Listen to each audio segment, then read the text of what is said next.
An Algonquin Maiden, a romance of the early days of Upper Canada by G. Mercer, Adam and A.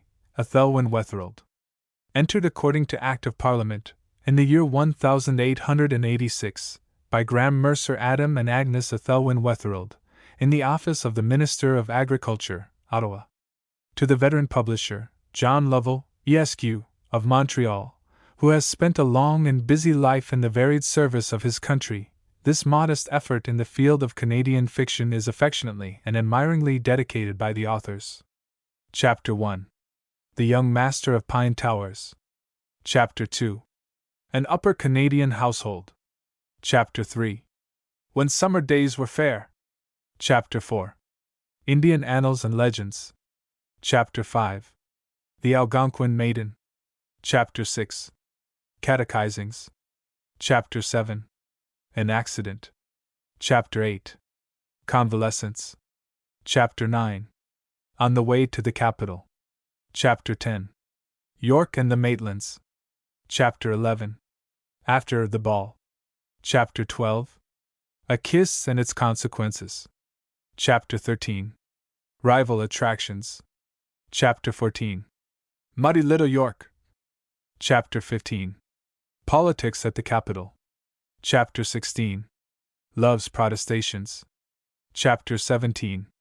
A Picnic in the Woods. Chapter 18. The Commodore Surrenders. Chapter 19. At Stamford Cottage. Chapter 20. The Coming of Wanda. Chapter 21. The Passing of Wanda. Chapter 22. Love's Rewards. An Algonquin Maiden. Chapter 1. The Young Master of Pine Towers. It was a May morning in 1825, springtime of the year, late springtime of the century. It had rained the night before, and a warm pallor in the eastern sky was the only indication that the sun was trying to pierce the gray dome of nearly opaque watery fog, lying low upon that part of the world now known as the city of Toronto, then the town of Little York.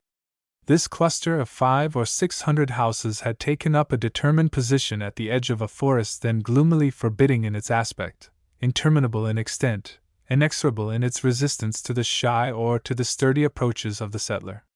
Man versus nature, the successive assaults of perishing humanity upon the almost impregnable fortresses of the eternal forests. This was the struggle of Canadian civilization, and its hard-won triumphs were bodied forth in the scattered roofs of these cheap habitations.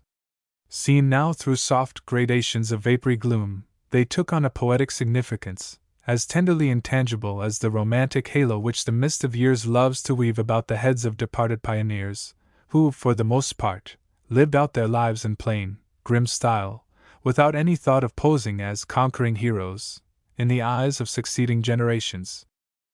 From the portico of one of these dwellings, under a wind-swayed sign which advertised it to be a place of rest and refreshment, stepped a man of more than middle age, whose nervous gait and anxious face betokened a mind ill at ease. He had the look and air of a highly respectable old servitor, one who had followed the family to whom he was bound by ties of lifelong service to a country of which he strongly disapproved, not because it offered a poor field for his own advancement, but because, to his mind, its crude society and narrow opportunities ill became the distinction of the old-world family to whose fortunes he was devoted. Time had softened these prejudices, but had failed to melt them, and if they had a pardonable fashion of congealing under the stress of the Canadian winter, they generally showed signs of a thaw at the approach of spring. At the present moment he had no thought, no eyes, for anything save a mist-enshrouded speck far off across the waters of Lake Ontario. All the impatience and longing of the week just past found vent through his eyes, as he watched that pale, uncertain, scarcely visible mote on the horizon. As he reached the shore the fog lifted a little, and a great sunbeam, leaping from a cloud, illumined for a moment the smooth expanse of water, but the new day was as yet chary of its gifts. It was very still. The woods and waves alike were tranced in absolute calm. The unlighted heavens brooded upon the silent limpid waters and the breathless woods, while between them, with restless step, and heart as gloomy as the morning, with secret, sore misgiving, paced the old servant, his attention still riveted upon that distant speck. The sight of land and home to the gaze of a long-absent wanderer, wearied with ocean, is not more dear than the first glimpse of the approaching sail to watching eyes on shore. Was it in truth the packet vessel for whose coming he had yearningly waited, or the dark wing of a soaring bird, or did it exist only in imagination? The tide of his impatience rose anew as the dim object slowly resolved itself into the semblance of a sail, shrouded in the pale, damp light of early morning. Unwilling to admit to his usually grave, unimpressible self the fact that he was restless and disturbed, he reduced his pace to a dignified march, extended his chosen beat to a wider margin of the sandy shore, and parting the blighted branches of a group of trees that bore evidence of the effect of constant exposure to lake winds, he affected to examine them critically. But the hand that touched the withered leaves trembled, and his sight was dimmed with something closely resembling the morning's mist. When he again raised his eyes to that white-sailed vessel, it looked to his hopeless gaze absolutely becalmed. The slow moments dragged heavily along. The mantle of fog was wholly lifted at last, and the lonely watcher was enveloped in the soft beauty of the morning. A light cloud hung motionless, as though spellbound, above the mute and moveless trees, while before him the dead blue slopes of heaven were unbroken by a single flying bird, the wide waste of water unlighted, save by that unfluttering sail. And now, like a visible response to his silent but seemingly resistless longing, a boat was rapidly pushed away from the larger craft, and the swift flash and fall of the oars kept time to the pulsing in the old man's breast. Again ensued that inglorious conflict between self-respecting sobriety of demeanor and long-suppressed emotion, which ended only when the boat grated on the sand, and a blond stalwart youth leaped ashore. The old man fell upon his neck with tears and murmured ejaculations of gratitude and welcome, but young impatient hands pushed him not ungently aside, and a youthful voice, high and intense from anxiety, urgently exclaimed, "My mother! How is my mother? She yet breathes, thank God. She has been longing for your coming as a suffering saint longs for heaven. She must see you before she dies." The young man turned a little aside with downbent head. His positive blue eyes looked almost feverishly bright, and the lip, on which he had unconsciously bitten hard, now released from pressure, quivered perceptibly, but with the unwillingness or inability of youth to admit the inevitableness of a great grief he burst forth with, "Is that all you have to say to me?" And then, as his keen eye noticed the tears still undried upon the cheeks of the old man, he sighed heavily. "Can nothing be done? Is there no help? It doesn't seem possible." He ground his heel heavily into the sand. "Say something, Treadway," he entreated. "Anything with a gleam of hope in it." Treadway shook his head. "The only hope that remains is that you will reach home in time to receive her last words. This is the second time that I have come down expecting to meet you." The young fellow with his erect military air and noticeably handsome face betrayed a remote consciousness that he was perhaps worth the trouble of coming after twice. As they together hastened up from the beach, the younger of the two briefly narrated the cause of his delay, a delay occasioned by stress of weather on the Atlantic, and the state of the roads in the valley of the Mohawk, on the journey from the seaboard. He had lost not an hour, the young man said, in obeying the summons of his father, the Commodore, to quit England and return to his Canadian home ere his much-loved mother passed from the earth. Eager to reach that home, which was on the shores of Lake Simcoe, the young cadet bade the old servitor hasten to get their horses ready when they would instantly set forth. As they were about to mount, the younger of the two was accosted by an old friend, now an attaché of Government House, who, learning of the arrival of the packet, and expecting the young master of Pine Towers, had strolled down to the landing place to welcome the newcomer and asked him to partake of the governor's hospitality. The young man, however, begged his friend to have him excused, and with dutiful messages of respect for the governor and his household, and a cordial adieu to his former boon companion, he rapidly set off for home, closely followed by his attendant. Coming up the old military road, cut out between York and Holland Landing by His Majesty's Corps of Queen's Rangers, under the regime of Governor Simcoe, both horsemen fell into a brief silence, broken by sorrowful inquiries from the younger man regarding the subject which lay so close to the heart of each. "Dying!" he exclaimed in deep sadness, and with the utter incapacity of young and ardent life to conceive the reality of death. "And my own mother! It seems natural enough for other mothers to die, But mine! Heaven help us! We never know the meaning of grief until it comes to our own threshold. The old steward viewed with a desolate stare the May landscape, brightly lit with sunshine and bloom, and said wearily, "But what can one expect in this wretched, half-civilized country? Now in England." His voice lingered long upon that fondly loved word, and his young master concluded the sentence with, "There would be little hope, but in this brave new world, where the odor of the woods is a tonic, and the air brings healing and balm, how can death exist? Ah, Treadway, this is a beautiful country!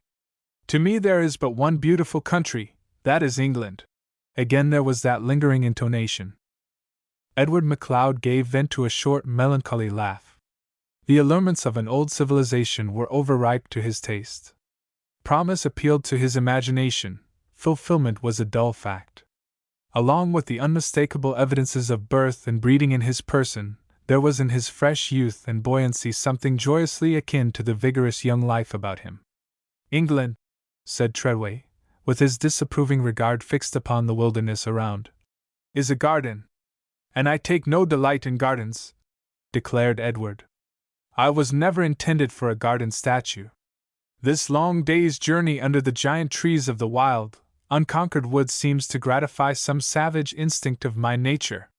The old country is well adapted to keep alive old customs, old notions, old traditions, but for me, I am a Canadian, my mind is wearied with overmuch civilization.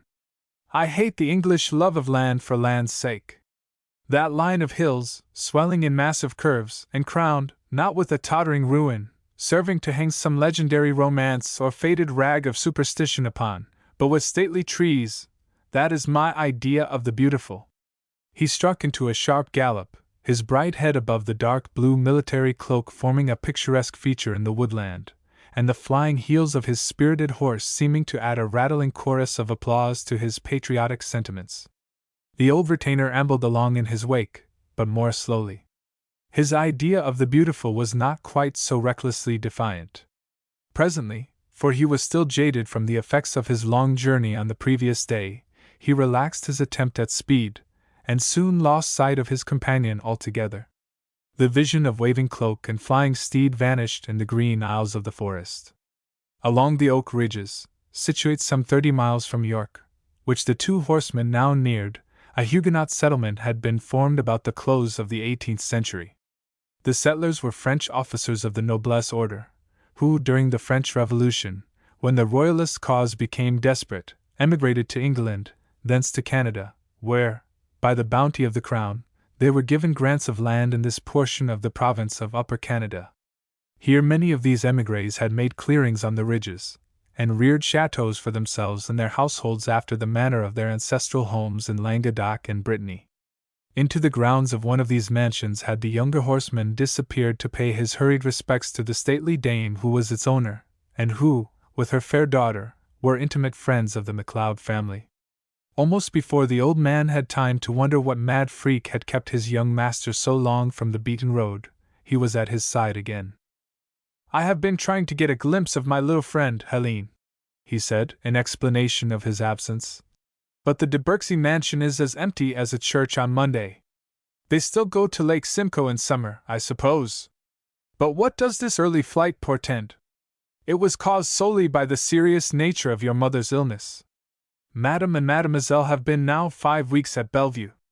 The young man's face darkened, or rather lost the brightness that habitually played upon it, like gleams of sunshine on a stream, which, when disappearing, show the depth of the tide beneath. "You would scarcely know the young lady now," continued Treadway.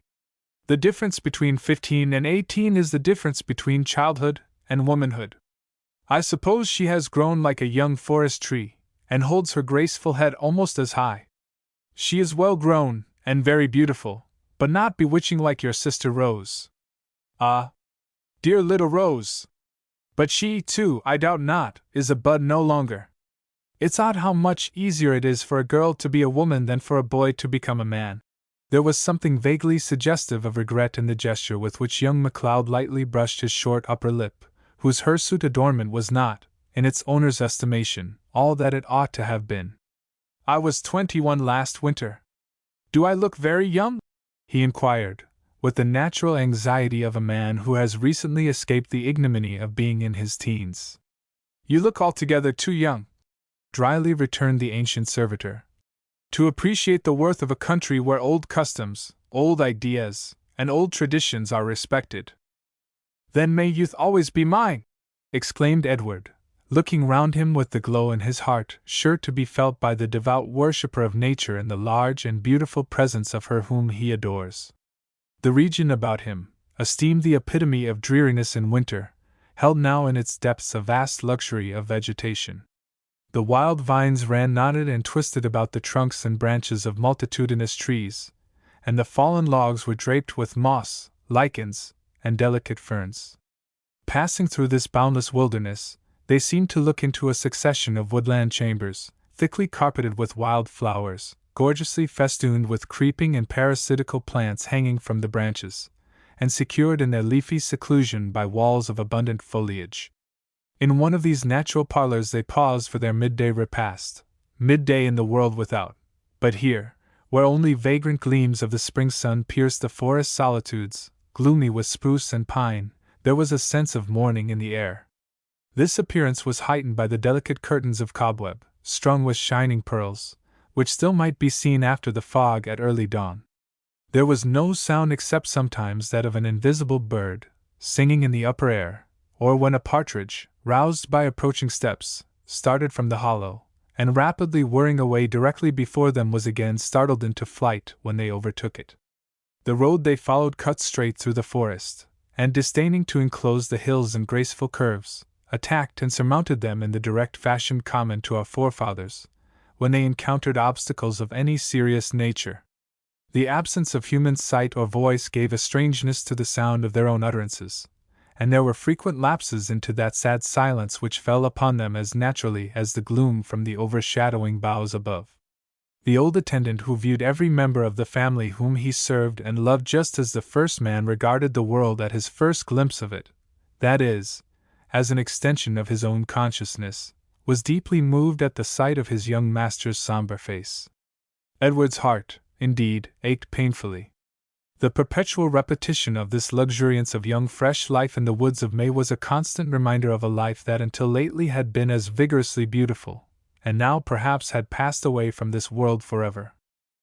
Leaving their weary horses at Holland Landing, they took boat down the river and bay, desiring to hasten their arrival at the family mansion, nearly opposite to what is now the prettily situated town of Barry. Edward sat apart and gazed long and silently at the waving tree lines, dark against the luminous, cool, gray sky, with its scattered but serene group of clouds. All his desire for home and for her who was the sunshine of it had resolved itself into a yearning that gnawed momentarily at his heart. Instead of the fair sky and landscape and silent waterways of his new world home, he saw, or rather felt, the hush of a dim chamber, whose wasted occupant had traveled far into the valley of the shadow of death. His wet eyes, looking abroad upon the outer world, were as the eyes of those who see not. The afternoon sunshine paled and thinned, but beneath the chill of the spring day there lay a warm hint of the untold tenderness of midsummer. Unconsciously to himself the prophecy brought a feeling of comfort to his heart, in its reminder of the glory of that summer to which his mother might even now be passing. The glory that was to be revealed. It was early twilight when Edward MacLeod reached his beautiful home overlooking Kempenfelt Bay. The broad, solid-built house, with its commanding position and spacious verandas, seemed just such a mansion as an old naval officer, who was reduced to the insipid necessity of a life on shore, would choose to dwell in. One might almost be tempted to call it a fine piece of marine architecture, in some of its fanciful reminders of an ocean vessel. Its solitariness, its pointed turrets and gables, its proud position on what might be termed the topmost wave of earth in that region, the flying flag at its summit, and the ample white curtains that fluttered sail-like in the open windows, all heightened the resemblance. From its portal down to the bay, extended a noble avenue of hardwood trees, oak, walnut, and elm, never planted by the hand of man. Their gracious lives the women had spared, and now, with their outstretched branches, catching the faint evening breeze, they seemed to breathe a sad benediction upon the returning youth, who walked hurriedly and tremblingly beneath them. As he stepped from their leafy shadow upon the sunset-gilded lawn, he was startled by an apparition which seemed suddenly to take shape from a sweet-scented thicket of lilacs now in profuse bloom at the rear of the house. A dark, lissom creature, beautiful as a young princess, but a princess in the disguise of a savage, darted past him. So sudden was the appearance, and so swift the flight of this dusky Diana, speeding through the blossoming shrubs of spring, that his mind retained only a general impression of a face, perfect-featured and olive-tinted, and a form robed in a brilliant and barbarous admixture of scarlet, yellow, and very dark blue. But the next moment every sensation and emotion gave way to overwhelming and profound grief, for his sister rose, hurrying to meet him, threw herself into his arms with an abandon of sorrow that seemed to leave no room for hope. The fatal question burned a moment on his lips, then died away unuttered, leaving them pale as ashes, and a big tear fell upon the bright head of the girl whom he now believed to be with himself motherless. But in a moment his father took his hand in a tense, strong grasp, and drew him quickly forward. "She yet breathes," he whispered, "but is unable to recognize any of us. Heaven grant she may know you. For days past her moan has been, 'I cannot die until I see my son, until I see my firstborn.'" His voice broke as they entered the chamber of death. The young man, feeling strangely weak and blind, sat down beside the bed, for the awful hush of this darkened room weighed heavily upon him. As in a terrible dream he saw the sorrowing forms of his younger brother and sister, crouching at his feet, poor Rose drooping in the doorway, his father's trembling hands grasping a post of the high, old-fashioned bedstead, and on the other side of the bed a youthful stranger, whose black dress and very black hair divinely framed a face and throat of milky whiteness. These objects left but a weak impression upon his dulled senses, for all his soul was going out in resistless longing towards the fast-ebbing life that seemed to be slipping away from his feeble grasp. He stroked the little bloodless hand, and kissed repeatedly the wasted cheek, uttering at the same time low murmurs of entreaty that she would look upon him once more before she died. All in vain. Utterly still and unresponsive as death itself, she lay before him. "Dear mother," he implored, "it is your son, your own Edward, that calls you. Can you not hear?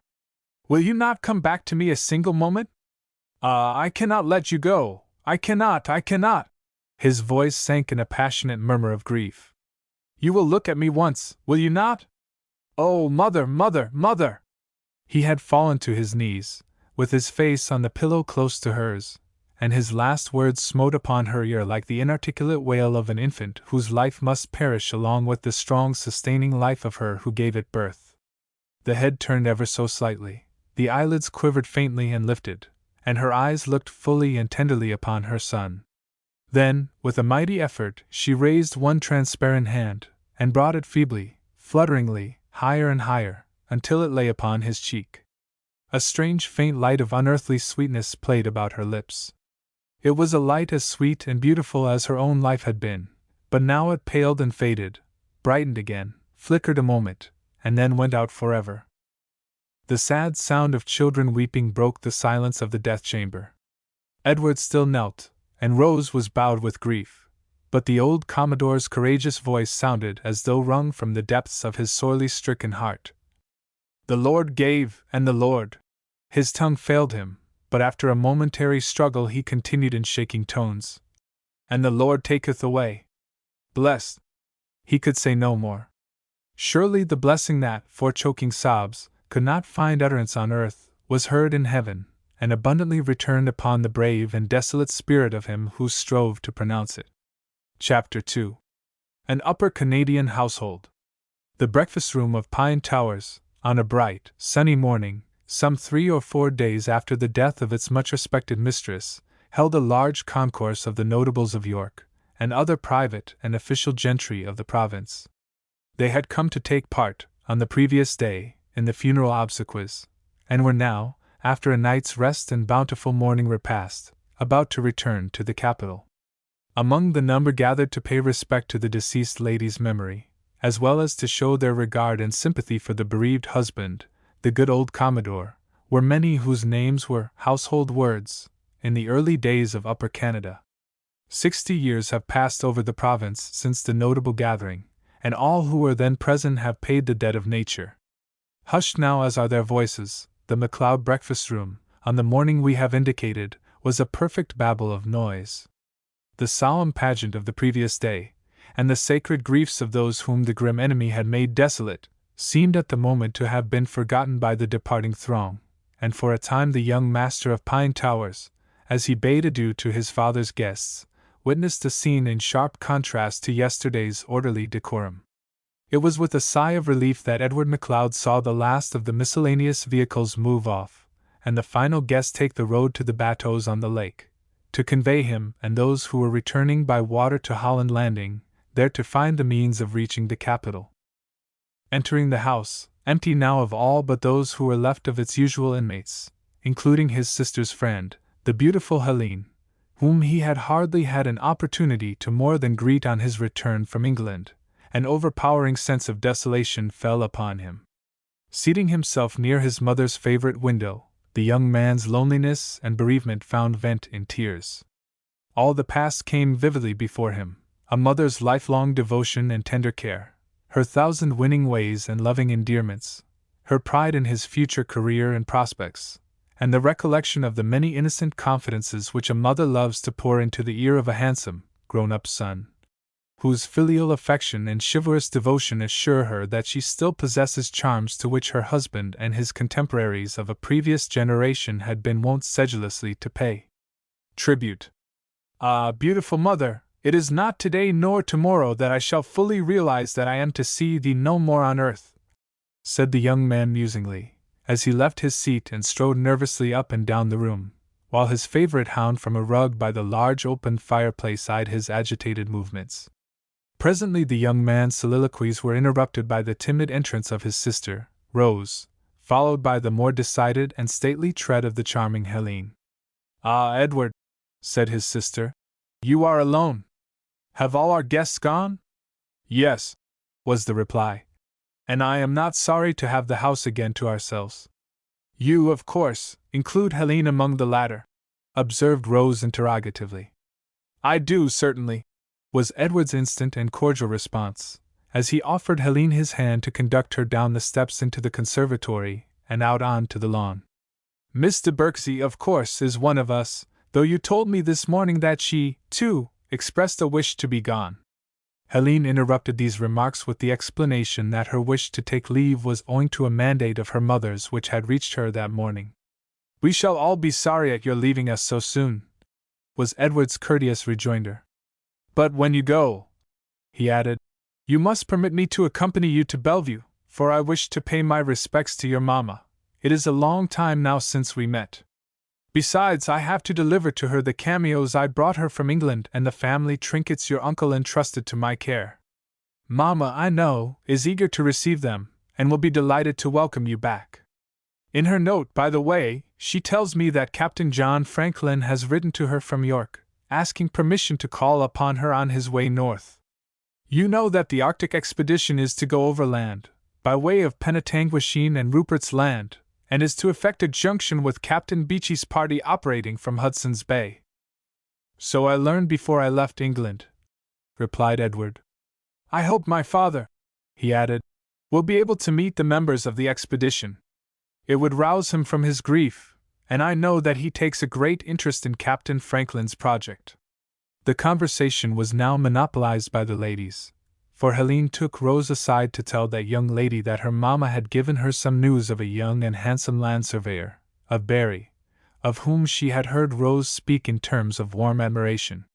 The gentleman referred to was Alan Dunlop, who, Helene related, had been very useful at York to Captain Franklin, in giving him information as to the route to be followed by his expedition on its way to the Horse North Sea. Rose visibly colored as she listened to the young man's praises, and the extract Helene's mother had enclosed from Captain Franklin's communication. That young lady protested, however, that Alan Dunlop was her brother's friend, not hers. "Indeed," she added, "we have only occasionally met at the church at Barry, and I have not even been introduced to him."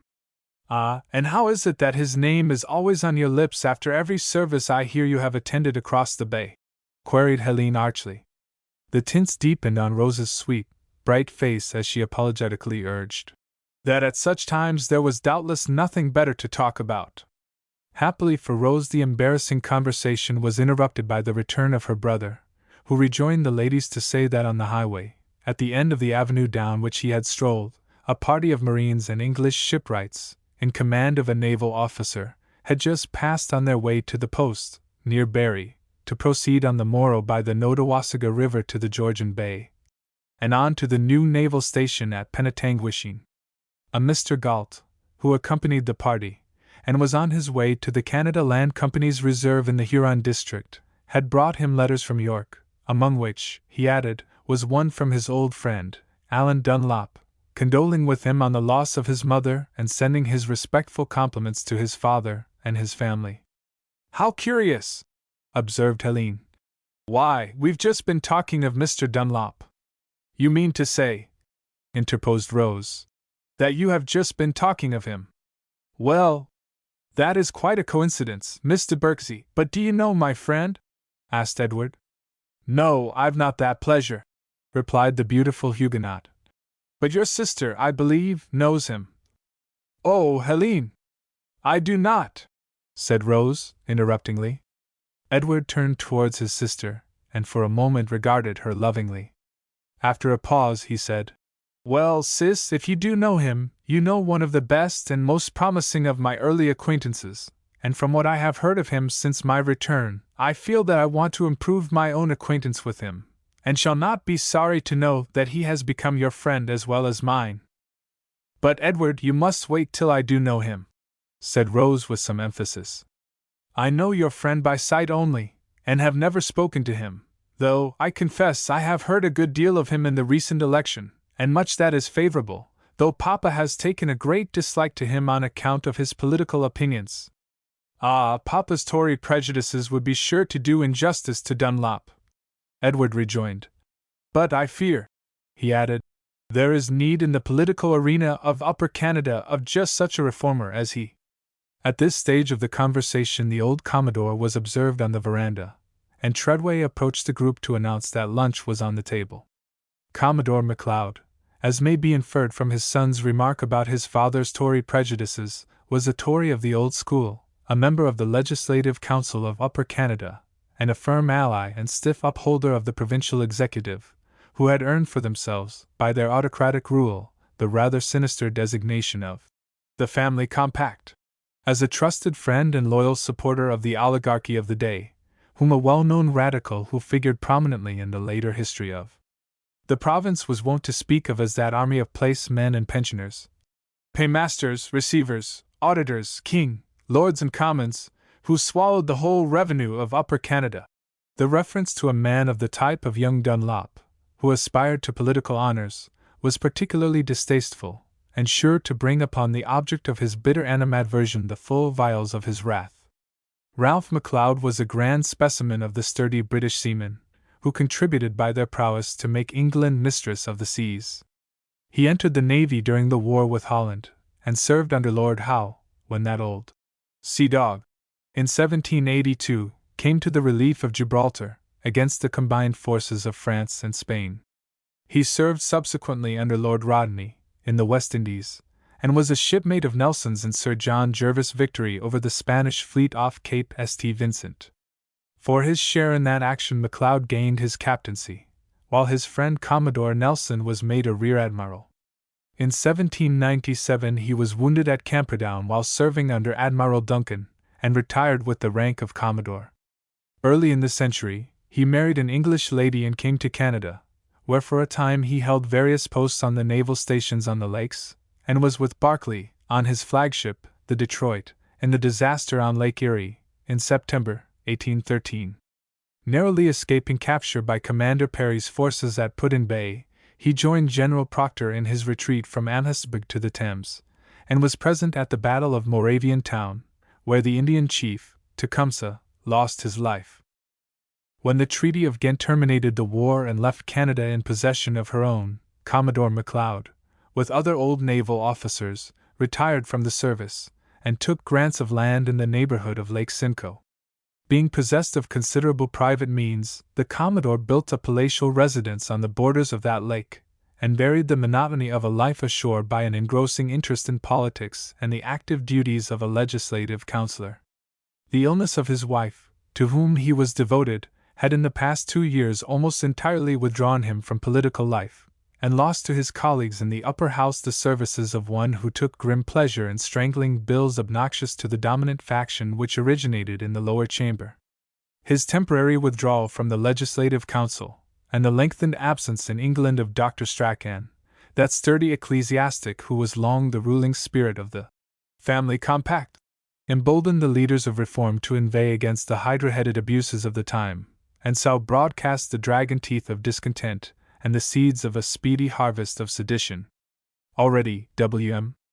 Lyon Mackenzie had unfolded, in the lively columns of the Colonial Advocate, his plentiful crop of grievances, while the harsh operations of the Alien Act, the interdicting of immigrants from the United States, the arrogant claims of the Anglican Church to the exclusive possession of the clergy reserves, and the jobbery and corruption that prevailed in the land-granting department of the government, all contributed to fan the flame of discontent and sap the loyalty of the colony.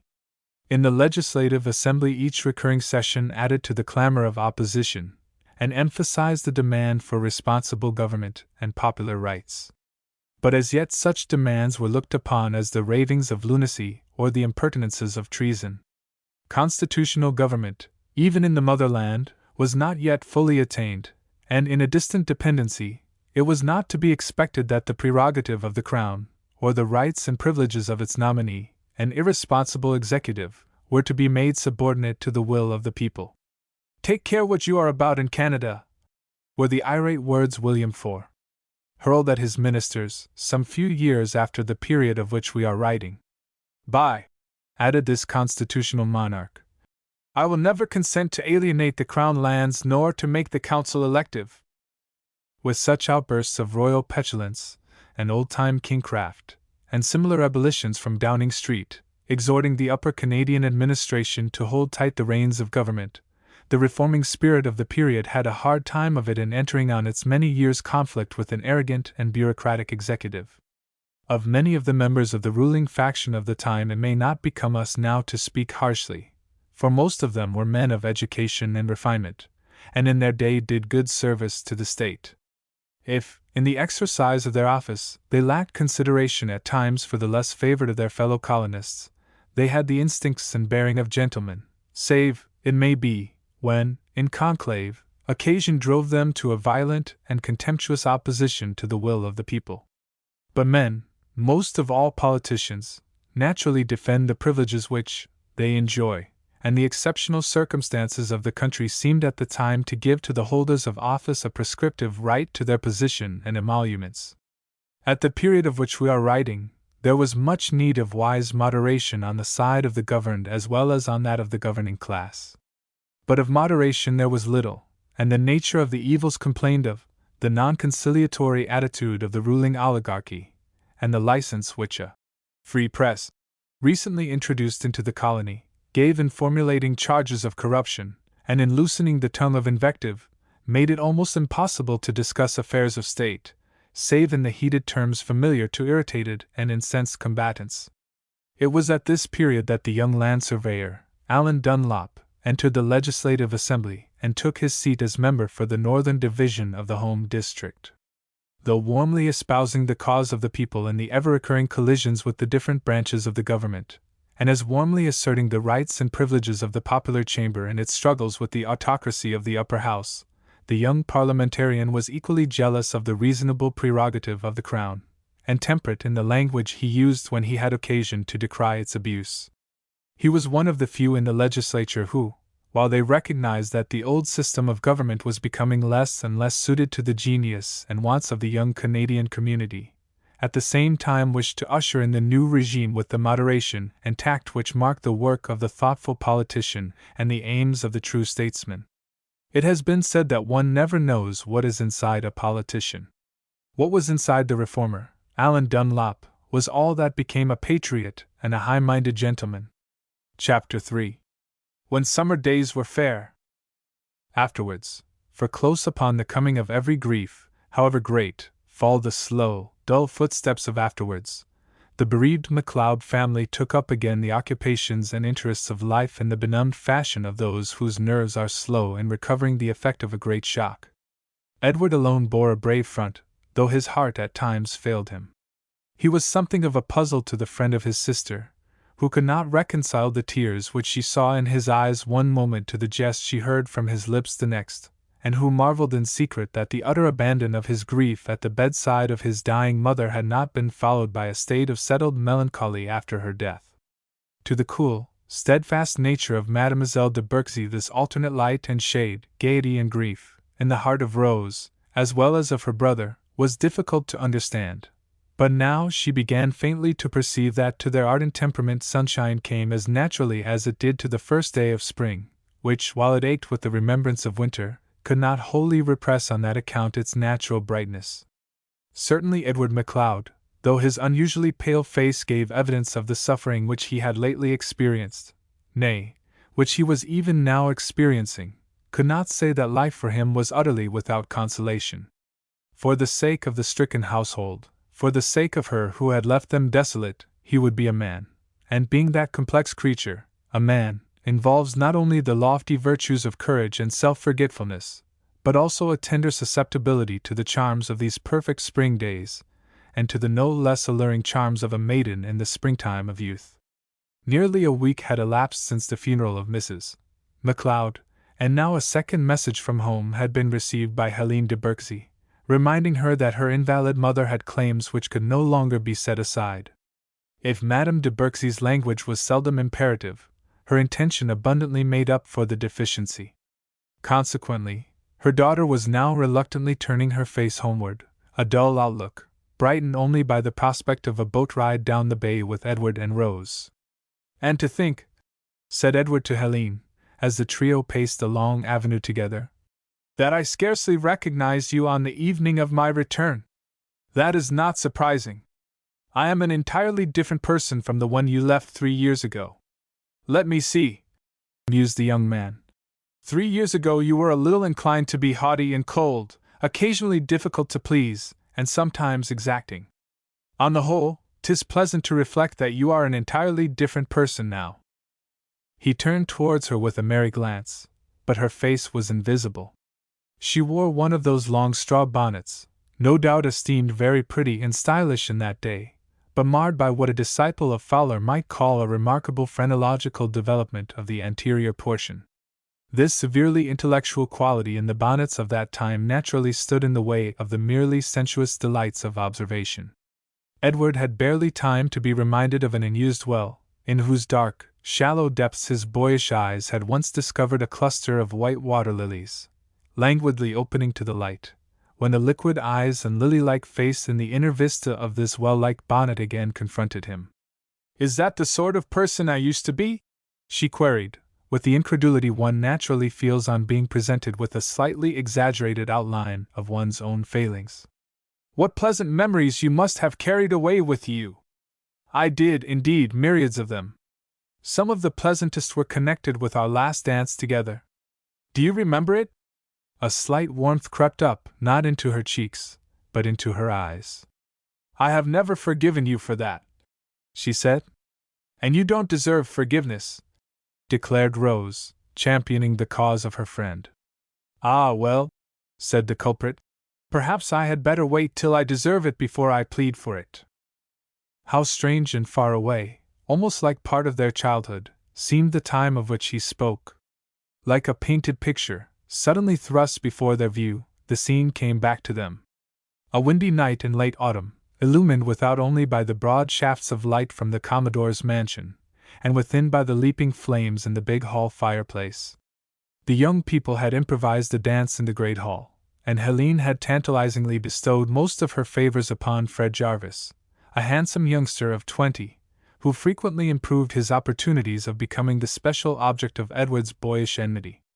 To fall a willing victim to the pangs of jealousy formed, however, no part of this young gentleman's intention. Returning late in the evening, he caught a glimpse of Fred and Helene dancing a stately minuet together, and lightly securing his horse at the door, he entered the hall, just as Helene was protesting that she was too tired to dance any longer. "Just once with me," he pleaded, and their winged footsteps kept time to the tumultuous throbbing of the music. The young girl suddenly grew faint. "Give me air!" she cried, and at the words Edward's strong arms swept her across the broad veranda, and up on the waiting steed. Mounting behind her, like another young Lochinvar, they dashed wildly off, but just in what direction could not be told, for Helene, in mingled consternation, exhaustion, and alarm, had fainted in earnest, and Edward, in the endeavor to hold her limp, unconscious figure before him, had dropped the reins. The steed, however, with a prudent indisposition for pastures new at that hour of the night, turned into a stubble field, and brought up at a haystack. How, in the utter darkness, and with the wind blowing a gale, the young man managed to restore his companion to consciousness and bring her back to the house, were mysteries which Rose could never attempt to penetrate with any degree of satisfaction. Helene, of course, was superbly angry, and even this bare mention of the escapade brought fire to her eyes and a loftier poise to the well-set head. Strongly set about the heart of this young Huguenot were barriers of pride that could not be overleaped in a day, scarcely in a lifetime. "It is a bargain, then," said Edward, with a mischievous light in his smile. "You will never forgive, and I shall never forget. I wish, if it isn't asking too much, that you would allow me to forget. I particularly want to forget everything unpleasant on a morning as beautiful as this," rejoined Helene. It was indeed an ideal morning. The sky was as soft and warm, as blue and white, as only the skies of early summer can be. Treading the mingled shadow and light, thrown from the interlacing boughs above, they came at last to the blue curves of Kempenfeld Bay, whose waves lapped lightly on the beach. Here they found the two younger MacLeod children, who had come to see the party off. Just as the latter arrived, the youth, Herbert, who had been amusing himself rocking a punt in a creek by the shore, managed to upset the craft and precipitate himself into deep water. The mishap had no more serious result, for the lad was a good swimmer, than to frighten Rose, and deprive her of the anticipated pleasure of a visit to Bellevue, with Helene and her brother Edward. Bidding the former a hurried goodbye, with injunctions to her brother to take care of her friend, Rose disappeared with the children into the woods. The young man now released the rowboat from its bondage to the shore, helped his companion into it, and pushed it far out upon its native element. A new day in the new world, and a long boat ride before them, what could they wish for more? Edward, at least, enjoyed the prospect extremely, especially when he could get the bonnet rightly focused. This was a matter somewhat difficult of achievement, as its owner had to his mind a heedless habit of dodging, and his remarks, instead of being didactic and improving in their nature, were necessarily exclamatory and interrogative, in order to gain the attention of his fair vis-a-vis. Being a young gentleman of literary tastes, he thought of Addison's dissertation upon the fan, and its great adaptability to the purposes of the coquette. To the mind of this impartial critic, a fan was not half so effective and terrible a weapon as the present style of bonnet. "Bother Addison!" he suddenly exclaimed aloud. "I beg your pardon," said a voice from the depths of the obnoxious headgear before him. "I was thinking of the author of The Spectator. You know Johnson says we ought to give our days and nights to the study of Addison. Don't you think it would be more profitable for us to devote our days and nights to the study of nature?" "Undoubtedly, and especially in this short-summered region, where there are only a few months of the year in which one can pursue one's studies out of doors. My days are spent on the shore, and as for my nights, well, even at night I often go to sleep to the fancy that I am drifting over the water with just such a gentle movement as this." "I hope," said Edward gravely, "that you have an efficient oarsman. You couldn't row and sleep at the same time, you know." He looked up to see if his companion was struck with the force of this observation, but although they were moving towards the east, the bonnet pointed due north. There was also a slight suspicion of the wintry north in the tone with which she replied. "Oh, there is no labor connected with it. I am merely drifting to the Isle of Sleep. That is a pretty idea, but it is too lonely and listless to suit me. I should prefer to have a young lady in the boat, and a pair of oars." "In that case you would have to row." And with a slightly mocking accent, "You couldn't row and sleep at the same time, you know." "In that case I should never want to sleep." "No, please, Miss de Berksey, don't look to the north again," Every time your gaze is riveted upon that frozen region, my heart sinks within me. I feel as if I were not entertaining you as well as I should. Oh, don't let that illusion disturb you. I have never doubted that you were entertaining me as well as you could. A brief silence fell upon them, broken only by the regular plash of the oars. In the young man's conversational attacks there had been nothing but a light play of sunny humor, but in this last retort of hers there was something like the glimmer of cold steel. It wounded him, yet he was unwilling either to conceal or reveal the hurt. But Helene de Berksey had this weakness, common to generous souls, that she could not utter an ungenerous remark without suffering more than her victim.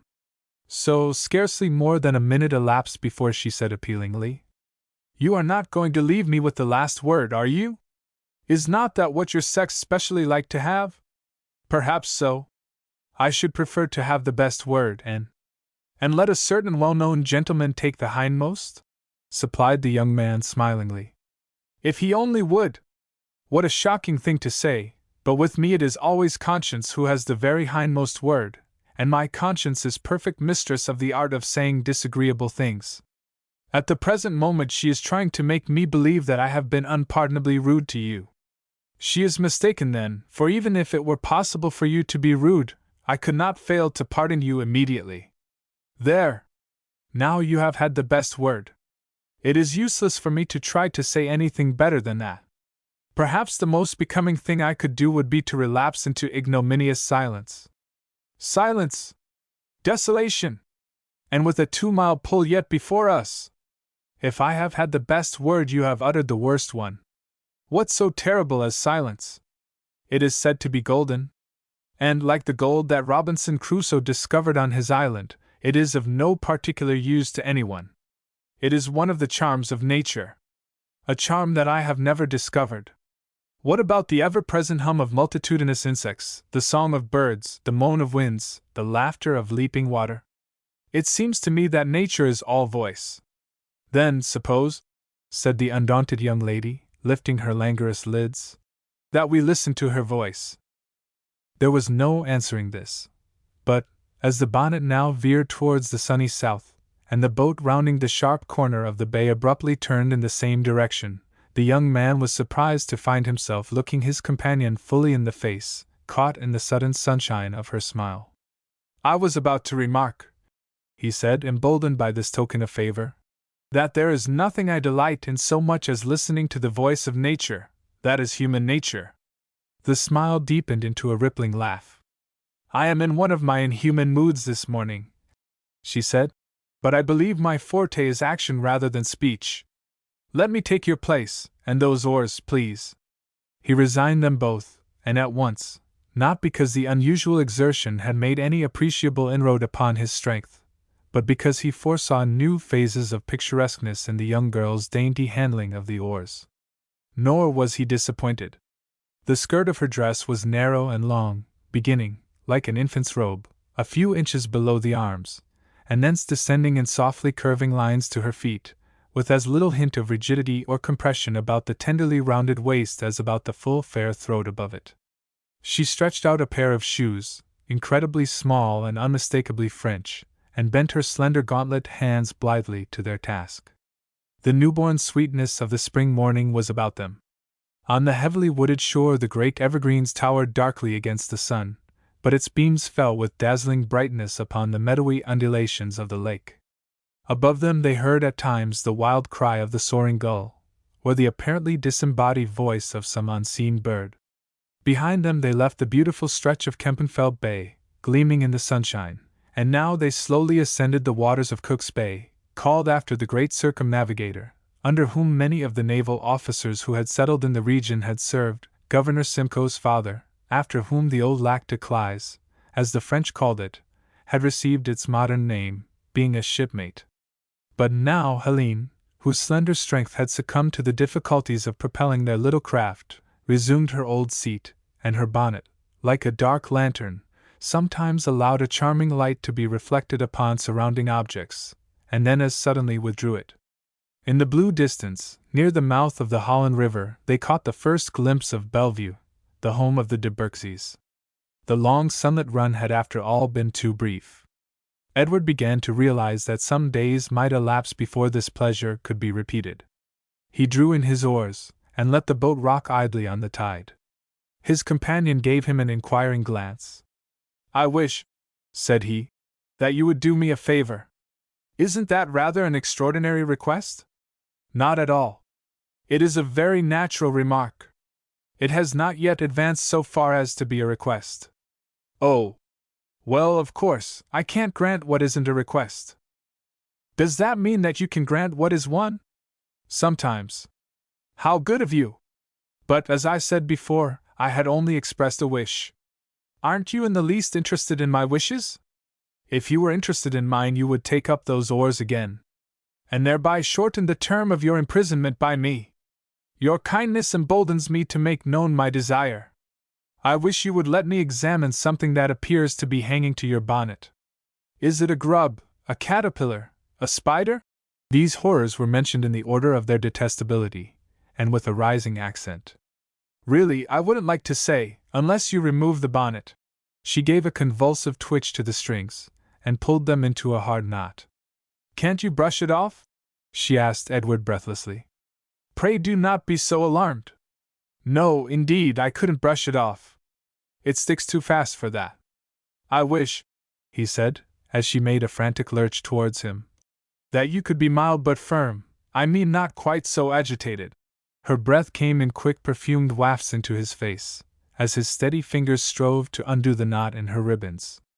But even after this lengthy business was concluded, his trouble, if it could rightly be called a trouble, was only half over, for the careful Rose, with a prudent foreknowledge of the power of lake breezes to disarrange, if not carry away altogether, the headgear of helpless woman, had by some ingenious arrangement of hairpins fastened the bonnet to the raven locks of her friend in such a manner that it could not be removed without endangering the structure of her elaborate hair architecture. So it was among the dark waves of rapidly downflowing tresses that Helene's voice was again heard beseeching him to tell her what it was. "Your scientific curiosity seems to be almost as great as your fear of the insect creation. But really it is quite a harmless little fellow. See!" And he pointed to a steel beetle set with a view to ornamental effect in the center of a little rosette of ribbons. "Oh, shameless!" exclaimed the young girl, sinking her lily-white face again among the abundant waves of her hair. "Yes, I dare say he is ashamed enough to think that he isn't alive when he sees that you regret it so much. It is very annoying to be obliged to laugh when one has just made up one's mind to be very angry, but Mademoiselle de Berkzy, with all her haughtiness, was endowed with a sense of humor, so it was with only a weak show of reproachful indignation that she at last threw back her head and exclaimed, "How could you, when I have such a horror of every sort of creeping thing, and you knew what it was all the time?" "Oh, excuse me, I did not know, that is, I wasn't positive. At a distance I thought it was some sort of a big fly, a bluebottle. Now I see it is a blue beetle." The young lady deigned no reply. "I am sorry that you were frightened, but you don't seem to be a bit sorry on account of my sufferings." "Your sufferings?" "Yes, see how surprised you are even to know that they existed. But they are over now. At frequent intervals, all through this long voyage, I have been forced to look at a heavenly body through a telescope, that is, when I could get the telescope properly adjusted to my vision. The difficulties of adjustment have cost me a world of trouble." She gazed at him a moment in wide-eyed amazement, and then, without attempting to solve the riddle of his remarks, proceeded to reduce her wind-blown locks to something like their usual law and order. The dark, heavy waves, riding in the breeze, seemed to offer a problem to the deft white fingers that fluttered among them, but they were speedily subjugated, and the despised bonnet was added as the crowning touch. Not a moment too soon, for the boat grated on the sandy beach, and the austere windows of her home were looking coldly down upon her. A pair of austere eyes were also fixedly regarding her, but of this Helene was happily unconscious. Perhaps it was the instinct of hospitality alone that made her smile so brightly upon the brother of her friend, as they walked up to the house together. The grounds about Bellevue, not so ample as those surrounding the home of the old Commodore, gave equal evidence of wealth and taste, and reminded one of a little park set in the midst of the wilderness. The garden borders were bright with crocuses and snowdrops and rich in promises of future bloom, while from the orchard slopes on the left came a fair vision of wall-like masses of foliage, frescoed with blossoms and the perfumed touch of the blithe breezes at play among them. Entering the quaint, dimly lighted hall, they passed under long plumes of peacock feathers, overhanging the arched doorway leading into the drawing-room. The floors were waxed and polished, the apartments spacious and lofty with elaborate cornices and panels. Leaving her guest in mute contemplation of a tiny wood fire and a great fireplace, the young girl ran lightly up the broad, low stairway, pausing at the halfway landing to gaze dreamily from a casemate window out upon the sparkling waters of the lake. Some of its brightness was reflected in her eyes as, with a step less discreet and deferential than that which usually characterized her approaches to her mother's bedchamber, she passed on to a half-closed door, tapped lightly upon it, and then pushed it wide open. "Ah, my daughter, what tidings do you bring?" "He has come," declared the girl, proclaiming with unaffected gladness what was at that moment a great event in her life. "He!" The chilly palm which the elder lady had extended, without rising, for the customary greeting, was not so chilly as the tone with which she uttered this offending pronoun. Helene, suddenly remembering with deep self-reproach the grief that her mother must feel in the loss of her old friend, took the cold fingers in both her warm white hands, and whispered tenderly, "She has gone!" Madame de Berksy was not overcome by this intelligence. She had indeed learned the sad truth from Treadway, who had been dispatched to Bellevue by the Commodore immediately upon the death of his wife. Consequently, at this moment, her heart did not suffer so much as her sense of propriety, which her enemies asserted was a more vital organ. "I trust," she said, not unkindly, but with a sort of majestic displeasure, "that you do not mention these facts to me in what you consider the order of their importance." The young girl was chilled. She moved away to one of the spindle-legged chairs near a window, and played absently with the knotted fringes of the old-fashioned dimity curtain. "I mention them in the order of their occurrence," she said gently. Dear Mrs. MacLeod could scarcely close her eyes on earth until they rested upon her son. He brought me over in his boat this morning, and is waiting below to see you. Do you feel able to go down? I hope I shall always be able to respond to social requirements, and the son of my old friend must not be slighted. Were you about to suggest that I receive him in my bedchamber?" Helene, who had risen with charming alertness at the first intimation of her mother's intentions, now confronted that frigid dame with the subdued radiance of her glance. "Ah, dear mother!" she murmured deprecatingly. Daughterly submissiveness, tender consideration for an invalid's querulous moods, gentle insistence upon her own right to be happy in spite of them, were all radiated from the softly spoken words. Rigid propriety may have slain its thousands, perhaps its tens of thousands, but the elder lady foresaw with terrible clearness that it would never find a victim in this blithe girl, who refrained from dancing down the stairs before her simply because her happiness was accustomed to find expression in her looks, not in her actions. However, motherly allegiance to duty might curb if it could not altogether control. "Is it possible that I heard you humming a tune as you came through the hall?" she inquired. "No, no, it is impossible. I hummed it so low that you certainly could not have heard it." Dignified rebuke was out of the question, as they had reached the foot of the stairway. In another moment Edward MacLeod was bending profoundly over the hand of his hostess. The aristocratic, little old lady, with her delicate faded face, always seemed to him like some rare piece of porcelain or other fragile, highly finished object. He led her to the easiest chair, and drew his own close beside her, only interrupting the absorbed attention which he gave to her remarks by soft inquiries regarding her health, or compliments upon the way in which her not very vigorous constitution had withstood the severity of the Canadian winter. This noble dame, though she had been accustomed to a northern climate, had never reconciled herself to it. She still longed for La Belle France. Those who accompanied her husband to this portion of Upper Canada, on the outbreak of the French Revolution, had either returned to France or had gone to settle in French Canada, at the capital of which Helene was born shortly after the death of her father. The old friendship of General de Berksy for Commodore MacLeod, and the fact that the latter was the executor of her husband's estate and the guardian of her daughter, had led her to return to the Huguenot colony on the Oak Ridges, and summer always found Madame and her household at her northern villa, near the MacLeod residence, on Lake Simcoe. Here Edward passed the day gossiping with the old lady, and sauntering about the trim grounds with the stately Helene until the afternoon was far advanced. After taking his leave of Madame de Berksey, Edward cast a fugitive glance about him in search of her daughter, but that young lady, for reasons of her own, was absent. He suffered a vague disappointment, as he took his way to the shore, but at the water's edge a girlish form overtook him, and a superb bouquet of hothouse flowers was placed in his hand. "I brought them for you to place upon. She hesitated.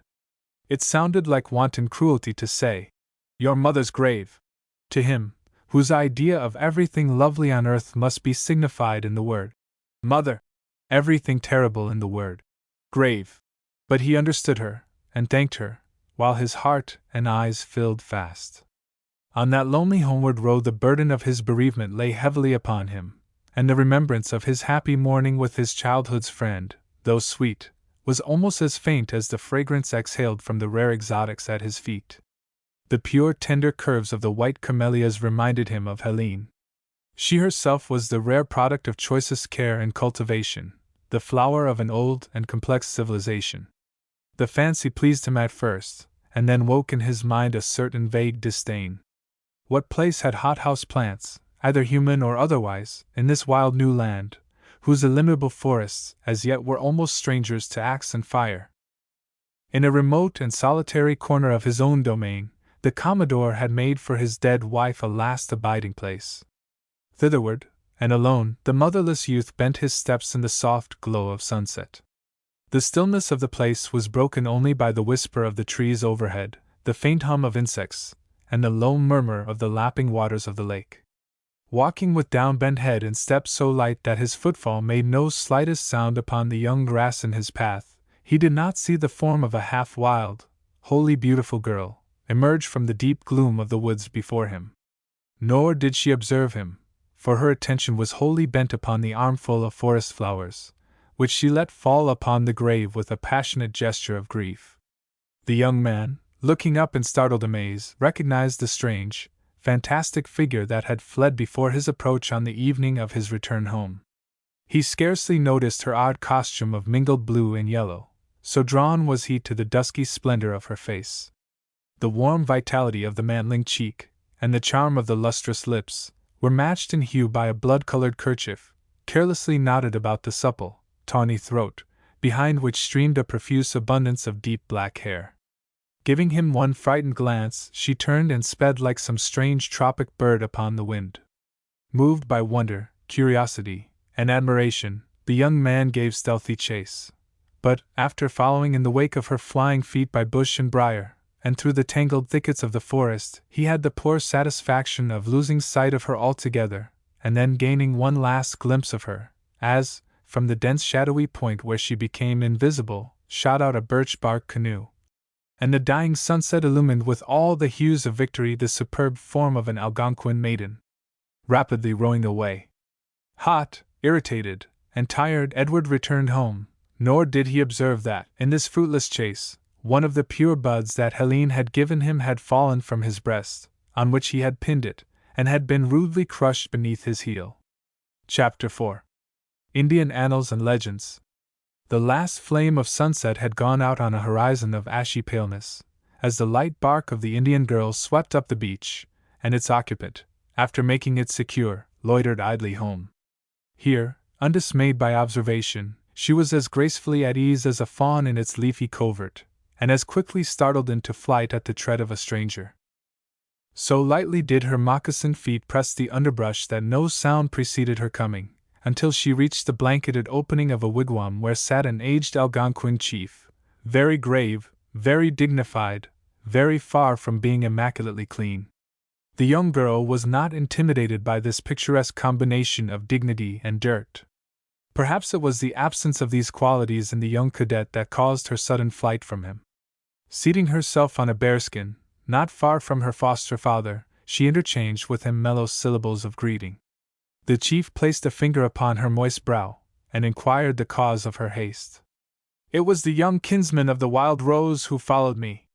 His head is beautiful as the sun, but he moves, alas, yes, he moves more slowly. Then why this haste? Queried the Indian, who, though he could boast all the keen and subtle instincts of his race, was apparently in some matters as obtuse as a white man. The girl bowed her face upon her slim brown hands. I do not like the glances of his eye, she said. They are strong and dazzling as sunbeams on the water. The chief smoked in meditative silence. You go too often to the dwelling of the wild rose, my daughter.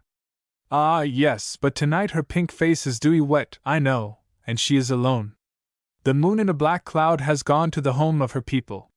Then let her seek consolation in the slow-moving Sunday. The pale-faced nation are not fit associates for an Algonquin maiden. Mother Earth has no love for them. They are quick to wash away her lightest finger-touch upon them.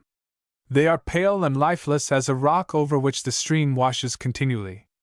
Their men are afraid of the rain, their women of the sunshine. It is even so. The wild rose covers her head, and even her hands, when she leaves the house. At this mournful assent the chief warmed to his task of depreciation. They are degraded, these pale faces, they are poor-spirited, mean, contemptible. Unable to cope with the wild beasts of the forest, they settle down in weak resignation to grow vegetables.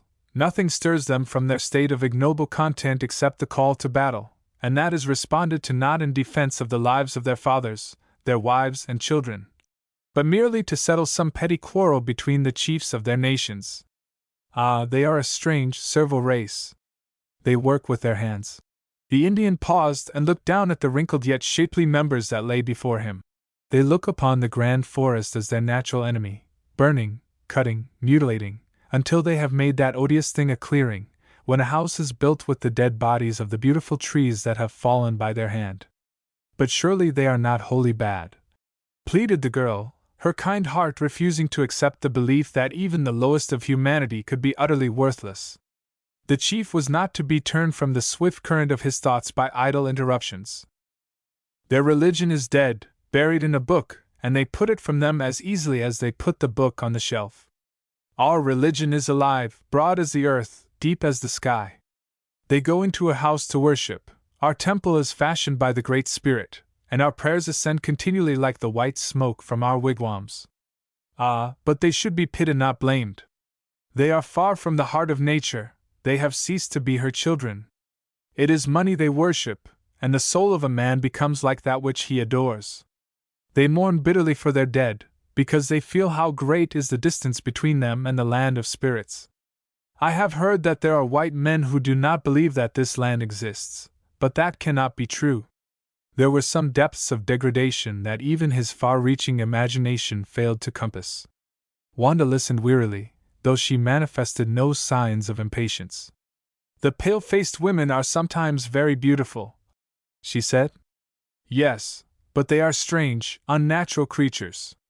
In times of anger they attack their helpless little ones, talking in a harsh voice, pinching, beating, slapping them, doing everything but bite them.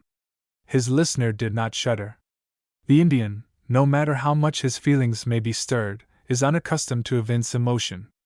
With us, continued the old man, an angry woman frequently pulls her husband's hair, for is he not her husband to do with what she likes? But to fall upon her own flesh and blood, that is unnatural and horrible. It is as if she should wilfully injure her own person, bruise it with stones or sear it with hot irons. Perhaps it is because the pale-faced tribes suffer so much in childhood that they are weak and cowardly in manhood. They shrink and cry like a wounded panther at the touch of pain. The girl who had not dwelt upon it except in her thoughts was nevertheless filled with a gently uplifting sense of race superiority. Her admiration of Rose was tinged with pity. Poor garden flower, confined for life to the dull walks and prim parterres of a fixed enclosure, when she might roam the wild paths of the forest. Condemned to sleep in a close room, on stifling feathers, and bathe in an elongated tub, when she might feel the elasticity of hemlock boughs beneath her, inhale the perfumed breath of myriad trees, and plunge at sunrise into the gleaming waters of the lake. It was indeed a pitiable life. They entered the wigwam, and seated themselves on the rush mats that lay upon the ground. About them were carelessly disposed some dressed skins of the beaver and otter, a brace of wild duck, fishing tackle, and the accoutrements of the chase, a rifle, powder horn, and shot pouch. The chief himself, in his buckskin garment, tightened by a wampum belt, his deerskin moccasins, scarlet cloth leggings, and blanket, was not the least picturesque object of the interior. Usually reticent, he found great difficulty tonight in withdrawing his mind from the subject that had taken such violent possession of it. "The influence of the white race is spreading," he said. "Like the poison vines of the forest, it touches all who come near it with fatal effect. The tribe of the Hurons is infected with it, and they are becoming mere tillers of the soil, miserable earthworms. Men were made to be free as the bounding deer or the flowing stream, but they have paled and weakened, they have become wretched grovelers on the ground." Wanda's large eyes held a smoldering fire of repressed indignation. Her mother had been a Huron. The story of that dark time, far back in the annals of Canada, when the Huron hunting grounds in this region were laid waste by the destroyer, had been told her so often that her childish imagination had been filled with horror, and a passionate sense of outraged justice and impossible revenge stirred within her at the bare mention of her mother's martyred tribe. She did not vent her feelings in bitter or retaliatory speech, that is the weakness of fairer-faced women, but through her brain rushed like a swift stream of vivid recollection of the tragic tale as it fell from the lips of her Huron mother upon her young horror-stricken heart. Less than 200 years before, the poetry of Indian life among the peaceful shades of this virgin wilderness was turned into a tale too ghastly for human imagination, too terrible for human endurance. At that time the Huron settlements on the borders of Lakes Simcoe and Couchiching, and between Attawassaga and Matchedash Bays, numbered from 20 to 30,000 souls.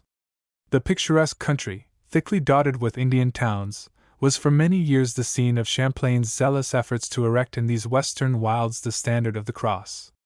While he won, among the Hurons, converts to his faith and a colony to his country, they found in him a leader in a fateful attack upon their ancient and most obdurate enemies, the Iroquois.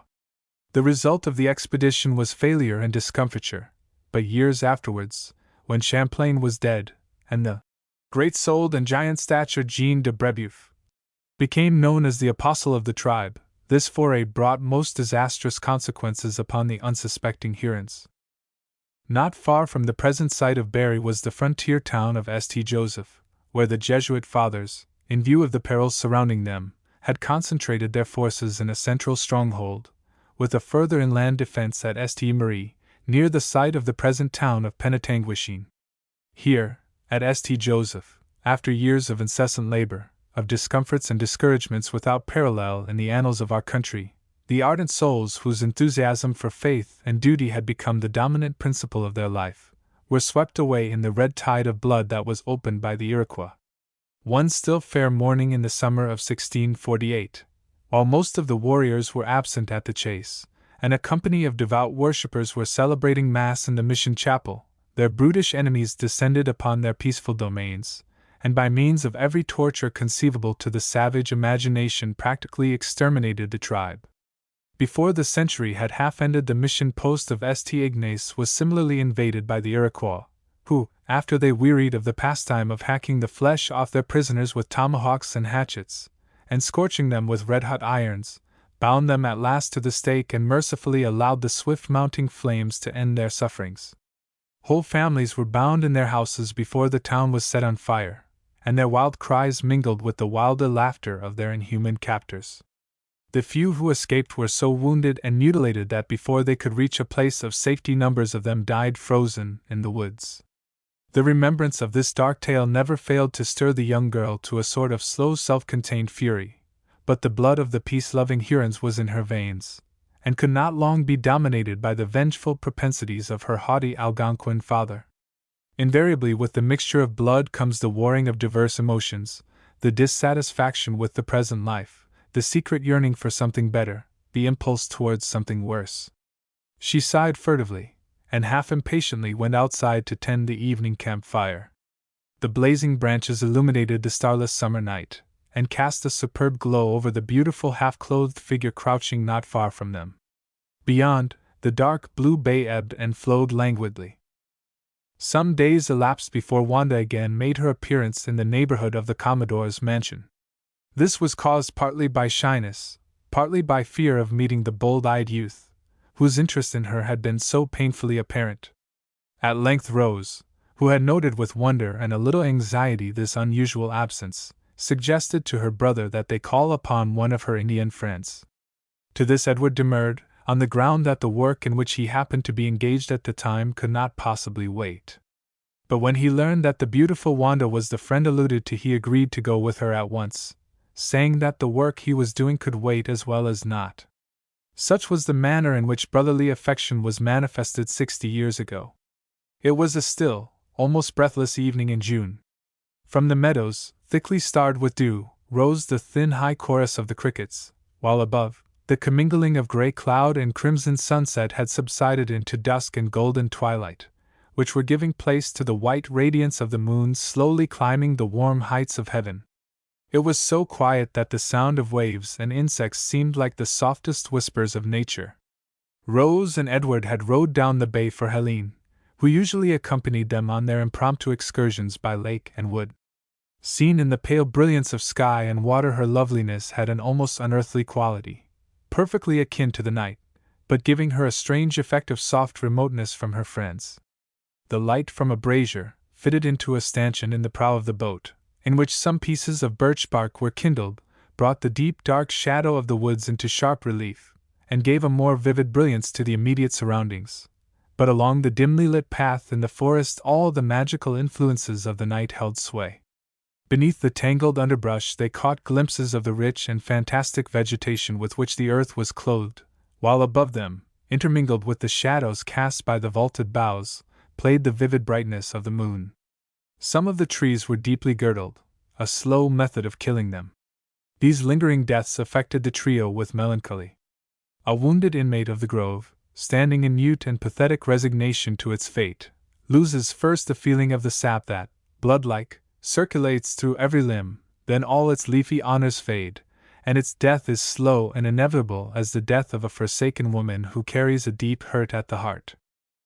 Near where a group of lofty elms lifted their beautiful heads up to the moonlight they found the old chief busily engaged in mending his seine. He greeted them with entire self-possession, rising and giving his hand to each, after which he resumed his occupation in tranquil content, as though the duties of hospitality were now over.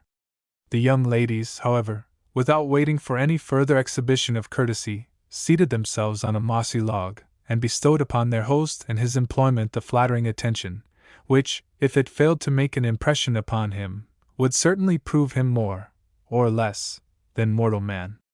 Edward, meantime, finding a convenient bough a few feet above his head, amused himself in swinging by his hands, with a view to muscular development.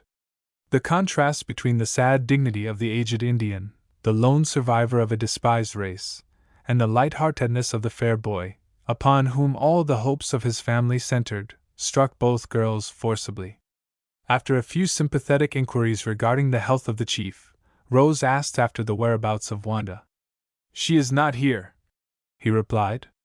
"She flies from our home as a bird flies from its cage, returning only when she is weary, or when the shades of night are upon the land." "Do you know where she is?" inquired Edward, dropping to his feet, and seating himself on a log facing the others.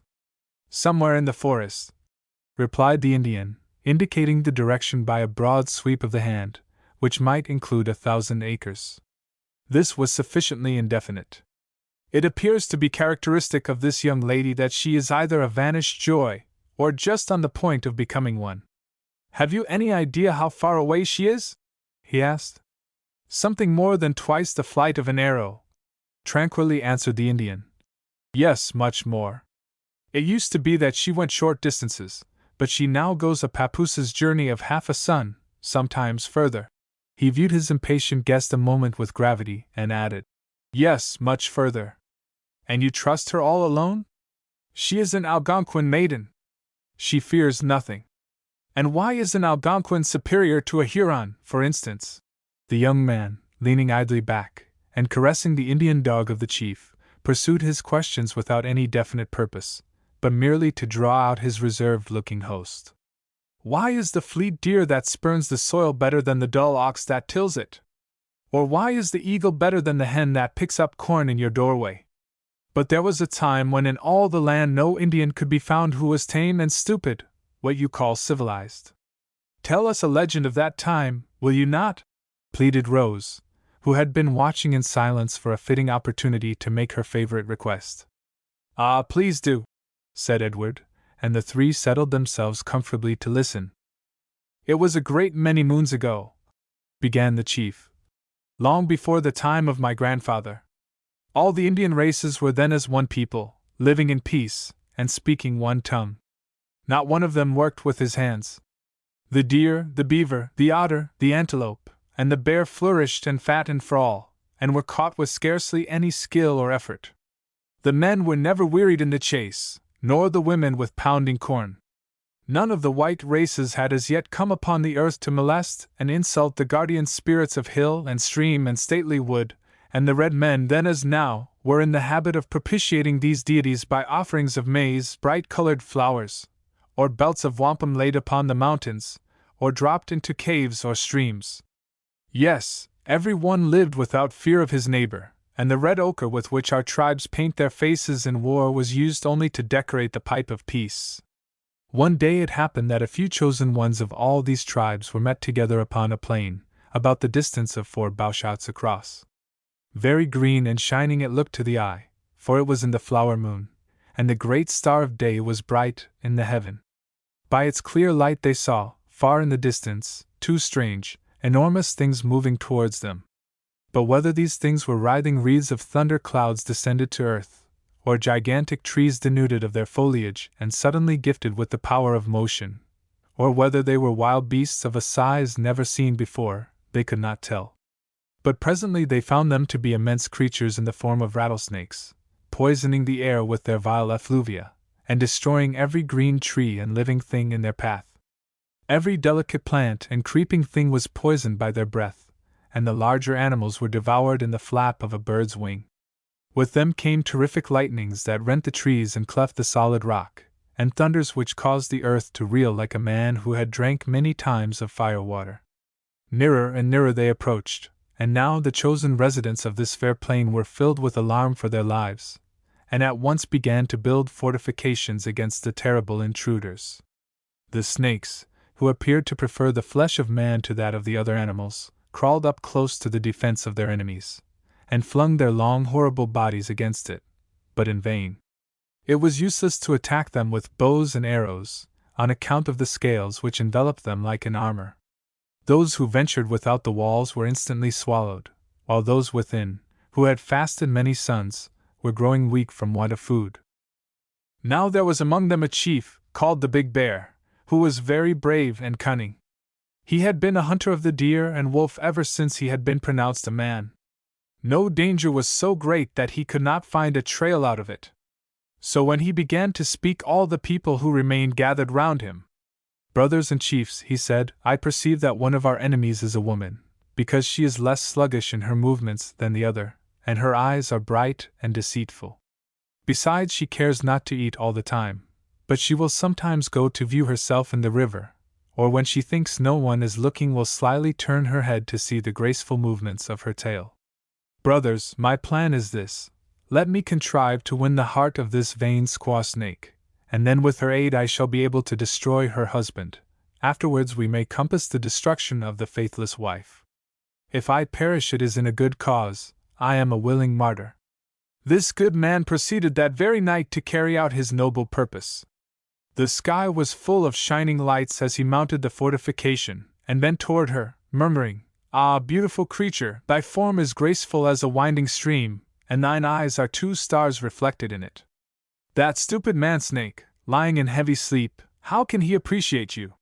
He is withered and worthless as a last year's leaf.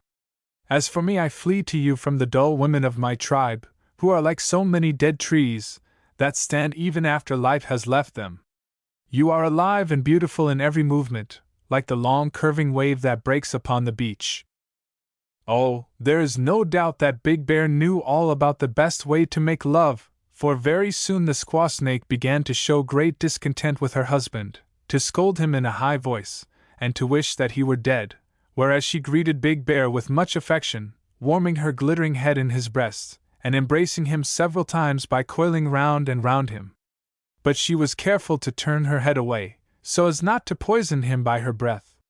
As for Big Bear, though he was glad to win her love, he wished her not to love him too well, as she had a wonderful dexterity in snapping off the heads of those whom she admired. Her consent to the death of her husband was easily gained, and she bade him dip the points of 2 arrows in the poison of her sting. This he did, and after retiring within the fortification he leveled 1 arrow at the head of the husband, while he deposited the other in that of the wicked wife.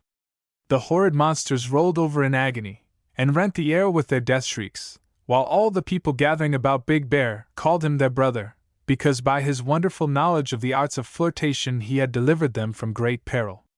But the most grievous result of the danger through which they had passed was this, that the poison ejected by the snakes in their death agonies affected all the tribes of the earth to such an extent that each began to use a different language which could not be comprehended by the others.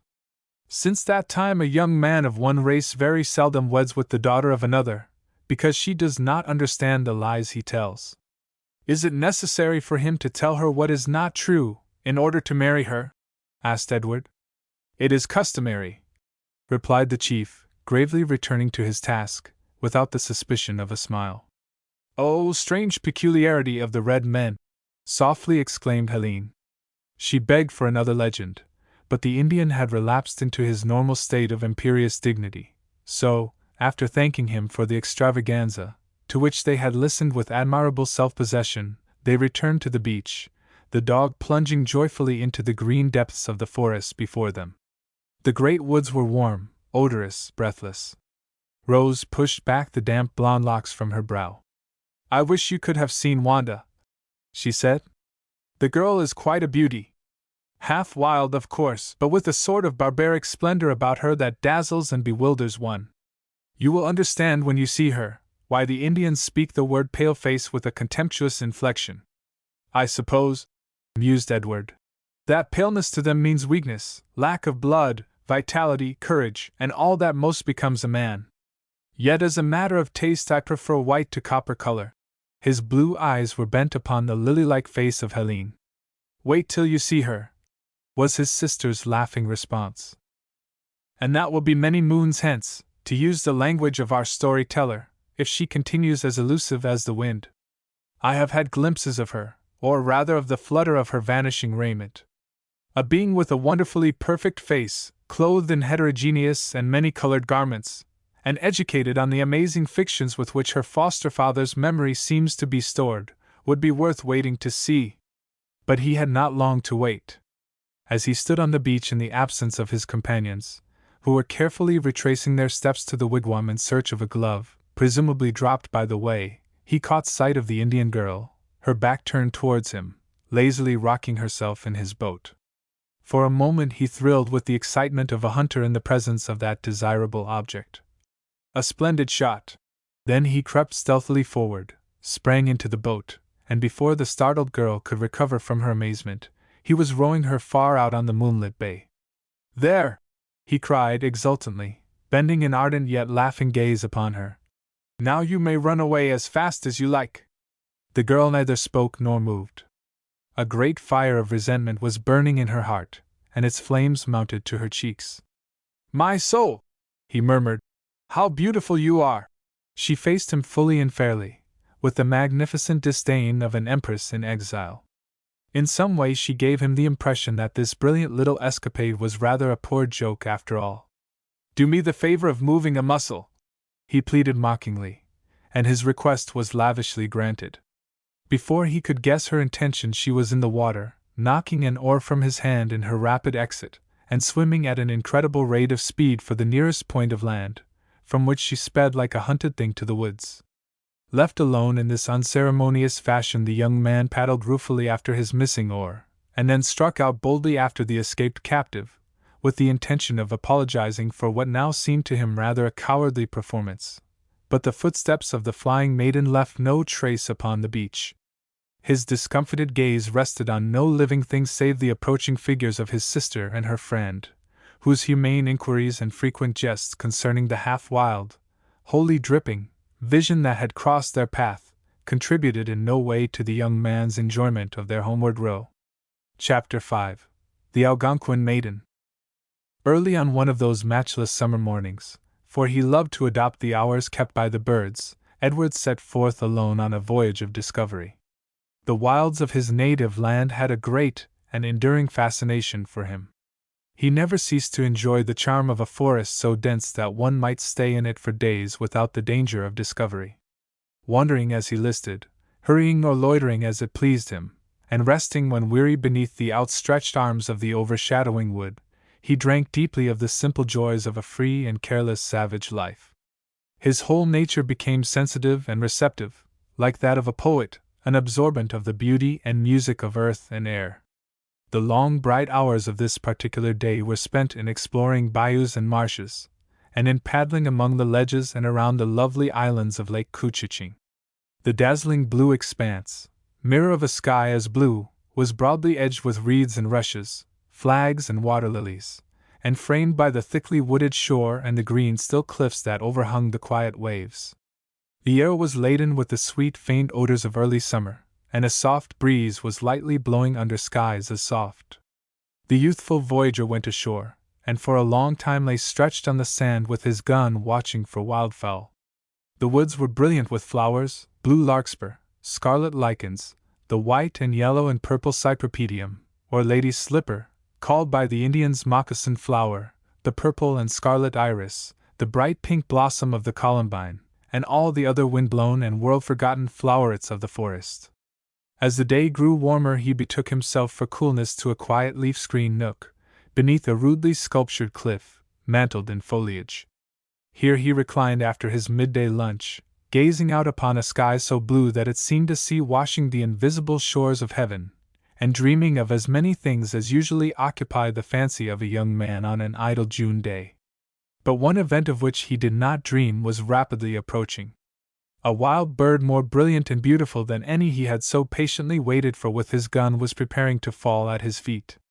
Just above his head the Algonquin maiden, Wanda, who like himself had strayed far from home, was reposing warm and wearied in utter unconsciousness of the proximity of any human being. The shining waters of the lake beneath her gave her a sudden charming inspiration.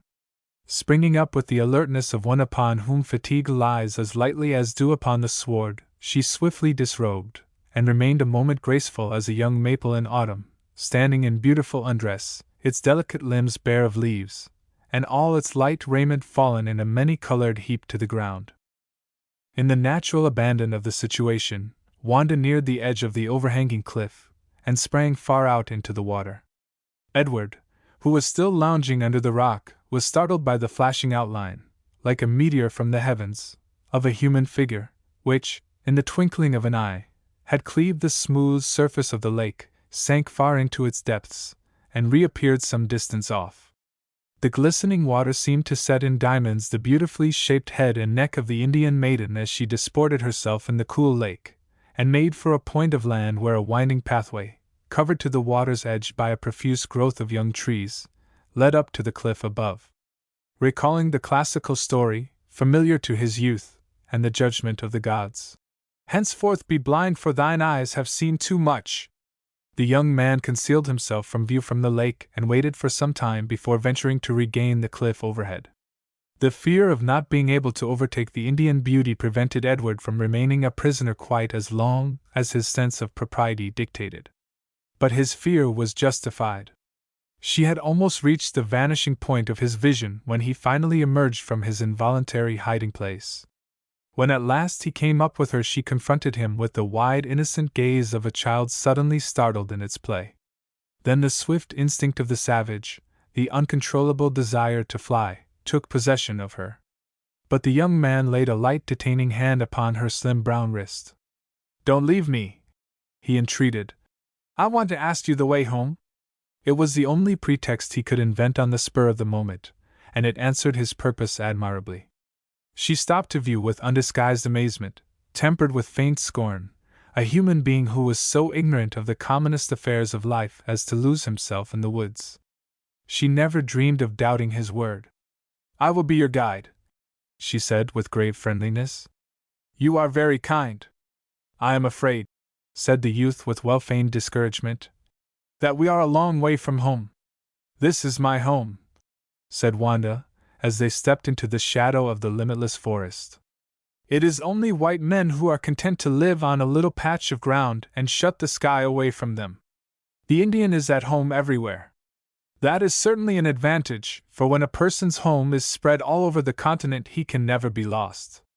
What should I have done if I had not met you? She made no reply. Flitting before him like some gorgeous bird, he was obliged to follow her at a pace that was anything but agreeable on this hot afternoon. Presently she turned and came back. He was leaning against a tree, breathing heavily, and exhibiting every symptom of extreme fatigue. You are forcing me to lead a terribly fast life, he declared. You have no idea of how tired I am. She laid a smooth brown hand upon his heart. If it beat faster at the touch, it was not sufficiently rapid to cause alarm. You are not tired at all, she declared with the air of a wise physician who is not to be imposed upon. Besides, there is need for haste. It is going to rain. And indeed the intense heat of the summer afternoon threatened to find relief in a thunder shower. The atmosphere suddenly cooled and darkened. The strange, shrill, foreboding chirp of a bird was the only sound heard in the forest, except the rushing of a new-risen hurrying wind in the tree-tops. Then came the loud patter of rain on the leaves overhead, accompanied by a heavy crash of thunder. The Great Spirit is angry, murmured the young girl, her eyes dilating, and her breast heaving. Well, experience teaches me that the best course to pursue when people are angry is to keep perfectly still until the storm blows over. It's no use talking back. Ah, don't do that, he implored as she stooped and kissed the ground. But I must. It will propitiate the angry spirit and preserve us from danger. Oh, how can you waste your sweetness on the desert earth in that fashion? It may preserve us from danger, but it is likely to have a contrary effect on me. The temporary shelter afforded by the interlacing branches overhead was now beaten down by the strength of the storm, which descended in torrents. Ah, you are afraid, he observed softly, drawing nearer to her. It is for you, she responded. The rain is no more to me than it is to a red squirrel, but you, poor canary bird, your yellow head should be safe in its own cage. This anxious, motherly tone brought a smile to the lips of the young man. A sudden thought struck his guide.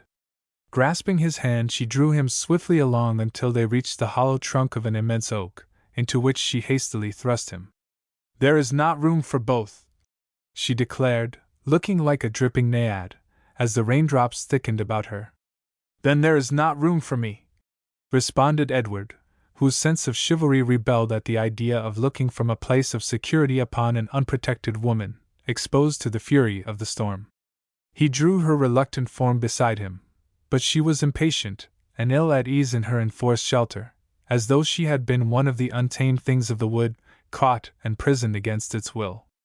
Outside the rain fell fast, while within crouched this beautiful creature as remotely as possible from her human companion, and gazing longingly forth upon the wild elements of whose life her own life seemed to form a vital part. Her pulse beat fast in sympathy with the fast-beating rain. Her large liquid eyes were dark as woodland pools. She did not pay her companion the compliment of being embarrassed in the slightest degree by his presence. Her only feeling was one of physical discomfort in her cramped position, and impatience with the man who could imagine that for her such protection was necessary. It crossed his mind that here was a veritable child of nature, untamed, untamable, not only in her habits and surroundings, her modes of life and thought, but in her very nature, in every fiber of her being, every emotion of her mind. Her superb unconsciousness chagrined and then irritated him. A beautiful woman might as well be a beautiful statue as to persist in behaving like one. A sudden rash desire took possession of the youth to test the quality of this superhuman indifference. The opportunity was tempting, the moment auspicious. He might never be so near her again. He laid one hand upon her arm, and bent his fair head till it reached her shoulder. Then he bestowed a lingering kiss upon the lovely curve of her cheek where it melted into her neck. She turned her proud head slowly, and looked at him through eyes that deepened and glowed. "Wanda!" he breathed softly. For answer he received a stinging blow on the face. Nor was he consoled by the spectacle of a wild girl darting from under the shelter of the tree, and vanishing from his sight. Chapter 6. Catechizings. A June Sunday in the country, radiant, cloudless, odorous with the breath of countless blossoms, thrilled with the melody of unnumbered voices, was just beginning. The first blush of morning lay warm upon sky and lake, the splendor above perfectly matched by the splendor below, as Rose McLeod opened her casement window fronting the east, and looked out upon the myriad tender tints, the new yet ever familiar harmonies of light and color with which the world was clothed. The gray walls of the Commodore's home on this side were hung with climbing plants, and as his pretty daughter leaned out of her chamber window a dewy branch of roses, loosened from its fastening, struck her softly on the cheek. The touch gave her a thrill, delicately keen, a pleasure, sharp as pain. No life was abroad yet except the birds, but the morning glories were all awake. She could see their wealth of tender bloom outspread upon the rugged heap of rocks, warm with sunshine, that separated between a corner of the flower-smothered turf and the dark shadow of the almost impenetrable woods. With her golden head drooped in drowsy meditation upon her folded arms, she would have made a picture for a painter, a picture rose-tinted and rose-framed. But no painter was there to look upon her except the sun, and his ardent attentions becoming altogether too warm to be agreeable, he was incontinently shut outside. She turned away with that slight sense of intoxication that comes from gazing too long upon the inexpressible beauty of a world that is dimmed only by the complaints and forebodings of querulous humanity. In the cool dimness of the pretty many-windowed room she stood a moment irresolutely, and then went in search of inspiration to a row of well-used books, over which she ran a pink reflective fingertip. But nothing there responded to her need. It is a rare book that is worthy to hold the attention of maidenhood on a June morning. So, as further slumber was impossible, she presently slipped downstairs, and stepped out upon the broad veranda. Afterwards came the younger children, Herbert and Eva, whose usually bright faces were shadowed now with the consciousness that it was Sunday, a fact that was aggravated rather than palliated by the radiant perfection of the weather. The Commodore, who was the most sympathetic soul alive, would, if he could have followed his own unperverted instincts, have had his children as happy on Sunday as on any other day, but it was necessary to make concessions to the Puritan spirit of the time, which ruled that a certain degree of discomfort and restraint should mark the first day of the week. But every dull look vanished as the father's step was heard, for his was one of those genial, warm-hearted, caressing natures, which are calculated to dispel the chill of even an old-fashioned Sunday. There was also a hearty brusqueness in the tone of his voice, something of the sea in the swing of his gait, and even in the movement of his full kindly gray eye, which could not fail to inspire confidence.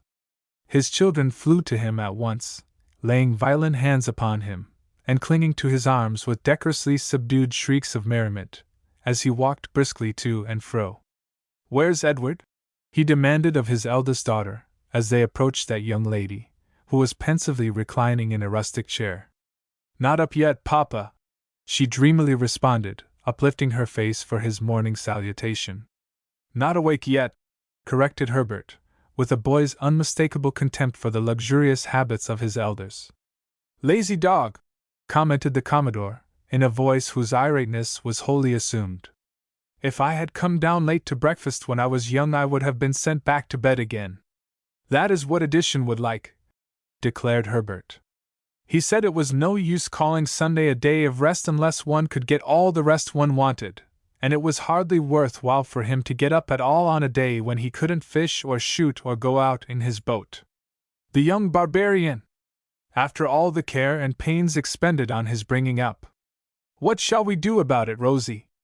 "Call him again," said Herbert, who, with the ever-fertile mind of tender youth, was never destitute of practical suggestions. "Bright boy!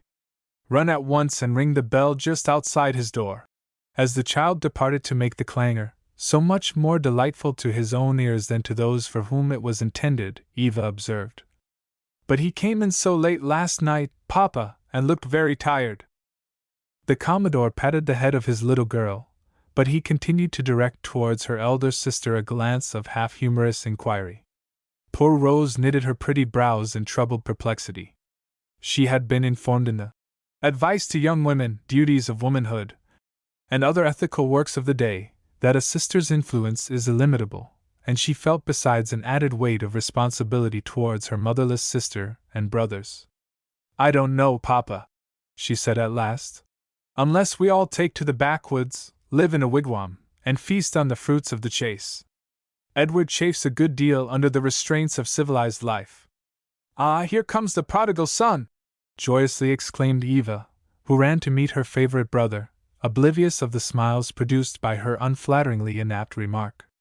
"Don't kill any calf for me," entreated Edward, thrusting his younger sister's straight yellow locks over her face, until it was hard to say where her features ended and the back of her head began. "I deserve it, but I don't like it. Veal is my detestation." "Upon my word," said the old gentleman, looking very hard at a discolored spot just above the left eye of his eldest born, "it looks as though I had been trying to kill the prodigal instead of the calf. That's a bad bruise, my boy." "'Tis, sir," responded Edward, in a tone which implied that meek assent was all that could be expected from him to a proposition so very self-evident. He felt uncomfortably conscious that the eyes of the assembled family were upon him, and glanced half enviously at Eva, as though the ability to shake a sunny mane over one's face at will was something to be thankful for. The breakfast bell roused them from a momentary silence, but the shadow of this mysterious bruise seemed to follow them even to the table. Herbert and Eva, aged respectively 10 and 12, had that superabundant love of information so characteristic of their tender years. They sat in round-eyed silence, bringing the battery of their glances to bear upon their unfortunate brother, who at last could endure it no longer. "Upon my life!" he exclaimed. "One would think I was the Governor-General, or some wild animal in a menagerie, to become the object of so much concentrated and distinguished attention." "Which would you say he was, Eva?" asked Herbert. "Which what?" inquired that young lady. "Sir Peregrine Maitland, or a wild animal?" "Oh, Sir Peregrine, of course. See what a lofty, scornful way he has of looking at us. And yet he is not really proud. He is willing to sit down with us at our humble board, just as though he was a common person." "Children!" said Rose with soft reproach, but her voice trembled, and the imps were subjugated only outwardly. "Anything particular going on in Barry?" queried the Commodore, turning to his eldest son. "Really, I can't say. I haven't been over in several days." "Oh, I imagined you were there last night." "I never go there at night," protested the young man, with unnecessary vehemence. It was clear to him now that his father and sister held a very low opinion of him indeed. Probably they thought he had been hurt in some vulgar tavern brawl, or drunken street fight. The idea was loathsome to him. He had not a single low taste or trait of character. "I'm afraid," said Herbert, shaking his head with mock regret, "that you are a very wild fellow." "He means that you are very fond of the wilds," interpreted Rose, hurriedly endeavoring to avert the threatened domestic storm. "Eva," she continued, taking up that irrepressible damsel before she could give utterance to the uncalled-for remark, which was but too evidently burning upon her lips, "do you know your catechism?" "Yes," replied her sister, in rather an aggrieved tone, for she did not relish this change in the conversation. "I know it, to a certain extent." "Eva looks as though she would prefer to catechize Edward," slyly interpolated her father, and under this shameless encouragement the young lady boldly observed, "Indeed I should. I should like to begin right at the beginning with, can you tell me, dear child, who made you have that big black bruise on your brow?" "I can," responded Edward imperturbably. "It was a beautiful little beast, not much bigger than you are, but a great deal prettier." "Was it really?" Any offense that might have been taken at the uncomplimentary nature of the reply was swallowed up in eager curiosity. "What was it?" "Well, that I can't tell you. I never saw anything like it before." "That's queer," said Herbert. "What color was it?" "Oh, black and brown and all the loveliest shades of scarlet, with cruel, little, white teeth, sharp and strong as a squirrel's teeth."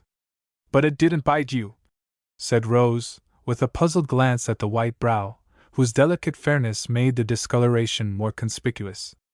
"No, but it looked fully capable of biting. Enchanting little brute! Why on earth didn't you shoot it?"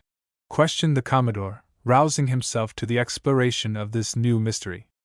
The young man laughed a little guiltily. "To tell the truth, the idea never once entered my head. You have no idea what beautiful eyes it had." "Oh, sentimentalist!" "Yes, I was sentimental enough yesterday, but it will be long before I am troubled that way again." "At any rate," said Herbert, as they drifted back to the shadowing veranda, whose flowery screen the sun had not yet penetrated, "you can't go to church." "I wish I could take you all over in my sailboat," said his elder brother, wistfully surveying the blue waters of Kempenfeld Bay. "Edition, you are a heathen," declared Miss Eva, whose usual adoring advocacy of her brother's opinions was paralyzed by this assault upon the proprieties. "It's wicked to ride in a boat on Sunday." "But it's perfectly right to ride in a carriage," added Herbert, with a view to giving information, and not with any satirical intention. There was no reply. If it is a crime to possess a too great susceptibility to the ever-deepening charm of woods and waters, then Edward MacLeod was the chief of sinners. In his father he had a secret sympathizer, for the old gentleman himself was not without strong leanings toward a free and careless, if not semi-savage, life. But no hint of this escaped him in the presence of the younger children, whose air of severe morality, born of renewed attacks and final triumph over the difficulties of the Sunday school lesson, he considered it unwise to disturb. Church service was not a painfully long or tedious affair. The little wooden structure, erected for that purpose in Barry, had the air of trying to be in sweet accord with the outlying wilderness, from the dark green drapery of ivy which charitably strove to hide its raw newness. The town itself, for in a new country everything in excess of a post office is called a town, was wrapped in Sabbath stillness. The little church was well filled, for a bright Sunday in a country village draws the inhabitants from their homes as infallibly as bees from their hives. Workers and drones, they were all there, bowed together under the sense of a common need, and of faith in a common helper, which alone makes men free and equal.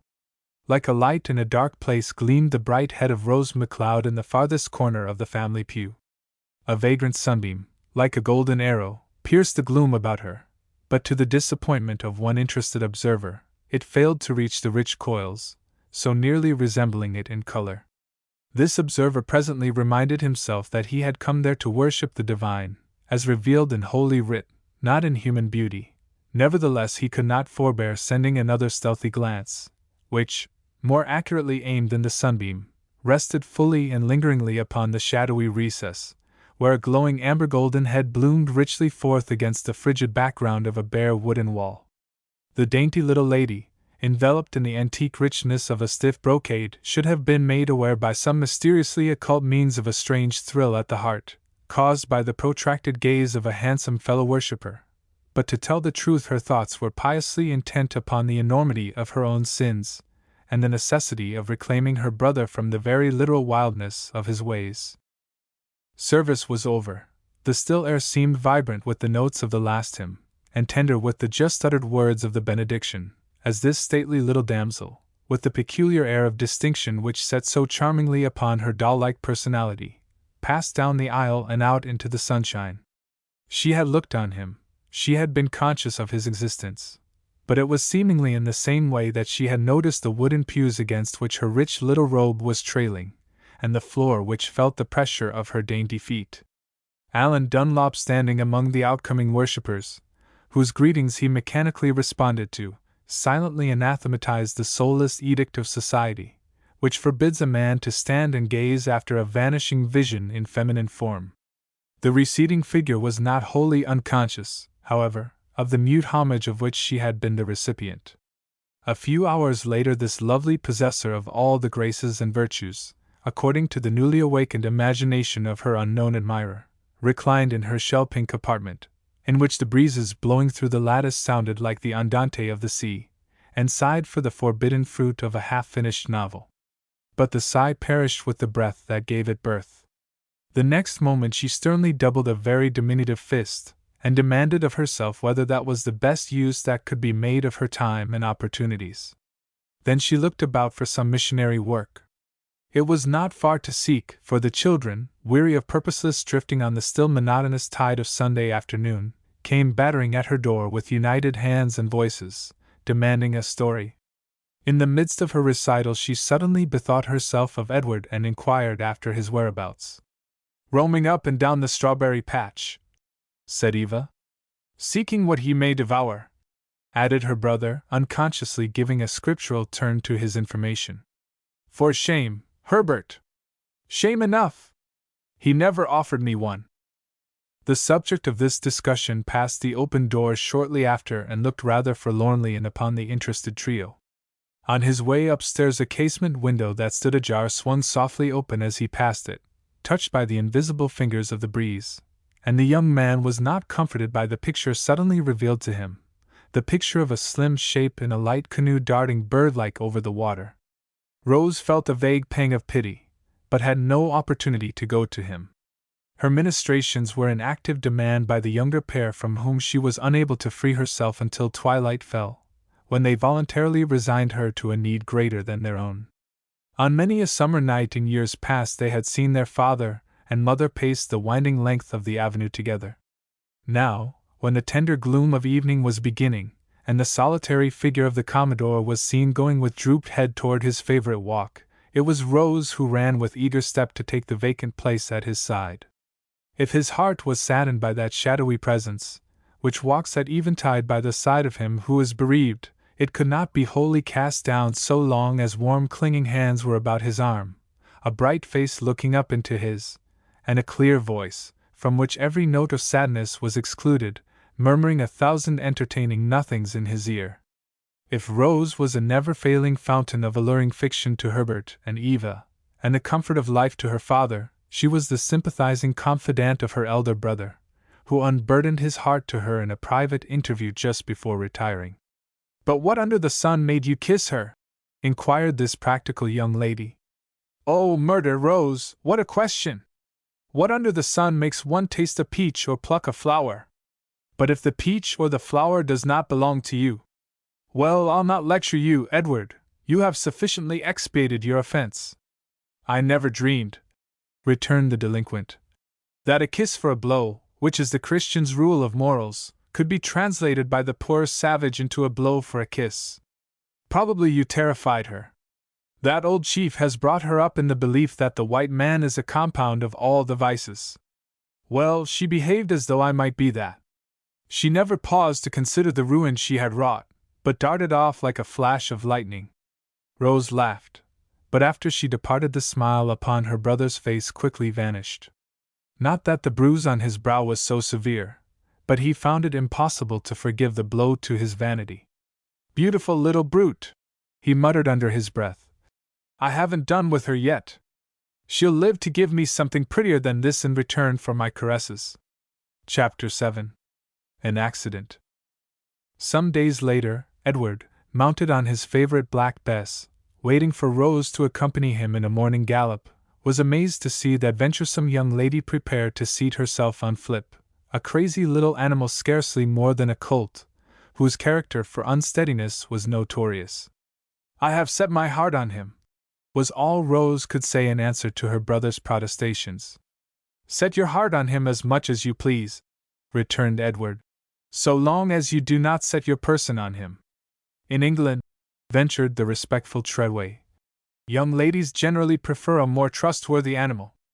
"Well, when we go to England," responded Rose, casting her arms around the neck of her slandered steed, "we'll do as the English do, won't we, Flip, dear? In this country we'll have just a little of our own wild way." From this decision there was no appeal. The words were scarcely spoken when there was a swift scamper of heels, a smothered sound, half shriek, half laughter, from Rose's lips, a cloud of dust, and that was all. Edward's alarm was changed to amusement as the pony, after its first wild flight, settled down into a sort of dancing step, ambling, pirouetting, curvetting, sidling, arching its wilful neck at one moment, and rushing off at a rate that bade fair to break its riders at the next. By fits and starts, a great many of them, they managed to make their way to Bellevue, where the lovely Helene, arrayed in the alluring coolness of a white negligee, and with her braided locks drooping to her waist, came down the walk to meet them. "Rose McLeod!" she exclaimed, for Black Bess was still far in the rear, and she imagined her friend unaccompanied. "And on that desperately dangerous little Flip?" "The very same," responded Rose saucily. "But I don't know how long I may remain on him. We want you to join us in a glorious old gallop." "Good morning, mademoiselle," exclaimed Edward, reining in his black steed. "I hope Madame de Bergsey is better than usual, as I have some thoughts of leaving my wild sister with her. She's every bit as unmanageable as Flip." "Leave me, indeed," retorted Rose. "As though I could trust you alone in the woods, with a pretty girl." The last words were inaudible, save to Helene, between whom and Rose there passed a subtle glance which gave Edward a vague alarm. Could it be that Helene had received intelligence of his encounter with Wanda? No, it was clearly impossible. There was nothing of mocking in her look, nothing but the pretty consciousness of a girl who could not forget that her shoulders and arms were gleaming beneath the mist of a muslin altogether too thin, and a weight of loosened braids altogether too thick, to be proper subjects for a young man's contemplation. She presently vanished within, and reappeared before they had time to be impatient. In her close-clinging habit, with her black braids securely pinned, a handful of lilies drooping at her waist, and the whole of her fair young figure invested with a sort of stately maidenliness, she formed a sufficient contrast to Rose, who, perched defiantly upon her wicked little steed, looked every inch a rogue. Mademoiselle de Bergsey's white horse was slim and graceful as became its owner, who glanced with ladylike apprehension at the dashings and plungings and other dog-like vagaries of Flip. "Dear me, Rose," she at last remarked rather nervously, "I can't bear to look at you." "Then don't look at me!" exclaimed the wild girl. "Go on with Edward. Flip and I are going to make a morning of it." The young man nothing loath drew in Black Bess beside the milk-white palfrey, and began to comment upon the beauty of the morning, of the woods through which they were passing, and lastly, of an Indian child, who, straying away from a settlement of wigwams, perched itself upon a stump, and surveyed the cavalcade with round-eyed interest. "The loveliest Indian girl I ever saw," remarked Helene, "is Wanda, the Algonquin chief's adopted daughter.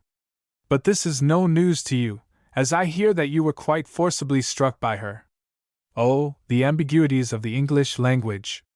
There was not a quiver of an eyelash, not the slightest curl of the scarlet lips, and the wide dark eyes were seemingly free from guile.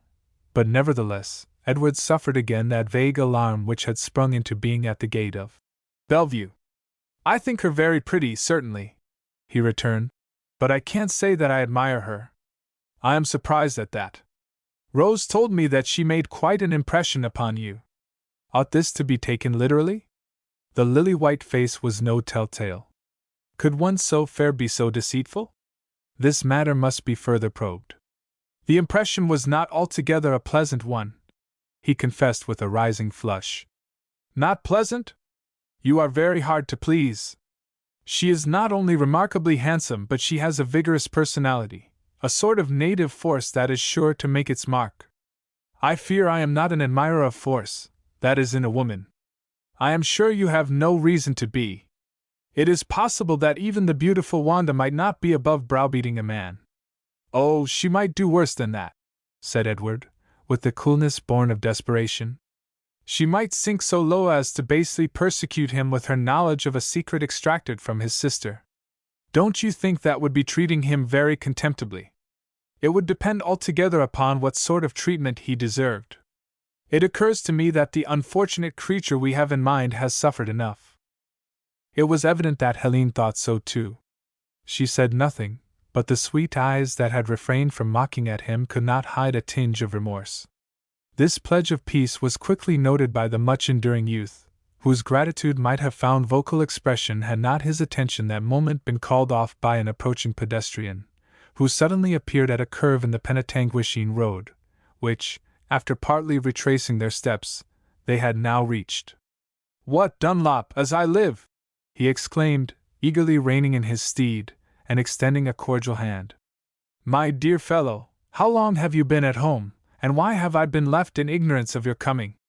The young man, who had paid Helene the doubtful tribute of a disappointed glance, returned the greeting warmly, but in more measured terms. "I was at church on Sunday," he said, "for the first time since my return home. Why weren't you there?" "Ugh," said Edward, as though the recollection had been an icicle suddenly thrust down his back. "Why, to tell the truth, I performed an act of worship on the day before, and the consequence was so frightful that I was discouraged from further attempts at prayer and praise. I hadn't the heart to go." "You hadn't the face to go," softly corrected Helene. "Exactly. Your knowledge of the facts is copious and profound. Excuse me, Miss de Berksey, let me present to you Mr. Allen Dunlop, Provincial Land Surveyor, member for the Home District, future leader in Parliament, and a man after my own heart." The stranger looked as though a less elaborate introduction might have pleased him better. "Edward, you are as extravagant as ever," he exclaimed, and then, turning to the lady, with a sort of shy sincerity, "Don't believe him, Miss de Berksey. I am studying politics and practicing surveying, but that is all." "And you mean to say that you are not a man after my own heart?" demanded Edward, threatening him with his riding whip.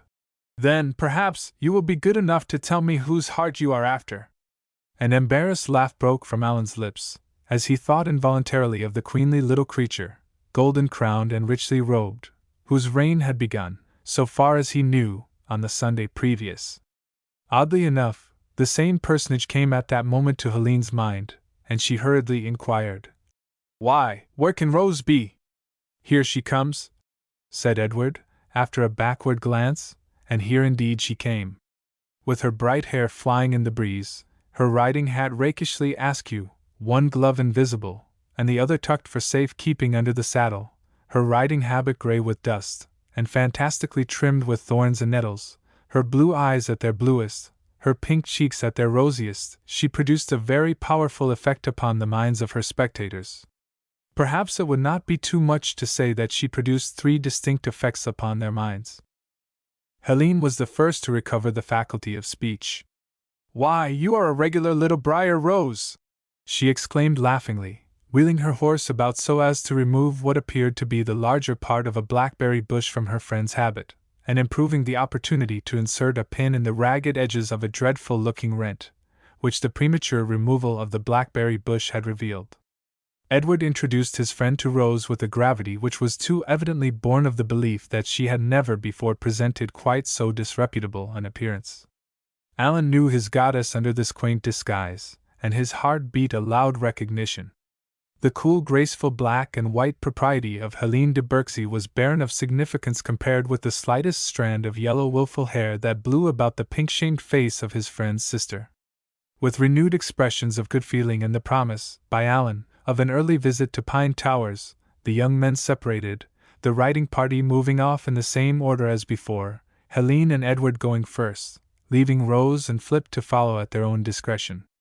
But the latter, who had exhausted every known device for his own amusement, now suddenly discovered and put into instant execution another way to annoy his pretty mistress. This was to stand perfectly still, inexorably, indomitably, immovably still. In vain Rose whipped, begged, prayed, and almost wept. But Flip was thereby only strengthened in his decision. Rose's companions had vanished around the bend in the road. Though lost to sight, they were to memory obnoxious. How mean of Edward to go off in that cool, careless way, without a thought of her left behind! How contemptible of Helene to leave her without so much as a hairpin to repair the ravages made by that horrible little horse! And now, worse and worse, Allan Dunlop, who might have had the gentlemanliness to make himself invisible as soon as possible, came hurrying back to be a further witness of her disheveled embarrassment. "I am afraid your horse is a little fractious," he suggested respectfully. "Oh, no," replied Rose, earnestly, scarcely conscious of what she said. "Only sometimes he won't go." This was a statement which Flip seemed in no wise disposed to contradict. "Perhaps if you will allow me to pet him a little, we may induce a change in his behavior." He drew near and laid his head upon the pony's mane, accidentally brushing with his mustache the warm little hand upon the reins. Its owner drew it away, while an expression of absolute pain crossed her face. "I don't know what you can think of me," she said contritely. I lost one of my gloves in reaching for a branch above my head, and it's no use wearing the other and trying to be half respectable. She was miserably conscious that she was not even that, as she tried to fasten up her loosely waving locks, and thought of the awful rent in her habit, through which that saving pin had slipped and been lost sight of forever, like a weary little missionary in a very large field of labor. The skirt beneath was deplorably short, and her feet, though small, were not small enough to be invisible. Her chivalrous attendant seemed quite unconscious of these glaring deficiencies in her appearance, as he looked up with a bright smile, and said, "There, I think he will go now." At the word Flip began a slow undulating movement, something akin to that produced by a rocking horse, which while it goes fast enough makes no perceptible progress. Poor Rose, excited and unstrung by her morning's adventures, dropped the reins in disgust, and then with one hand clutching her skirt, and the other her hair, she resigned herself to a fit of uncontrollable laughter. The next moment the wilful horse made a wild plunge forward, and the wilful girl was flung with terrible force against a heap of stones on the roadside. Colorless, motionless, breathless, she lay at the feet of Alan Dunlop, whose heart turned sick as he discerned among the yellow locks outspread on the gray stones a slender stream of blood. For a moment the young man stood horror-struck. Fortunately he was not far from home, and there he proceeded at once to take the almost lifeless girl. As he was about to lift her gently in his arms, a low moan escaped her lips, the significance of which he was not slow to catch. Unable to speak, almost unable to move, she made a slight writhing motion of the limbs, accompanied by a convulsive twitch at the torn gown. Alan Dunlop was not dull-witted enough to suppose that her ankle was sprained. His sensibilities and sympathies were exquisitely quick and fine.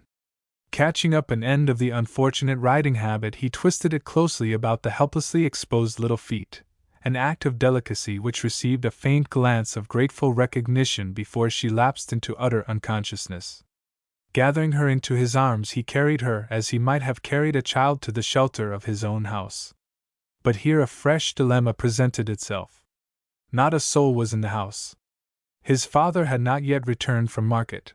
His mother and the servant were absent, he knew not where. Placing her on a couch, he bathed with awkwardly gentle fingers the wound in her head, and dared even to wipe away a few drops of blood from the little pallid face. Still the white lids lay motionless over the blue eyes, and the girlish form was unmoved by a breath. He stood anxiously looking down at her, wondering what his mother would do in his place, and feeling in every fiber a man's natural helplessness in the presence of a suffering woman. "What can I do for you?" he asked, as she at last opened her eyes, and gazed half frightened at her strange surroundings. "Thank you, I believe I am quite comfortable, except for the dreadful pain. I feel so terribly shaken." And the poor child broke into uncontrollable sobs. "Oh, don't cry," begged Alan, who might with equal truth have claimed that he too felt terribly shaken. "I can't imagine where my mother has gone." He stared miserably out of the window a moment, and then returned to his patient, with the air of a man who is not going to shirk a duty, no matter how difficult it may be. "If you could dry your eyes," he began with a sort of brotherly gentleness, "and tell." "I'm afraid I can't. I don't dare move my right hand from under me, the pain is so acute in my back, and there's something dreadfully wrong with my left arm." Dreadfully wrong indeed. It hung limp and broken. The young man was spurred by the sight to instant, decisive action. "Miss McLeod," he said, "I will have to leave you alone, and go at once for a physician and your father. Do you think you can be very brave?" Her tears flowed afresh at the question. This time he wiped them away himself. "Oh, I'm afraid I couldn't be that," she said. "I never could. But I'll promise not to run away before you come back." She is a brave little soul after all, he thought, as he waved his hand, and hurried off to the stable. But that is a woman's courage, cry one moment and make a joke the next. Mrs. Dunlop, who was not as far distant from home as her son had supposed, entered the house a few minutes after his departure, followed by the servant, both bearing great baskets of raspberries. The two women were sufficiently astonished at sight of the unexpected and most unfortunate guest. But Alan's mother would scarcely allow Rose to pronounce a word of her penitent confession. It was enough for her to know that here was an opportunity for her to relieve suffering, and she improved it with characteristic tact and delicacy. The open-eyed and open-mouthed maid was sent on various small missions of mercy, which she attacked with zeal, in the hope that thereby in some way her abounding thirst for information might be assuaged. Very soon after, the quiet farmhouse became the rendezvous of an unusual number of strangers. Helene and Edward, who had returned to see if Alan could tell them anything concerning the whereabouts of the missing girl, came first. Helene, full of grief and contrition because she had not remained by the side of Rose through the entire length of her perilous undertaking, and Edward, whose brotherly sympathy was tinged by the magnanimous consciousness that nothing would tempt him to remind her that he had warned her of the evil which had resulted in her downfall. Afterwards came the physician who set the broken arm, and forbade the patient's removal, and then the Commodore, in whose brawny neck his daughter hid a wet, pitiful face. "It was my fault, Papa," she whispered, "and it's a miracle I'm not broken up into more pieces than I am. I deserve to be. I'm as full of penitence as I am of pain. But don't you be troubled about me. Mrs. Dunlop is as good and kind as it is possible to be. I am sure they are very nice people." Very nice people perhaps, but very little to the Commodore's taste. As he turned to greet the man, upon whose hospitality his daughter had been so literally and unexpectedly thrown, he was scarcely his frank, genial, outspoken self. There was a secret root of prejudice against this unpretending farmer, whose son's political views were as far from his own as the East is from the West, and whose social position was decidedly inferior.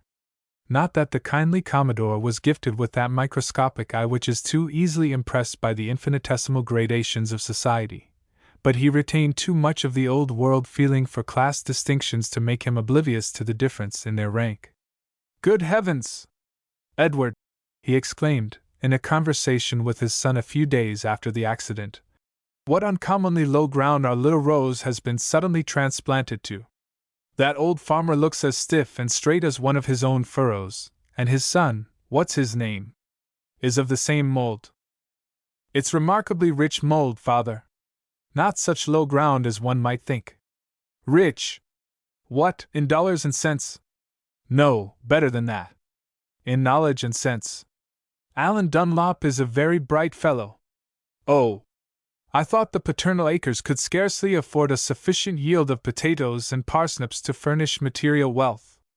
As for the sense you speak of, I hope your friend possesses enough to keep him from making love to your sister. He is far too proud to make love to one whom he considers his social superior, though she might do worse than permit it." "Oh dear, yes, she might have been thrown into a settlement of savages, and wedded to the first wild Indian that ran to pick her up." Edward's cheek reddened perceptibly. "Or she might marry a snob," he said. "Come, Edward," returned the Commodore, with a breezy laugh. "You must not insinuate that your old father is such a disagreeable sort of person. But seriously, you don't consider Alan Dunlop your equal, do you?" "No," said Edward. "I don't think him my equal. That's the sensible way to look at it. Not but that he is as good and necessary in his way as the earth he tills and the vegetables he sells. Oh, it is the father, who, by the way, is an old soldier, that tills and sells. The son, as you know, is a young rising politician, a radical. I am only too well aware of that, but why couldn't he stick to the plough? It's the unluckiest business imaginable, Edward, that we should have played into their hands in this way. They are the last sort of people to whom one cares to be under a personal obligation." Edward had no balm to apply to his father's irritation. "When I say that I don't consider Alan my equal," he explained, "I mean that I fancy him my superior." His father laughed aloud. "You seem to have a good many fancies," he said tolerantly, and continued to smoke in meditative silence. And still among the people of whom her father and brother held such entirely opposite opinions lay the helpless Rose, victim of a slow fever, which left her, as Helene pityingly said, weak as a rose-leaf. But Helene seldom saw her now. Edward and his father were also all but banished from her bedside. "Really," said Dr. Ardaugh to the Commodore, "I must insist upon absolute quiet as the first requisite for my patient's recovery.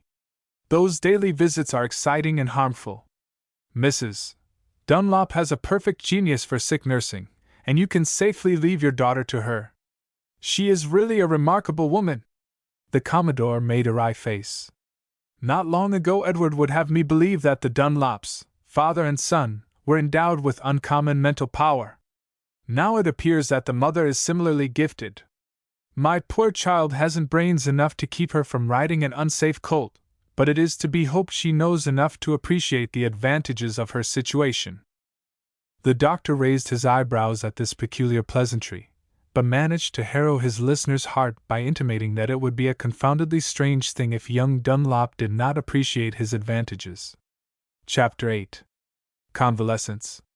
To be slowly recovering from a severe illness is almost like being again a very little child. So thought Rose MacLeod, as she lay between lavender-scented sheets, in the quaint stone cottage, whose deep old-fashioned window-seats, and low whitewash ceilings, were becoming as familiar to her as the stately halls of her home. The protracted leisure of convalescence was growing burdensome to her. So many days had she watched the lights and shadows woven throughout the greenery, just outside her window, or listened to the weird measure of the rain when the wind surged like a sea through the foliage, or held her breath for joy when a flying bird pulsed vividly across the sky, or counted the milk-white flowers of the locust tree, as they strewed the ground with blossoms, or noted the exact moment when the morning glories softly clasped their purple petals together, as though unable to contain a greater fullness of joy than was brought by the summer morning. It was now early evening, and Rose gave vent to a little uncontrollable sigh. Mrs. Dunlop came as quickly to the bedside as though the sigh had been the sound of a trumpet. She was a very pleasant object for weary invalid eyes to rest upon. Her dark hair was satin smooth, her voice and movements were quiet and refined. There was in her face that mingling of shyness and sincerity, irradiated by a look of the keenest intelligence, which reminded Rose of Alan, between whom and his mother there was a strong resemblance.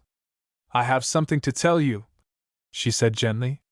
"As my prisoner you have behaved in such an exemplary manner, keeping all the rules of the institution, and making no attempt to run away, that I have decided to give you the freedom of another room." "Oh, am I to go into another room?" Had a voyage to Europe been proposed to her, it could scarcely have suggested pleasanter ideas of change. "A new wallpaper, and a new window! What more could I ask for? But how am I to get there? What means of transportation have you?" "That is just what I am thinking of. I could dress you in my gray wrapper, and then, would you mind if Alan were to help me to lift you to the couch in my room?" Rose shuddered a little. A faint pink stained for a moment the whiteness of her cheek. "I shouldn't mind it if I were senseless," she said, "but I don't want him to think I have lost my senses again. No, we'll have to give up that idea." But Mrs. Dunlop was not the sort of person to give up an idea without good cause. "The mountain must then go to Mohammed," said she, and wheeling the couch close to the sickbed, she arranged the invalid cozily among the cushions, and pushed her slowly into her own apartment. "If I were twice as large as you are," she added, "instead of being just your size, I should have carried you in half the time." But another and more serious consequence followed that same evening upon the striking similarity in figure between Mrs. Dunlop and Miss MacLeod. Golden twilight had changed to dim dusk, but Rose still lay with her fair head almost buried among the cushions. She expected a visit from her father that evening, and the temptation to show him what she could do and dare was irresistible. All her hostess's hints that bedtime had arrived were wasted upon deaf ears.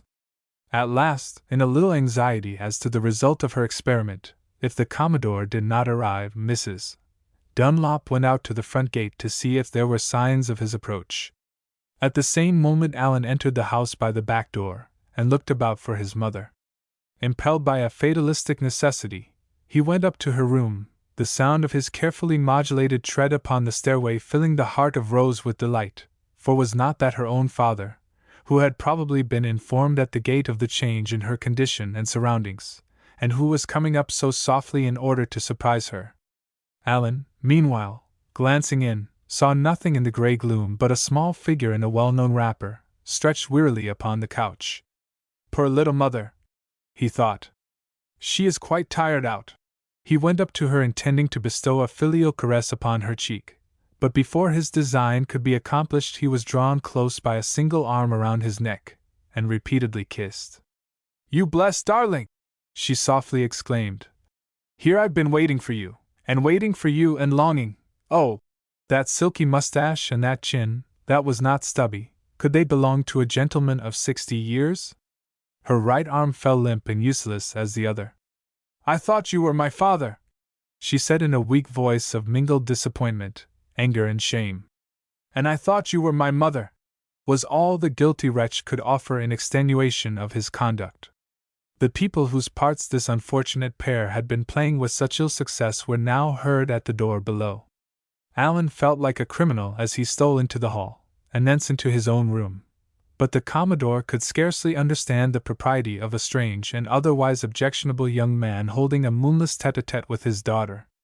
In any case his presence would involve disagreeable explanations. If her cheeks were as flushed as his own, no doubt her doting parent would ascribe it to renewed health and strength. But the young man, sitting alone in the perfumed darkness of that summer night, with his hot head fallen upon the windowsill, did not imagine that the fire that burned along his own veins was an indication of health. On the contrary, he feared it the symptom of a dreaded disease, the fever and delirium of love. What was that little yellow-haired girl to him? Nothing. Nothing. Yet her kisses burned upon his lips, and every drop of blood in his body seemed to contradict his nonchalant nothing with a passionate everything.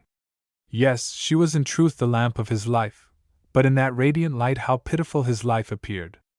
How pitiful, and yet how beautiful, for in the tender illumination of her imagined love rough places became smooth, dark ways bright, and the heights of possible achievement were faintly flushed with all the delicate tints of dawn, the dawn of a diviner day than any he had yet looked upon.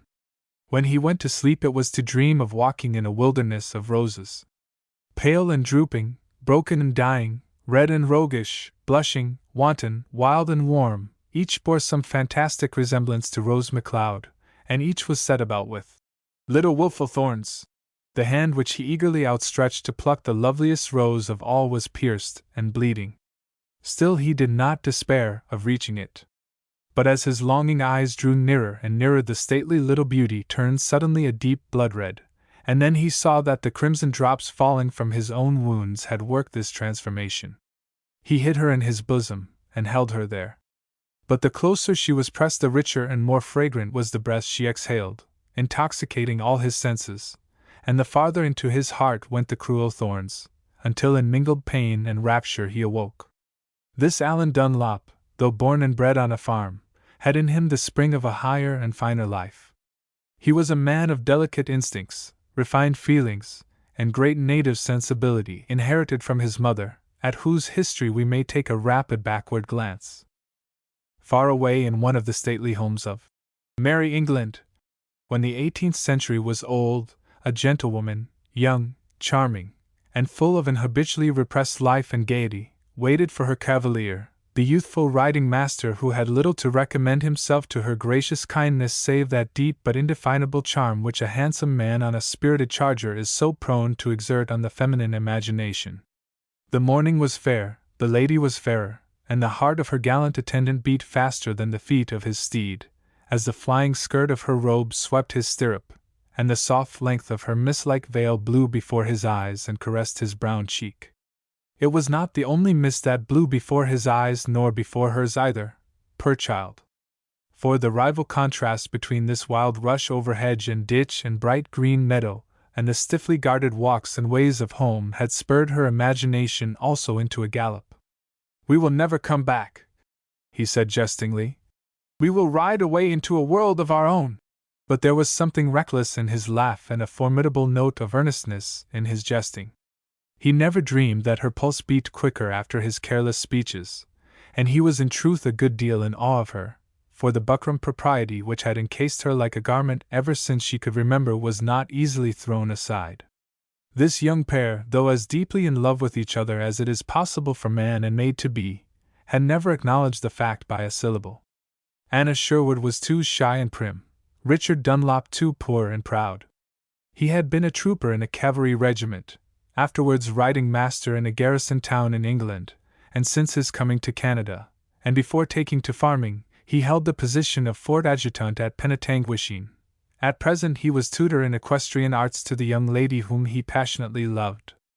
Of her there is little to tell except that until this dashing young fellow crossed her path she had experienced about as much change and variety in her life as though she had been a plant grown in a flower pot. On sunny days she was allowed the outside air, on stormy days she was kept within. She toiled not, either did she spin. Nothing was required of her except colorless acquiescence in a life of torpid, unnatural, unendurable ennui. The young lady's only guardian was a wealthy maiden aunt, who was as rich as she was old maidish, a statement likely to thrill the heart of any mammon worshipper among her acquaintance, and whose special pride was the exemplary manner in which she had brought up her brother's child. The daring young fellow who had presumed to fall in love with this model niece followed her uninvited into the family sitting-room on returning from their ride, a proceeding which rather alarmed the gentle Anna, though her much-dreaded relative was absent. He did not sit down, but took a decisive stand on the hearthrug. He looked like a man who has something he must say, though the saying of it will all but cost him his life. She sat down with a strange foreboding at her heart of something terrible to come. The austere influences of her aunt's home were upon her. She sat in prim composure, pale hands clasped, and pale lids drooping upon cheeks that had lost every particle of the warmth and glow gained by exercise.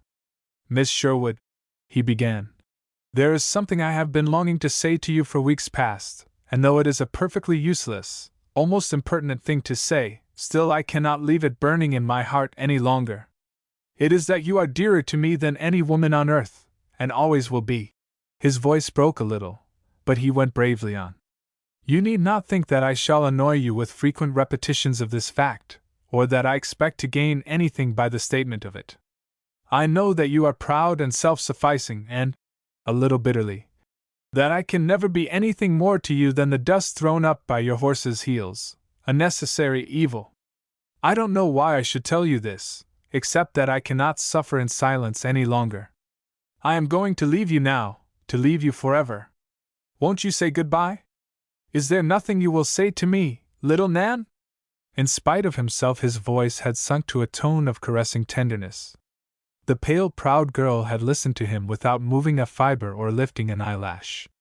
But now there came a great flow of blood to her face, a swift rush of tears to her eyes. "Nothing," she said, "except—" She wrung her hands, pride dies very hard. "Except that I love you, Dick." His eyes blazed. "Then, by heaven," he cried, "we shall never part." He caught her to his breast and held her there a moment without speaking. He was too dazed to speak. The scene was dramatic, and Miss Maria Sherwood, who entered the room at that moment, did not approve of the drama. She held that it was sensational in conduct, scurrilous in character, scandalous in its consequences, and it is highly probable that from this brief glimpse of it she saw no reason to change her opinions. Act Second, as may be imagined, was stormy and exciting, gaining in interest as it progressed, and the last scene in these private theatricals saw the hero and heroine shipped off to Canada, that better country, where the lives and loves of those to whom fate has been cruel are graciously spared, under conditions adverse enough but still endurable. That life and love can continue to exist beneath bleak foreign skies, when grim poverty howls wolf-like at the door, and the winds of seemingly year-long winters are scarcely less fierce, was the proposition these courageous young people set themselves to prove. No day dawned so dark that was not illumined for him by the repetition of that shamelessly unmaidenly speech. "I love you, Dick." As for her, she never ceased to smile at the blindness of a man who could imagine that luxurious imprisonment for life without him could be more alluring than the greatest hardships endured in the perpetual sunshine of his love. Of this pair, whose romance had outlasted the sordid cares and trials of life in the backwoods, Alan Dunlop, with his exquisite susceptibilities and ambitious aims, was the honest fruit. He was not visible to Rose for some days after their emotional and wholly involuntary encounter in his mother's room, and then he brought her a great handful of her fragrant namesakes. She had been promoted for half an hour to a huge well-cushioned chair, in which she reclined rather languidly. The roses formed a pretext for a little desultory conversation, and then Alan, noticing the invalid's little ears were turning pink, presumably at the recollection of their last meeting, could not forbear saying, "I feel that I ought to beg your pardon, Miss McLeod, for the way I treated you the other evening. It was a brutal assault, though wholly unintentional." Poor Rose, who remembered that it was she who made the assault, expressed the belief that she would rather it were forgotten than forgiven. "I'm afraid I can't forget it. Some things make too deep an impression. Of course," he added in his embarrassment, "it was the last thing I should have wished to do." "Of course," echoed the miserable girl, wondering if he meant what he said. "Alan," said his mother, entering the room at that moment, "what are you saying to distress my patient? I don't like the look of these feverish cheeks. I fear I have committed the unpardonable sin, as Miss Rose refuses to pardon it." Mrs. Dunlop, who was in absolute ignorance of the subject of conversation, looked smilingly from one to the other. "Promise her that the offense will never be repeated, Alan," she said, "and then it may receive forgiveness." The young man colored scarlet. "The conditions are too hard," he murmured. "I think, on the whole, I should prefer to go unforgiven," and he hastily rose and left the room. But if Rose McLeod was not free from afflictions of a sentimental nature, her brother Edward was even less so. This young man sorely missed the girlish society which his sister in happier days had constantly drawn about her. One afternoon, when time hung particularly heavy on his hands, he decided to go over to Bellevue, ostensibly to give Madame de Berksey the latest information concerning Rose, but really to solace his soul with the sight of the beautiful Helene. On his way over he chanced to overtake the Algonquin girl, Wanda, whom he proceeded to upbraid in no measured terms for the way in which she had treated him. "Ah, don't!" she cried at last, covering her ears with her hands. "Your words are like hailstones, sharp and cruel and cold." "Then will you not say that you are sorry?" he pleaded, bending his fair head once more perilously near to the soft, brown neck. "Sorry that you deserve the blow?" "Yes, certainly." "Wanda!" cried Edward, an irrepressible smile breaking through his assumed anger. "You are a witch, and a wicked witch, too. It is like your race to be cruel and merciless, indifferent to the pain you inflict, and—" "No, no," retorted the girl, indignantly. "It is not true." She was irradiated by her wrath. The usual faint yet warm redness of her face had changed to a deeper hue, and her eyes were smoldering fires. Edward had never seen her look so handsome, but his attention was distracted from her at that instant by some rough, prickly shrubs, near which they were passing. He put out his hand instinctively to keep them from touching his companion, and a sharp thorn pierced his palm. He immediately affected to be in great pain. "It is easy for the pale-face to suffer," she said tauntingly. "It is impossible for your race to be pitiful," he replied in the same tone. Again she flushed hotly, and, as if to disprove his assertion, she seized his hand, and pressed it closely to her angrily, heaving bosom, as she tried to extract the thorn from it. But it had penetrated too far, and with a quick, impatient "ah!" she bent her warm red lips to his palm and strove to reach the thorn with her little white teeth. After several attempts she was at last successful, and looked up with an air of innocent triumph. "I take back my cruel words," Edward said. "I am sure you can be a little pitiful." Then he put her gently but hastily aside, for they were close upon Bellevue, and he was eager to meet Helene. With a grieved, childlike wonder the beautiful, ignorant savage watched him, as he hurried across the velvet lawn, among beds of brilliant flowers, to greet a lily-like maiden, clad in what, in her uncivilized eyes, appeared to be a mingling of mist and moonbeams. It was the first time that he had shown a wish to leave her. Hitherto she had been the object of his pursuit, of his devotion, of his ardent desire. Now, like a cold blast, his neglect struck chill upon her heart, and she turned back into the forest solitudes with all the brightness suddenly and strangely gone out of her life. But instead of being translated to the earthly paradise of a beautiful woman's favor, Edward, to his own great disappointment and chagrin, found himself in a very different atmosphere. Helene was cold, nearly silent, utterly indifferent. She was looking unusually well. The rich harmonious contrasts of face and hair, the midnight darkness of the one breaking into the radiant dawn of the other, never before impressed him so vividly. But she was terribly distant. The young man assured himself rather bitterly that if she were 1,000 miles off she could not have been more oblivious of his presence. She was alluring even in her indifference, graceful, elegant, angelic, but an angel carved in ice. "I have been so unfortunate as to offend you," he said at parting, as they stood alone in the soft, moonless, summer dusk. "I don't know, is it a matter of much importance?" There was an accent of weariness in her voice, but the tone was hard. "Yes, to me. You are as cold as death. What a very unpleasant fancy!" She shivered lightly, and extended the tips of her very chilly fingers to him in a last good night. Mademoiselle Helene was intensely proud. She had been an unobserved witness of the scene between Edward and Wanda in the wood, and, of course, had made her own misinterpretation. A man who could permit a low, untutored savage to fawn upon him in that way, kissing his hand repeatedly, and flushing with gratified vanity, presumably at his words of endearment, could scarcely expect to be treated otherwise than with disdain by the high-bred girl whom he had previously delighted to honor. As for Edward, he was sorely hurt and bewildered. Helene's treatment of him he considered decidedly curt, and natural resentment burned within him at the thought. But before he reached home his anger had passed away, and with it all remembrance of the cold maiden and the unpleasant evening she had given him. In their place lived an intense recollection of a tawny woman, beautiful and warm-blooded, and his heart thrilled with a tumult of emotions at the memory of her lustrous velvet lips closely pressed within his wounded hand. Chapter 9. On the way to the capital. From early summer to late autumn, from assurance of bloom to certainty of frost, is but a step, the step between life and death. The murmuring leaves and waters on the shores of Kempenfeld Bay had learned a louder and harsher melody, the wild wind prophecy of winter. For a brief season Indian summer came to reillumine the despairing days, and the larches, set aflame by her hand, flashed like lights. Then through the softly tinted wood broke the autumn brightness upon delicate shimmering birch trees, red sumacs, purple-tinged sassafras, golden-rod and asters.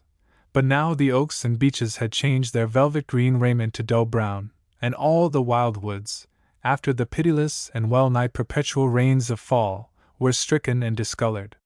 Madame and Mademoiselle de Berksey had flown with the birds, and were now domiciled in their winter home at the Oak Ridges, whither Rose MacLeod, in response to an urgent invitation from Helene, had accompanied them, and when she wrote letters of entreaty to her father, urging him to take a house in York for the winter. "Not that it is so particularly lively," she wrote, "but it is not quite so deathly as at Pine Towers. Edward will be willing to come, I know, desperate lover of nature that he is, for there is nothing in the woods now but eternal requiem over lost and buried beauty, of which, in the natural vanity of youth, he may be tempted to consider himself a part.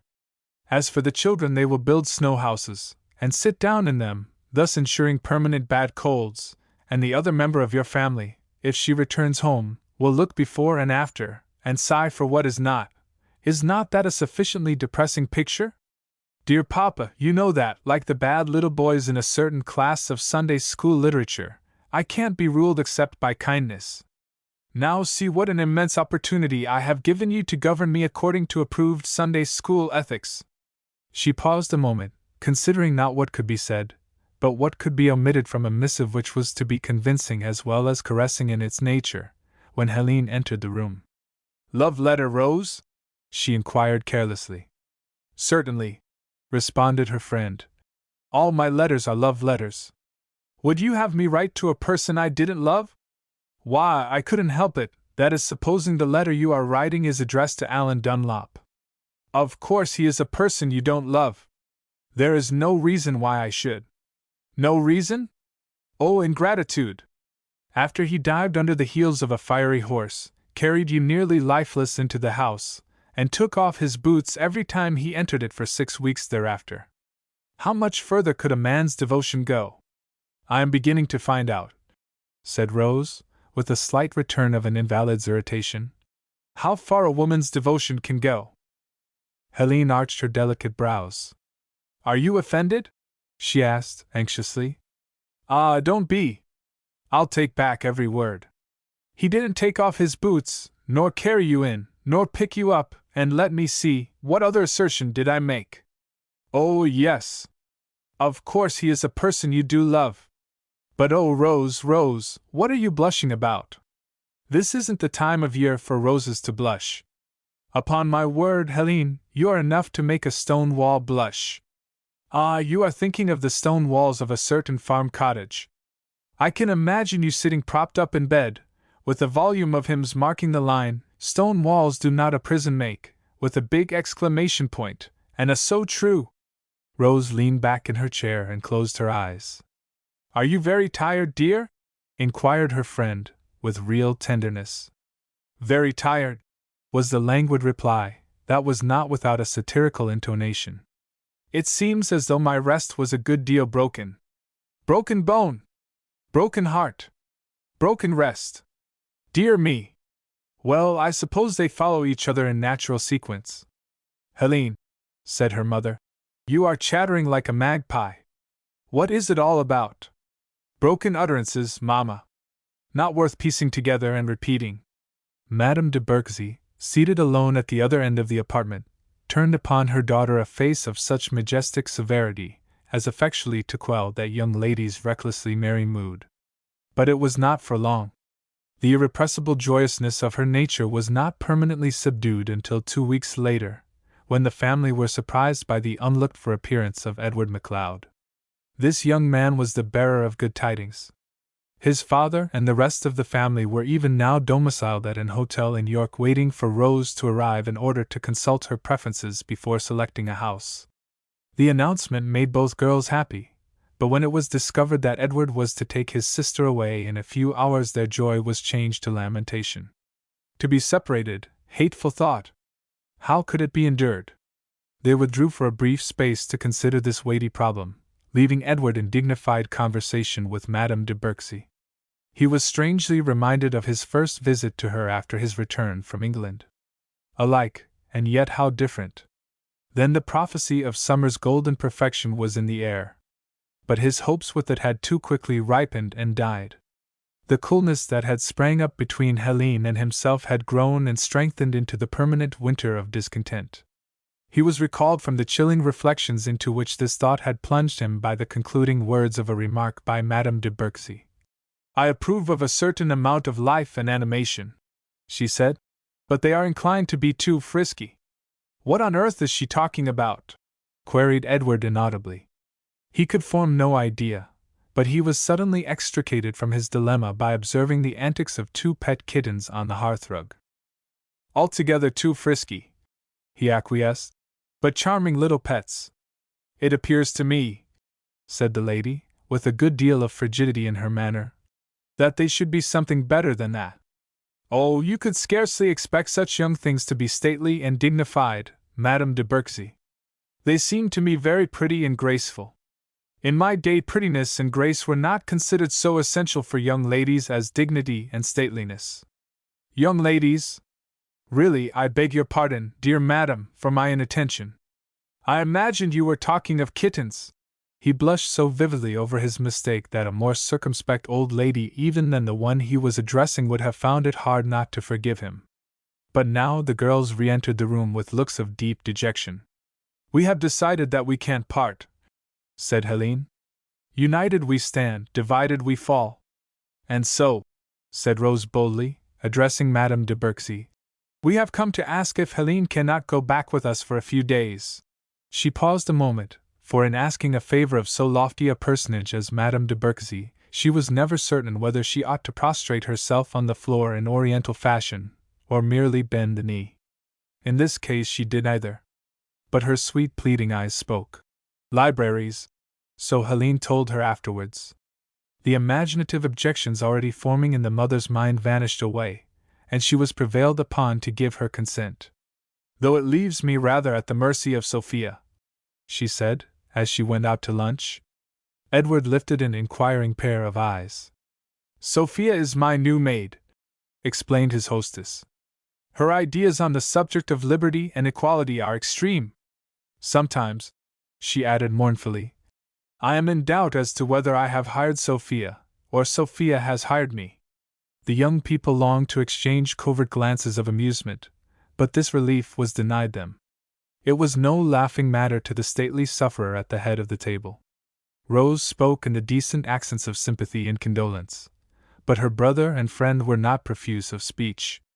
The latter was thinking of possible explanations and reconciliations that might arise through the frequent opportunities of meeting with Edward, which a temporary residence under the same roof would entail, and the former was feasting his beauty-loving eyes upon a strikingly lovely picture on the other side of the table, the picture of two heads, golden yellow and raven black, against the rich background of a peacock-tinted tapestry screen.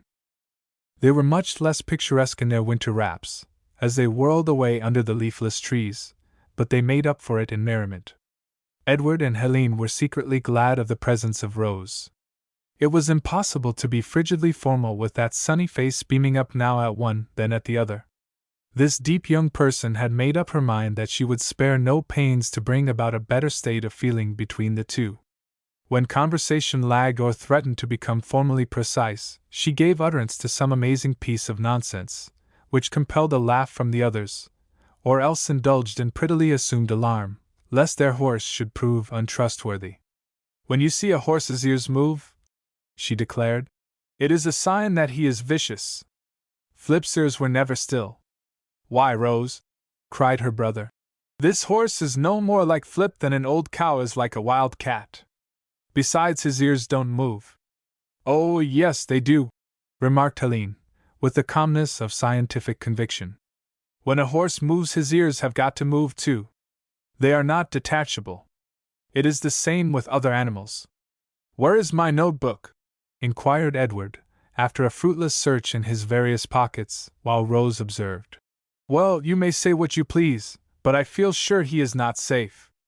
Indeed, he isn't, echoed the driver. He's liable to turn around any moment and bite you. It's a good thing the livery stable man hitched him up head first, else we might all have been devoured by the ferocious beast. Such pleasantries might have been indefinitely extended had not unusual sounds of mirth and minstrelsy coming from behind arrested their attention. Why, it is the Elmsleys! Softly exclaimed Rose. Dear me!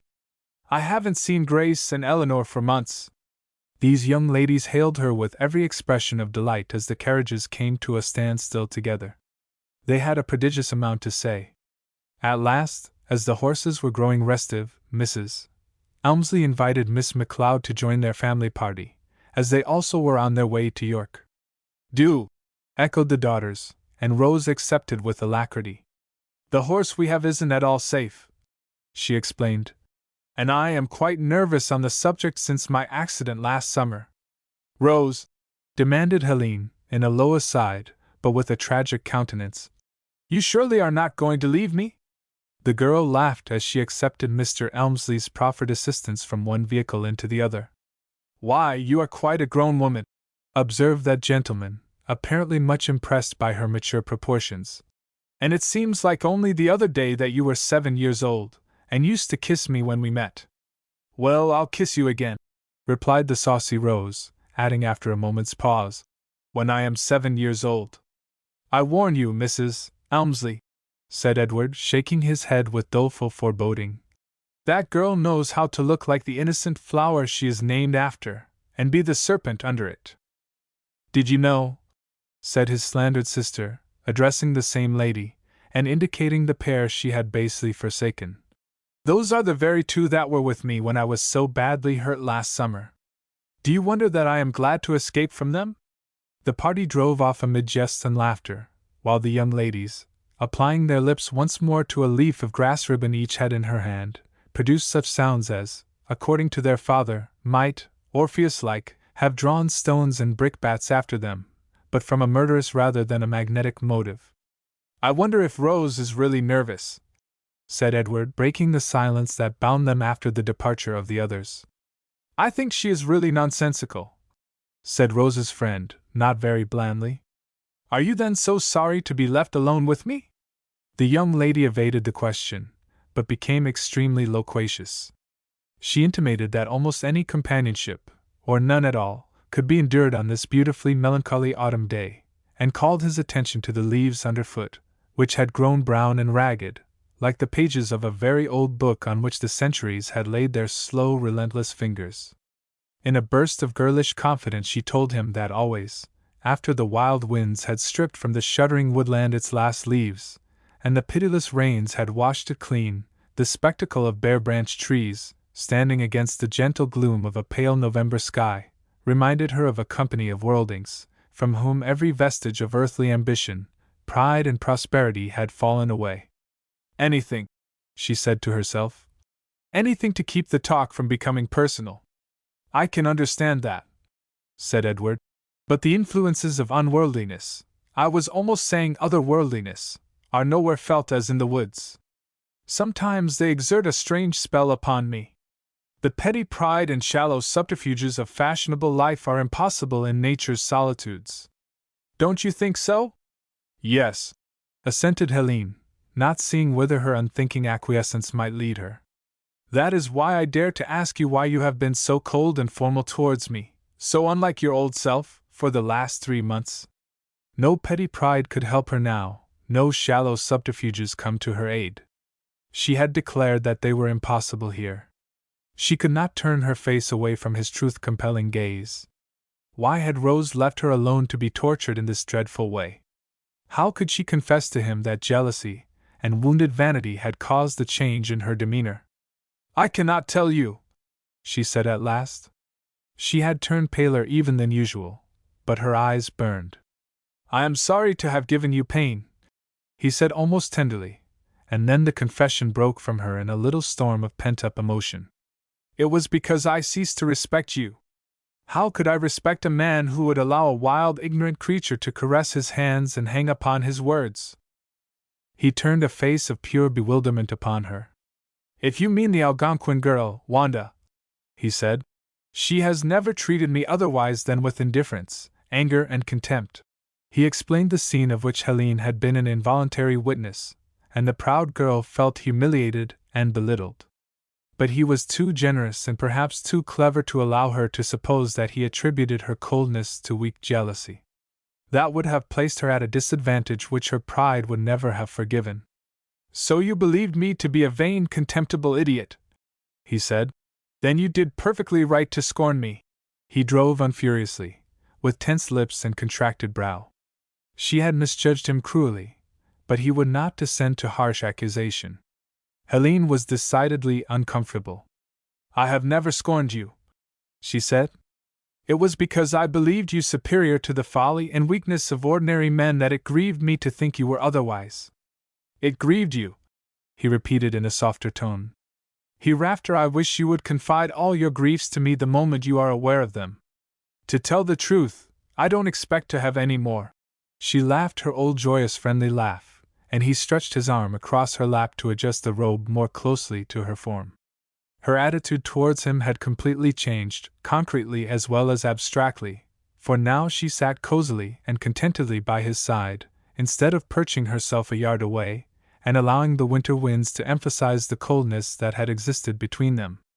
This wonderful improvement in the mental atmosphere made them oblivious to a change in the outer air until Helene remarked upon the peculiar odor of smoke about them. This increased until it became almost stifling. Evidently the blazing brush heap, lit by the hand of some thrifty settler, had extended further than he was aware of. The smoke blew past them, and they were in the midst of that vividly picturesque spectacle, a fire in the forest. The flames ran swiftly up the dry, dead limbs, turning trees into huge blazing torches, and the light underbrush beneath them took on beautiful and fantastic shapes of fire. The gray sky was illumined with fiery banners, while, like scarlet-clothed imps at a carnival, the flames leaped and danced among the twigs and smaller branches. The hot breeze blowing on her cheek filled Helene with sudden alarm, and Edward urged the horse to a quicker pace. But the frightened creature needed no urging. With a great shuddering leap he sprang forward as though 1,000 fire fiends from the infernal regions had been after him. Helene uttered a half-suppressed shriek, and clung strenuously to Edward's arm.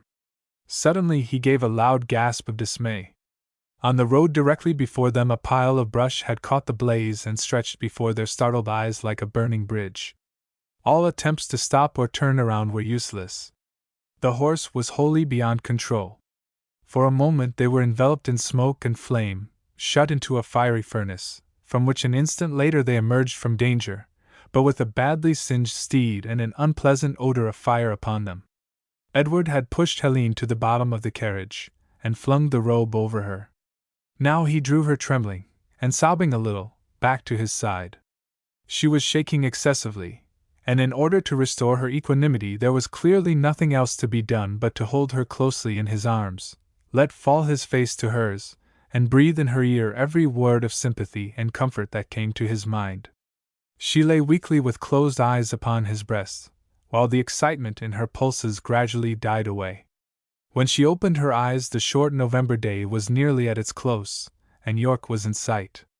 She drew away to her own corner of the seat, not with any visible blushes, for her complexion never lost its warm whiteness, but her eyes glowed, and her lips were like a thread of scarlet.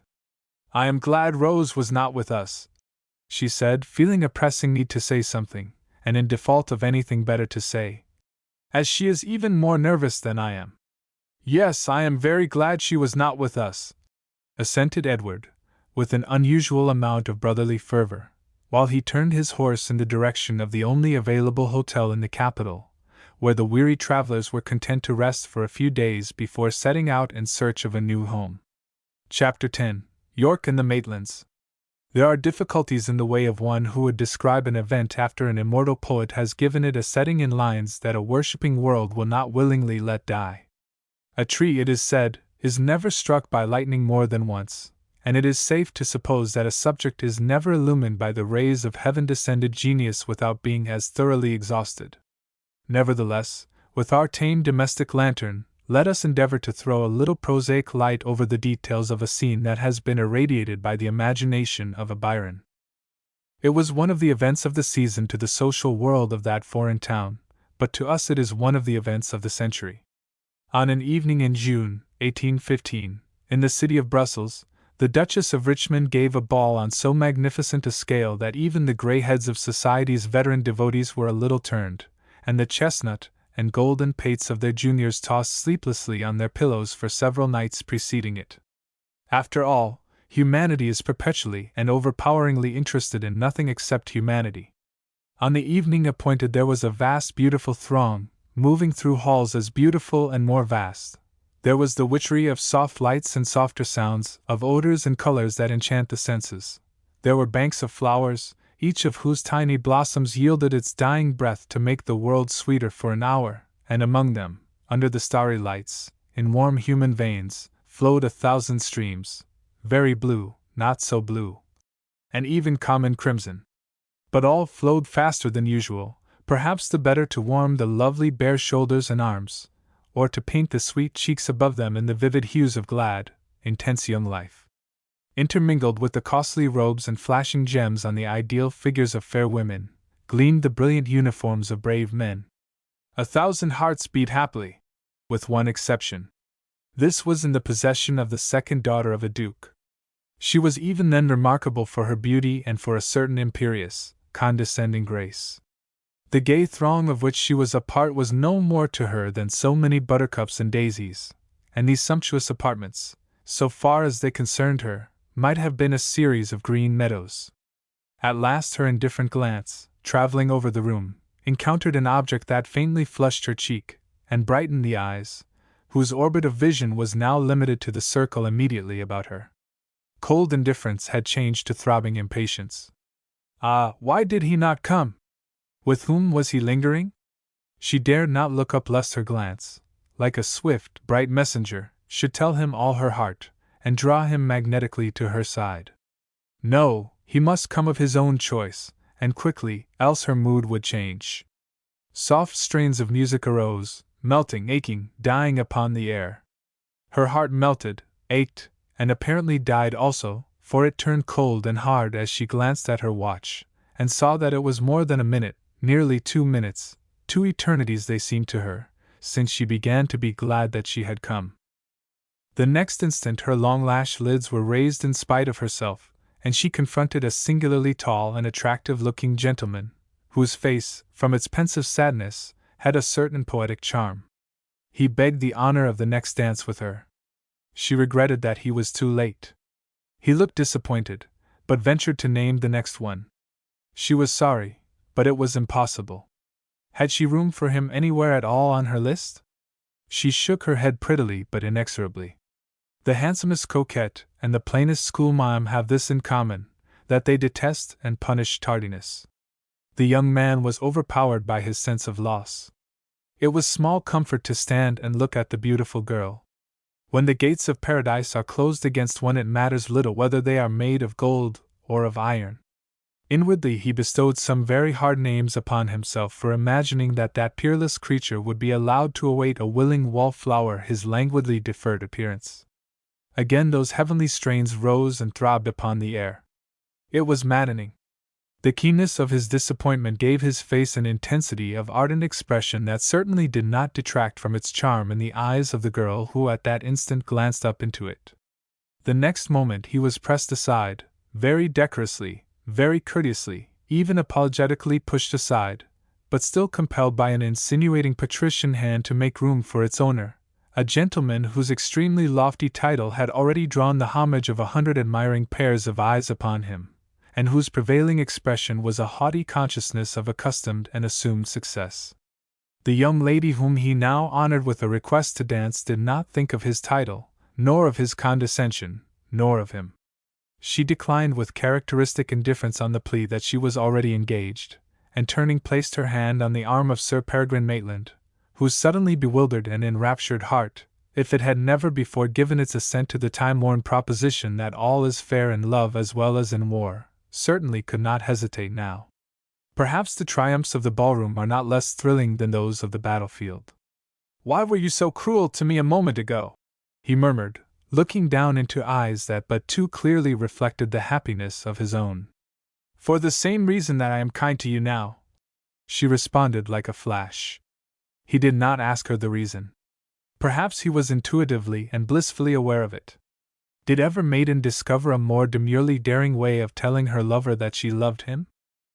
But now, caressed by little wafts of perfume, and half dazed by the blaze of lights and colors around and above them, they were drifting as on a tide upon soft swelling waves of music. In liquid undulations of sweet sound they floated insensibly down the windings of the waltz, nor dreamed of danger till the note of warning came. It was a prodigious note, nothing less than the boom of a cannon, and the signal for instant, perhaps lifelong, separation. Who could guess if ever more should meet those mutual eyes? Since upon nights so sweet such awful morn could rise. But as we know, two pairs at least of those mutual eyes were destined to meet again, and meet as gladly and warmly as when their owners danced together on the evening before the Battle of Waterloo. But the chill atmosphere of a father's disapproval lay between them. It is reasonable to suppose that the fourth Duke of Richmond and Lennox was not so susceptible to the charms of pensive and picturesque young gentlemen as was his wilful daughter. Among the names on a list of invitations to a party given by the latter appeared that of Sir Peregrine Maitland, which, coming under the cold parental eye, was promptly erased. At the same time he inquired of his daughter why she permitted that undesirable gentleman to hang about her skirts, why she did not let him go. The response was that after this decided slight he probably would go. She added with a little sigh that she did not know where. The Duke profanely and contemptuously mentioned a locality which shall be nameless. The young lady made no reply. She believed in division of labor, and in former domestic affairs of this sort her stern parent had invariably said what he pleased, while she contented herself with merely doing what she pleased. Proverbially, actions speak louder than words, and the present case was no exception, for while the echo of her father's speech did not go beyond the walls of the apartment they were in, her own rash performance, which was a direct consequence of it, was a few days later noised abroad through all Paris. This was an evening call at the lodgings of Sir Peregrine Maitland. She came in unannounced, flushed, eager, defiant, lovely, letting fall the rich train of her robe, which she had caught up in a swift flight through the streets, and throwing off her enveloping cloak, which scattered a shower of sparkling drops on brow and bosom, and beautiful bare arms, for a light shower had fallen. "They would not let you come to me, so I have come to you," she declared with a daring little laugh. I have run away from my guests. There is a house full of them, and they tire me to death. Everyone tires me tonight except you." The gentleman stood before her speechless with bewilderment. "I believe," she said with a little pout, like a spoiled child, "that you are not glad to see me." "Glad to see you," he repeated. "Dearest, yes. But not in this way, at this time." She turned aside, but the drops that glittered on her cheek now were not caused by the rain. Her shimmering silken robes seemed to utter continuous soft whispers of applause to her nervous yet graceful movements. Altogether she was an incongruous object in the unhomelike bareness of a bachelor's apartments. "You are not very cordial, monsieur," she remarked in a cold tone, as she stood with her back to him, staring hard at an uninteresting picture above the mantelshelf. "It seems to be a pleasure to you to receive an evening caller, but not exactly a rapture." She smiled her old imperious smile as she threw herself into a tired-looking chair, while her host, with very obvious reluctance, sank into one just opposite. For an instant her beauty smote upon his brain. He leaned forward until his face touched a lapful of rare old laces that flowed wave-like from waist to knee on the dress of the girl he loved. "Darling," he murmured, "it is a rapture." Then he suddenly drew himself very far back in his chair. "But not exactly a pleasure." She rose again and moved restlessly about the room. He stood pale, speechless, waiting for her to go, a waiting that was almost a supplication. "How could you have the courage to come to me?" he breathed as she drew near him. "Because I hadn't the courage to stay away from you. I am brave enough to do, but not to endure." "My poor love! If this escapade becomes public, you will have enough to endure." "I do not care for the world." She stood facing him with the absolute sincerity and trust of irresistible love. "I care for you," she said. He took the little jeweled hand and reverently kissed it. "Ah, don't do that!" she cried, drawing it away with a quick, impatient frown. He drew away, supposing that he had offended her, while she, giving him the puzzled, incredulous look that a woman must give a man when she discovers, not that his intuitions are duller than her own, but that he has no intuitions at all, continued her tour about the room. "Sweetheart," he said, following her, but not venturing to lay a finger upon her, "you must go." His voice was earnest and very tender. "The same idea has occurred to me," she said, "but I dislike to hurry. There is nothing so vulgar as haste." Her old mocking tone had returned, and in despair he threw himself back into his seat.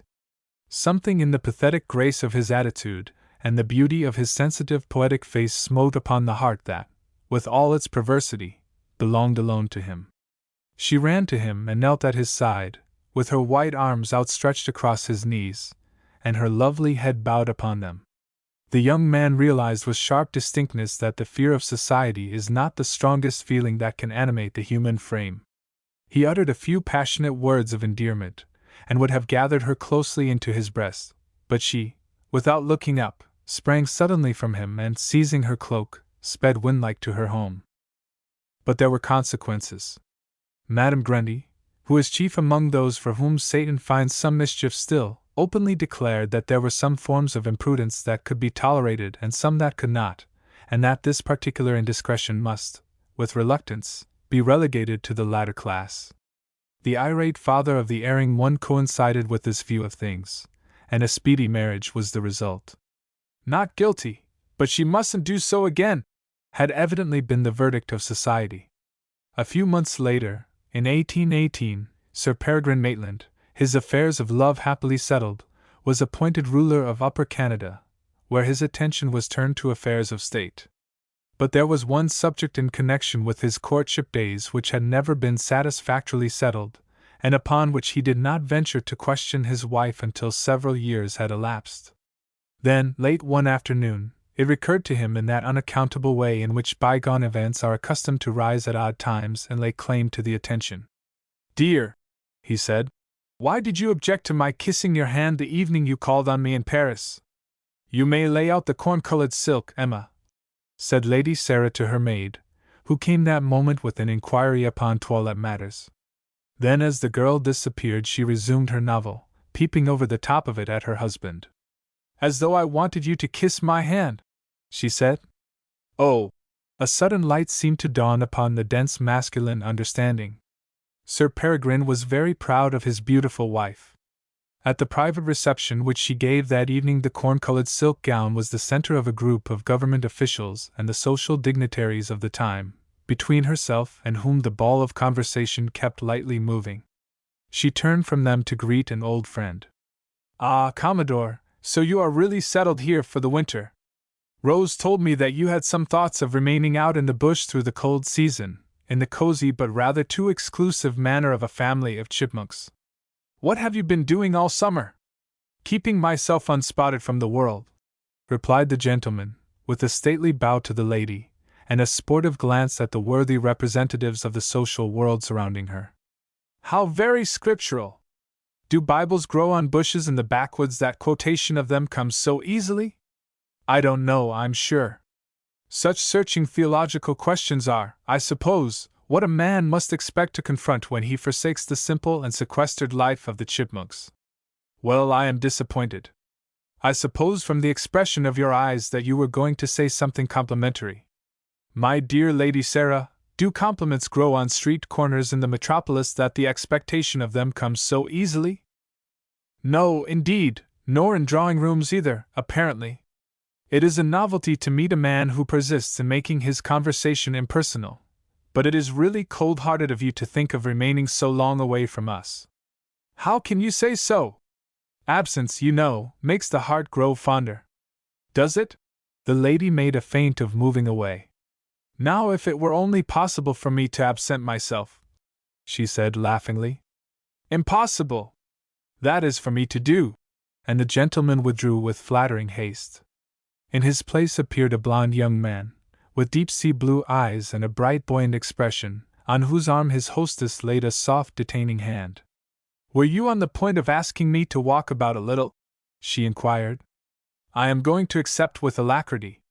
The young fellow, who would scarcely have made the suggestion in the face and eyes of several among the most distinguished of his fellow citizens immediately surrounding her, was not slow to respond, though he assumed an expression of alarm. "I fear this is a deep-laid plot," he remarked. "I saw my father leaving you in haste a moment ago. Probably he has offended you, and you are about to visit the iniquities of the parents upon the children. Pray, are you taking me apart in order to spare my sensitive feelings? So kind of you. Well, it was not my benevolent intention to lecture you at all, either in public or private, but since you speak of it so feelingly, no doubt the need exists. First tell me what you have been doing all summer. Living out in the wild woods among the wild flowers, wild animals, wild Indians, and— What a wild young man! I am positively afraid of you. Delightful! Please oblige me by remaining so. It is difficult for me to be appalling for any length of time, yet the emotion of fear must be cultivated in your mind at all hazards. And why? Because you will never dare to lecture the awe-inspiring being of whom you are in mortal terror. Oh! Are you sure of that? I met a famous lecturer the other day, and he assured me that he never stepped before an audience without suffering from fright, yet he did not spare his hearers on that account. Such is the hard-heartedness of man. We expect more from a woman. More of a lecture or more hard-heartedness. More of the latter, from you. Well, I am under the impression that you will receive, before long, a good deal of the former from a young lady present. Are you aware that we are observed? I am sure that one of us is the observed of all observers. It is kind of you not to add that politeness forbids you to say which. But what I mean is that since we began to talk I have twice encountered a glance from the darkest eyes I ever saw. They must belong to Mademoiselle de Berksy. They do. That girl's eyes and hair are black enough to cast a gloom over the liveliest conversation. But her smiles are bright enough to illumine the gloom. Then it is a shame that she should waste them upon that rather slow-looking young man in front of her. Will you take me back to my seat and then go and see if you can release her from bondage? The request was immediately acceded to, and not long afterwards Helene de Berksy and Edward MacLeod were exchanging the light talk, not worth reporting, that springs so easily from those whose hearts are light. Meantime, where was Rose? To all outward appearance she was demurely listening to the remarks of a distinguished statesman, whose opinions were held to be of great weight, and whose form, at any rate, fully merited this description. He was so delighted to think that one so young and fair could be so deep. Alas! She was deep in a sense the gifted gentleman never knew. For while the sweet head bowed assent, and the rosebud lips unclosed to utter such remarks as, "Ah, indeed! You surprise me!" and "Very true!" to statements of profound national import, her maiden meditations were as free as fancy. Before her mental vision the brilliant rooms with their gay, well-dressed assemblage melted away, and in their place was a fair green meadow, wide and waving and deliciously cool under the declining sun of a summer evening. The last load of the second crop of hay was on its way to the barn, when a great longing desire took possession of her to ride on it. She walked out to the field, very slowly and feebly, but still she actually walked, and the whole cavalcade came to a dead stop at sight of her, for she had never been able to go any farther than the gate since her accident. Mr. Dunlop, and Allan, and the hired man, and even the oxen all stopped, and looked at her as though they expected to hear that the house was afire, or that the servant girl had run away with the butcher's boy. But when they found that nothing was wanted except a ride on a load of hay, Mr. Dunlop said, "Bless the child!" and held her up as high as he could reach. Then Allan lifted her the rest of the way, blushing as he did so. She remembered how beautifully clean he looked in his white shirt sleeves, and what clear warm shades of brown there were in the eyes and on the cheeks under the broad straw hat. She remembered, too, with a little warmth of feeling, not a very uncomfortable warmth of feeling, how, when the wagon made a great lurch going over a ditch, she had uttered a little scream, and laid strenuous hands of appeal upon the white-sleeved arm, and how, when they came to another ditch, a brown palm had held fast to her trembling hand until the danger was over. Halfway in the barn door he made the oxen stop, until she had stood on tiptoe, and put her hand among the little swallows in a nest under the eaves. Ah, what was there in the memory of new-mown hay to fill her with this sharp, sweet pain? She awoke from her dream to a consciousness that the gentleman beside her was saying that it was sufficiently clear to every enlightened understanding that unless tum-tum-tum-tum measures were instantly adopted, mum-mum-mum-mum would be the inevitable result. "Oh, no doubt of it," said Rose, and then there was a readjustment of the group in her immediate vicinity. Lady Sarah Maitland appeared with a bewitching smile and begged to introduce the honorable gentleman, who had been discoursing with so much eloquence to a friend of hers. The friend hovered in the distance, but even in perspective it was clear to be seen that he was a man of great powers of endurance. The honorable gentleman concealed under a flattered smile his distaste for the proposition, and in a few moments his place was occupied by Lady Sarah, who took one of the little hands, soft and pink as a handful of rose leaves, between her own. "I wonder if I might venture to ask a favor," she said. "I'm sure I should never venture to refuse it," returned the young girl, with all a young girl's appreciation of kindness coming from a thoroughbred woman of the world. "Then I wish very much that you would sing one of your favorite songs. It would be a great pleasure to very many of us." "I'll not wait to be coaxed," was the reply, after a moment's hesitation. "It is only really good singers who can afford to do that." In spite of her dimpled figure and child face, Rose McLeod had a very stately little way with her, and it served to repel one pair of eyes that for the first time that evening caught sight of her as she moved towards the instrument. A little queen! That was what he had always called her in his heart. His little queen! Oh, how had he dared to enthrone her there?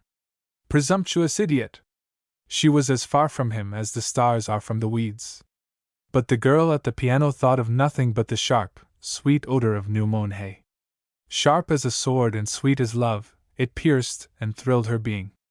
Then, like a fragrant blossom, a melody sprang from the hidden sources of her pain. The sympathetic musical expressiveness of her voice, and its pure penetrating quality filled the room, and riveted the attention of every one in it. Others came in from adjoining rooms, until, in the press of the throng, a young man was forced, in spite of himself, nearer and nearer to the instrument, and found himself close beside the fair girl goddess of song, just as the last words left her lips. Like one awaking from sleep she looked at him, and then the glad light of recognition swept up to her eyes. Her dream had come true. "Oh," she exclaimed. It is Alan! Chapter 11. After the ball. She was conscious of what she had said an instant afterwards and blushed to the brow. If any one at that moment had asked her what's in a name, and she had been compelled to reveal her inmost convictions, the fair Rose, who by any other name would be as sweet, would have answered. Impropriety, embarrassment, a host of unpleasant emotions. It was impossible to explain to him that she had been helping him to make hay that evening in Lady Sarah Maitland's parlors, and that was why the name that she had heard so frequently in the meadow had left her lips so easily and naturally that night. Better try and seem unconscious. But unconsciousness, like happiness, comes unsought or not at all. As for Alan, his own name had never made such music in his ears, and surely to no lone watcher waiting for the dawn could the first blush of morn be more welcome than was to him this lovely mantling bloom on the face of the girl he loved. Charming! Exquisite! Do sing something else! Were the exclamations rained upon her as she ceased to sing, but she looked only to him. How is it I have never heard you sing before? He inquired, with the applause that the others had uttered shining unspoken in his eyes. You have too many professional singers about your home.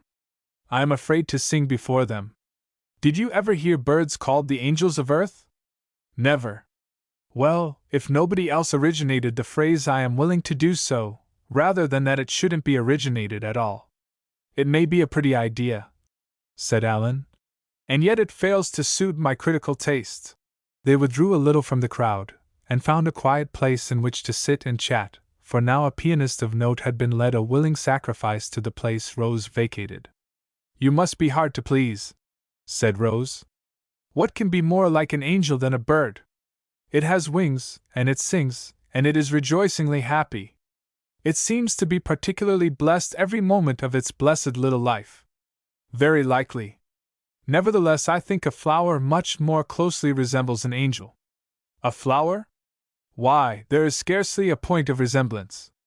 The young man laughed, but the slight whimsical frown between his brows deepened. Now that isn't at all what I expected you to say. I thought you might be kind enough to inquire, what flower, and then I could reply, the Queen of Flowers. Rose looked down a moment at the warm pink hands restlessly twining and intertwining in her lap. I am glad I did not make the inquiry, she said. You don't like clumsy compliments? I believe I don't like any kind from you. Why, please? I don't know exactly, unless because it seems natural to expect something better. Alan Dunlop was dimly aware that a compliment of a very high order had been paid to himself. Our best friends are those who compel us to do our best, he said. I hope you will always expect something better of me than anything I have done. It was the speech of an ambitious young man. They both recognized the note of earnestness that seemed to place them for a moment above the frivolous crowd about them. Only for a moment, then they lapsed easily into the light talk so natural to the occasion. Have you had a pleasant evening? He asked. Very pleasant. Her mind reverted once more to her delightful reverie, and the scent of new-mown hay was again about her. Then, as though he could read her thoughts, she brought them back to the present with a quick little blush, and mentioned the name of the gentleman who had absorbed so large a part of her time, if not of her attention, through the evening. Now, why should she blush when she mentions his name? Thought poor Alan, with a sharp jealous pang at his heart, for the man she alluded to was an eligible bachelor, who had successfully resisted the charms of one generation of maidens. If you find Mr. Gallant's conversation so interesting, he said, rather forlornly, mine will seem dull by contrast. What was he expatiating upon? Politics, mostly. Are you interested in that subject? I think of going into politics more deeply myself some time.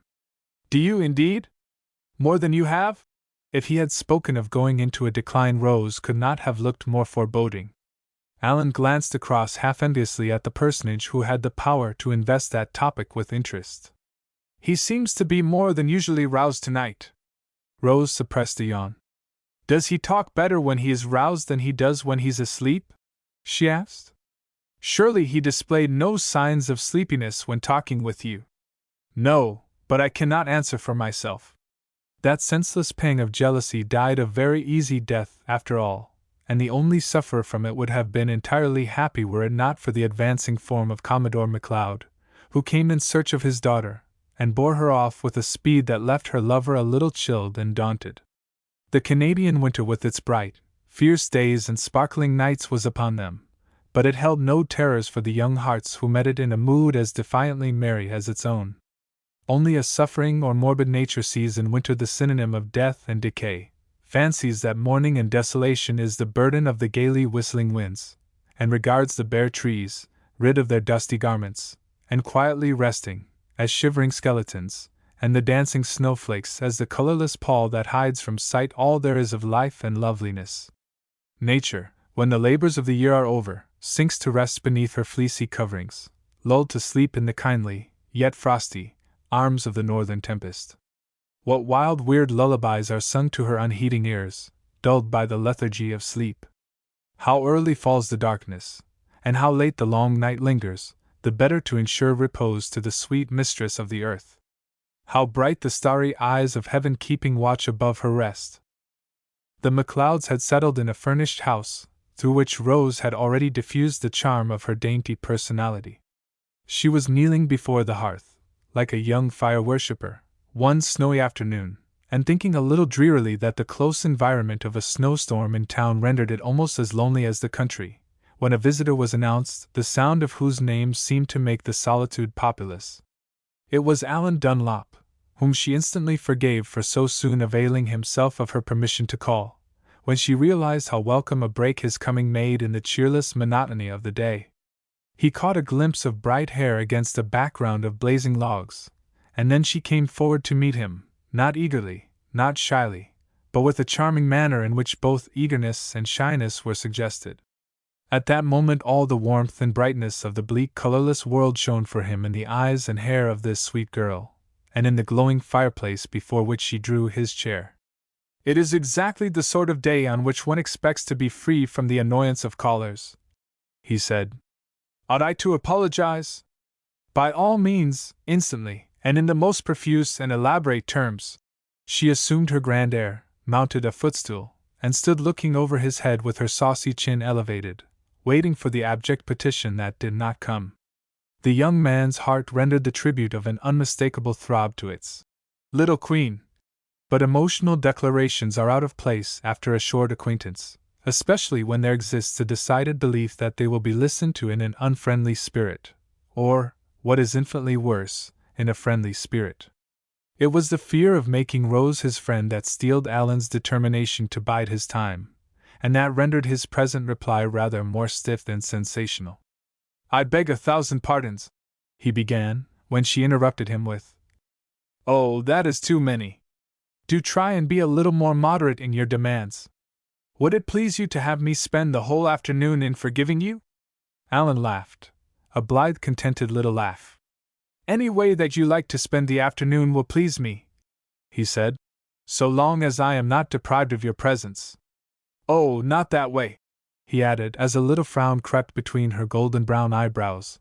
"That way accepted. Very well. I'll not frown at you, but you must promise not to come so near again to the verge of a compliment." "I promise. Anything to keep a frown from marring from your face. But the difficulty is to think of anything that is as easy to say. You might better remind me of my faults." "Oh, you could scarcely expect me to be eloquent on that subject. I didn't know that they exist, that is to say, I am incapable of speaking upon a subject so wide-reaching and profound." "Are they like unto the snowflakes for multitude?" "No, not quite so numerous, but far worse in quality. For instance, the other day I never smiled at Papa the least bit when I said, 'Good morning.' Horrible! What an unnatural daughter! It was because he wouldn't let me dance as often as I wanted to the night before. He said he must draw the line somewhere. It is strange that the word 'somewhere' in that sentence invariably means the precise point where it is most painful to have it drawn." Alan Dunlop, who had already had some experience of the Commodore's ability to draw the line at the sensitive point designated by his daughter, murmured only, "Very strange." "Not that he was in the least unkind about it," continued Rose. "Papa is always lovely to me, no matter how I behave." "Very lovely?" Very lovely. I never before was so struck with the truths of heredity, mused the young man. You are exactly like him. Oh! The girl dropped her face in her hands a moment, and then thrust them out with the palms toward her guest. You have need to beg 1,000 pardons and 1,000 more to cover the offenses you have committed. And you have broken your promise. What a harsh accusation. I promised not to come to the verge of a compliment. Do you think that was on the verge? No. It was too blunt, too dreadfully. It is a pleasure to hear you so emphatically contradict an assertion made by yourself. That is a mere quibble, a legal quibble. Well, there is no doubt that you would make a very successful lawyer.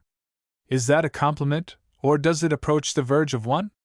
Before this problem could be solved, Herbert, who was deeply engaged in a game of checkers with his younger sister, at the other end of the apartment, suddenly announced, Rose, here is Mr. Galton coming across the street, making directly for our house. Oh dear! Was the very inhospitable exclamation of its pretty mistress. Then, as she caught an amused glance from Alan's eyes, she added demurely, I am so glad. Perhaps it would be better for me to go. The words escaped with obvious reluctance. Better for which of us? For both, I think. Your charities are conducted on too large a scale. Now, if you could only content yourself with benefiting one of us, you would remain. I have a dread of that man. So have I, but from a different motive. As your dread increases, mine grows less. Close analysis and consideration of this fact gave a very becoming tint to her cheeks as she welcomed the entering guest. Ah, Miss Rose, he exclaimed, blooming as ever, in spite of wintry days.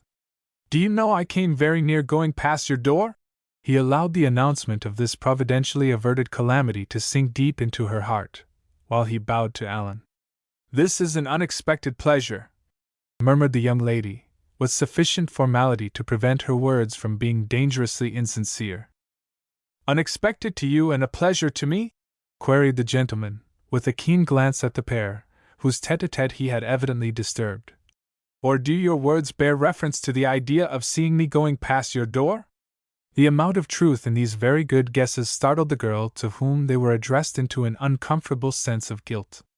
How can you accuse me of anything so horrid? She said, drawing her chair not far from him, and looking into his face with the appreciative air and attitude that are not to be resisted. Mr. Galton, said Herbert, who, having completed the game, and vanquished his sister, could afford to turn his attention to the frivolous conversation of his elders. Do you know what Rose said when she saw you coming? She said, Oh dear, I am so glad. Herbert, implored Rose, crimsoning under these carefully reported words, and fearing that Mr. Galton, not being aware of the motive which prompted them, would not know whether to be ecstatic or sarcastic. You are a terrible boy. Herbert has done me a great kindness, exclaimed the flattered gentleman, who considered Rose's embarrassment quite natural, and very pleasing under the circumstances. All my doubts of a welcome he has happily removed. In the fear that these doubts might unhappily return if he were allowed to continue conversation with a too confiding younger brother, Rose devoted herself with nervous intentness to his entertainment, and succeeded brilliantly. Fragments of laughter and chat drifted across to where Eva was trying to persuade Alan into playing checkers. Just one game, please, Mr. Dunlop, pleaded the little damsel, in resistless accents. If you but knew what a wretched player I am, said the young man gloomily. Oh, are you a wretched player? She exclaimed brightly. I am so glad. Then there is some chance for me, she added confidentially. I am even more wretched. I hope you may never have the same reason to be, said Alan, with a half-suppressed glance at the lively pair near the window. A lover, from his very nature, must be decidedly unhappy or supremely blessed, and it is scarcely to be expected that perfect felicity can reign in a heart whose pretty mistress is spending her smiles on another man. Alan did not believe that Rose really cared for Mr. Galton. He had seen too many proofs to the contrary, but he did believe that she was giving that objectionable gentleman every reason to think that she did care. With how many men did she pursue this course of action, and was he to believe her guilty of careless coquetry? Upon how many admirers may a rose breathe perfume and still keep its innocent heart sweet for its lover? These were the questions that rankled in his mind, while Eva set the checkers in place. Perhaps I can keep you from getting a king, she said exultantly. If I can only keep my queen, observed the young man absently. Why, Mr. Dunlop, there are no queens in this game. It isn't like chess. There! You see how little I know about it, was the regretful reply. Despite this painful manifestation of ignorance, the two combatants appeared for a while to be very equally matched. Then the advantage was clearly on Alan's side.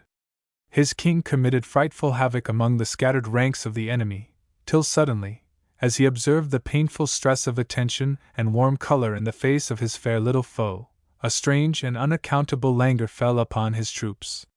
They seemed to care not whether they lived or died, while their shameless commander, surveying them with anxious countenance, gave vent to his emotion in such ejaculations as, "Dear me! Why didn't I see that move?" or, "The idea of your taking two men at one jump!" At last the announcement that he was completely vanquished was joyfully made by Eva, and incredulously listened to by Herbert, who viewed his sister's opponent with amazement, not unmingled with pity. "The battle is indeed lost," Herbert said, quoting the historic words in a consolatory way. "But there is time to win another." "I'm afraid not," said Alan, rising and preparing to depart.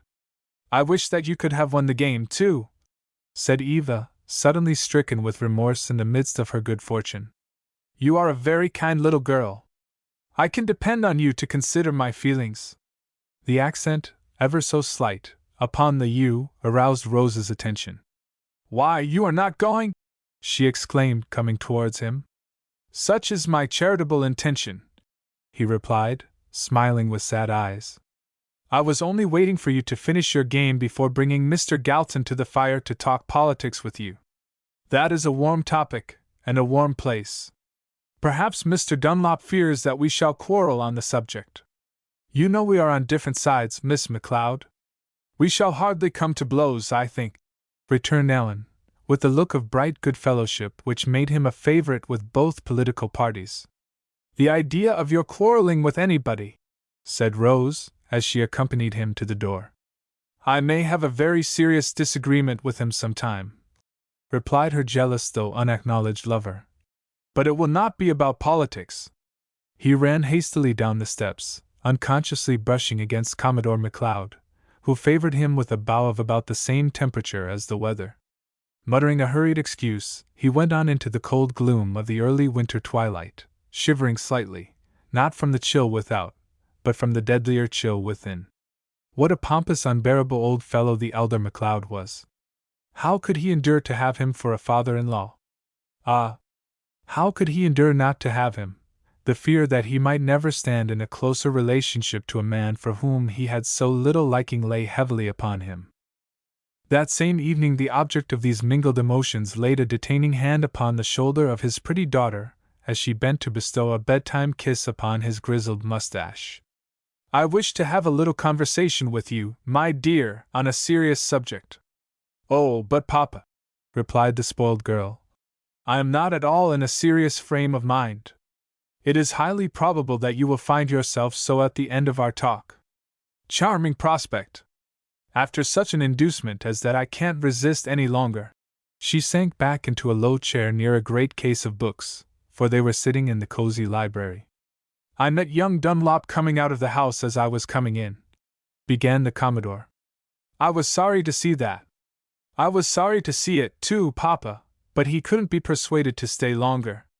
"That is not a very respectful answer to give to your old father. Nevertheless, I am glad to hear it, as it assures me that you have not reached the point when his absence will leave you sad." "Oh, no! But I am willing to admit that over Mr. Galton's departure I did come very near shedding tears of joy. I hope my little girl will have no cause to shed any other kind." His little girl endeavored to look oracular as she replied, "That will largely depend upon the nature of the information you are about to communicate to me. It is only a request, my dear. I wish for your own sake that you would have as little as possible to do with that young Dunlop." There was an appreciable interval of silence. Rose stared hard at the fire. Her father added, "Of course, I do not wish you to do anything unreasonable." "I am sure of that," said the girl softly. "Nor anything unkind." The gentleman stirred a little uneasily in his chair. "You must remember," he said, "that the greatest unkindness one can do another is to encourage false hopes in him. How would you like me to treat him?" "Oh, my dear child, I can't tell. You know perfectly well yourself. Be preoccupied, absent-minded, indifferent, when he comes. Make him repeat what he says, and then answer him at random. Look as though you had 1,000 things to distract your attention, and treat him as though he were the chair on which he is sitting. And you think that would be an ample and delicate return for the countless kindnesses shown me by himself and his people last summer?" "Oh, hang himself and his people!" was the Commodore's mental comment. Aloud he said, "Well, the young fellow could hardly leave you to perish under the horse's heels. What he did was only common decency. Then, perhaps, it would be as well to treat him with common decency. Don't you think that desirable quality is omitted from your course of treatment?" Her tones were those of caressing gentleness, but the flame of the firelight was not more red than the cheek on which it gleamed.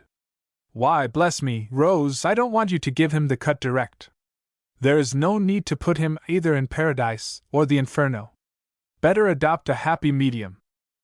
"Yes, but purgatory is rather an unhappy medium. Well, my dear, I have nothing more to say. I suppose it is natural that you should set aside the counsel of a man who has loved you for 19 years in favor of the attention of one who has known you about the same number of weeks." "Papa, you are unjust!" The repressed tears came at last, but they were dried as quickly as they dropped. "Can't you understand," he continued in a softened tone, "that I would willingly give him anything in return for his kindness, except my eldest daughter? That is a gift he would never value. A society man might do so, but the idea of a young fellow of talent and energy and ambition and brains looking at a little goose like me—" The Commodore laughed. "No doubt it would be a great hardship for him to look at you, but young men of talent, ambition, and that sort of thing are not afraid of hardship. In fact, they grow to love it. So you think he would not value the gift?" He laughed again very heartily. "I am perfectly certain," declared the young girl, with impressive earnestness, "that he will never stoop to ask you for it." "Then there is nothing more to be said," replied the Commodore, with an air of great relief. "The whole question could not be more satisfactorily settled. You are my own loyal little girl, and you don't think me a dreadfully cross old bear, do you?" She went straight to his arms. "How can I help it?" she asked, with her customary bright smile, "when you give me such a bearish hug?" But alone in her room, the smile vanished in a tempest of fast-coming tears. There was a reason for them, but she was unconscious of it then. Later she discovered it to lie in the fact that in her heart of hearts she was not a loyal little girl at all, but an out-and-out little traitor and rebel. Chapter 12. A Kiss and Its Consequences. It was late afternoon in a Canadian midwinter day. Cold and still, with a coldness so intense that the blinding brightness of the sun made no discernible impression on the densely packed snow, and with a stillness absolutely undisturbed by any slightest breath of blustering wind. Before the early twilight came, Rose McLeod, wrapped in furs from dainty head to well-booted feet, ran lightly downstairs, tapping softly at the library door on the way. "I am all ready, Papa," she said, illumining the room for a moment with a pair of dark blue eyes and crimson cheeks. "Don't you think it will be a beautiful night?" "Very beautiful, and cold enough to kill an Eskimo. I confess it would be a pleasure to know that in a few hours you would be safe under the blankets instead of junketing over at Madame de Berksy's. I shall be just as safe under the buffalo robes, just as warm, and a great deal happier." "Very well, be off then. By the way, how many are in your party?" "Oh, nearly a dozen at least." "Then there is a possibility that you will not all perish. Tell the survivors to report themselves here as early tomorrow morning as possible." There was a sound of bells and a mingling of merry voices as a sleigh-load of young people drove up to the door, and waited for Rose to join them. "Delays are dangerous," observed Edward, as his sister, after opening the door, was suddenly stung by the reflection that she had not taken a last comprehensive view of herself in the glass, and turned to the hall mirror to rectify the omission. "Particularly when it is below 0, said another. "What is she doing now?" patiently inquired a third. "Airing the hall," responded a girlish voice. "Oh, no, she is really coming! Rose," she called, "come and sit by me." "No, there is more room here," said another voice, while still another exclaimed, "I have been keeping such a cozy little corner here for you." She stood in smiling hesitancy a moment, when her hand, from which she had removed the glove in order to adjust an unruly hairpin, was taken by another hand, firm and warm and gloveless, and she was drawn almost unconsciously to the side of its owner. It was Alan Dunlop who had thus taken summary possession of her, and incurred a little of her dignified displeasure. "You left me no room for choice," she said in a slightly offended tone. "I beg your pardon, I was thinking only of leaving you room for a seat." She was silent. It was very difficult to keep this young man at a distance, when there was such a very little distance between them, and yet she must be true to the promise tacitly given to her father. She must be cool, indifferent, uninterested. "It isn't a matter of any importance," she said absently. "I'm afraid it is to me," he continued in a lower tone. "I know scarcely a soul here, and declined Edward's invitation to join you on that account." "Oh, it is very easy to become acquainted with a sleighing party." She greeted the two young ladies on the other side of him, and introduced him to them. They were refined, attractive-looking girls, but they had a fatal defect. They absorbed social heat and light instead of radiating them. It seemed as though they might be saying, "There, now, you got us into an unpleasant situation by inviting us here, and it's your duty to make us happy, but we're not having a good time at all, and we'd like to know what you're going to do about it." Alan did the best he could, not half-heartedly, for he was accustomed to do thoroughly whatever he attempted, and his success was marked. Those grave girls, who, heretofore, had always seemed to be haunted by some real or fancied neglect, were in a gale of semi-repressed merriment. The mirth was infectious, and as the horses flew over the frozen road, the gay jingle of bells mingled happily with the joyous laughter of young voices. Poor Rose, whose natural love for society and capacity for fun-making had induced her to set very pleasant hopes upon this sleigh ride, found herself, much to her surprise, the only silent one of the company. With Alan's gracefully unconcerned personality on one side, a middle-aged lady of rather severe aspect, the matron of the party, on the other, and just opposite a pair who were very agreeably and entirely engaged with as well as to each other, all means of communication seemed to be hopelessly cut off. It was really very unreasonable for Alan to act in this way. He was saving her the trouble of treating him badly and keeping him at a distance. But strange to say, there are some disagreeable duties of which one does not wish to be relieved. If it were possible to be overwhelmingly dignified when one is buried shoulder-deep in bear and buffalo skins, but that was out of the question. The clear crystalline day began to be softly shadowed by twilight. Behind them lay the town, its roofs and spires robed in swansdown, while on all sides the fallen logs and deep underbrush, the level stubbles and broad irregular hollows, and all the vast sweep of dark evergreen forest, melting away in immeasurable distance, was a dazzling white waste of snow. In the bright moonshine it sparkled as though studded with innumerable stars. Above them was a marvelously brilliant sky. Suddenly, under a group of trees that stretched their ghostly arms across the roadway, the cavalcade came to a full stop, and Edward, who was driving, looked round with a face of gloomy foreboding at the merrymakers. "What is the matter?" demanded half a dozen voices. "We shall have to go back," announced the young man, with a look of forced resignation. "Go back!" echoed the same voices an octave higher. "Why, what has happened?"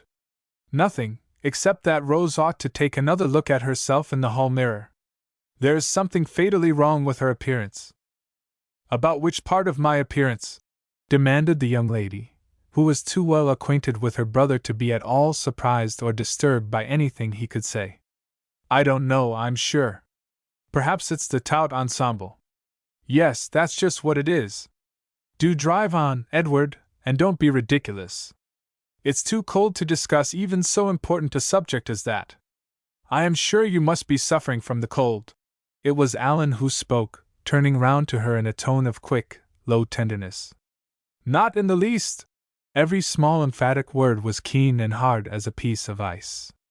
Then, in the white moonlight, she confronted something that made her heart sink. It was the unmistakable look of mental suffering, a look that showed her that he at any rate was suffering from the cold, the sharp stinging cold of a winter whose beginning was pressing bitterly upon them, whose end, so far as they could see, was death. The mansion of Madame de Berksy sent out broad shafts of light through its many windows to welcome the latest addition to the brilliant throng already assembled in its ample interior. Madame herself was superb in a regal-looking gown that became her aristocratic old countenance as a rich setting becomes an antique cameo. Her stately rooms were aglow with immense fireplaces, each holding a small cartload of hissing and crackling wood, the reflected light gleaming brightly from the shining fire-irons, while a number of brass sconces, the picturesque chandeliers of the past, polished to the similitude of gold, were softly shimmering overhead. The beautiful English furniture of the last century, artistic yet homelike. The old-world cabinets, covered with surface carving, solid yet graceful in appearance.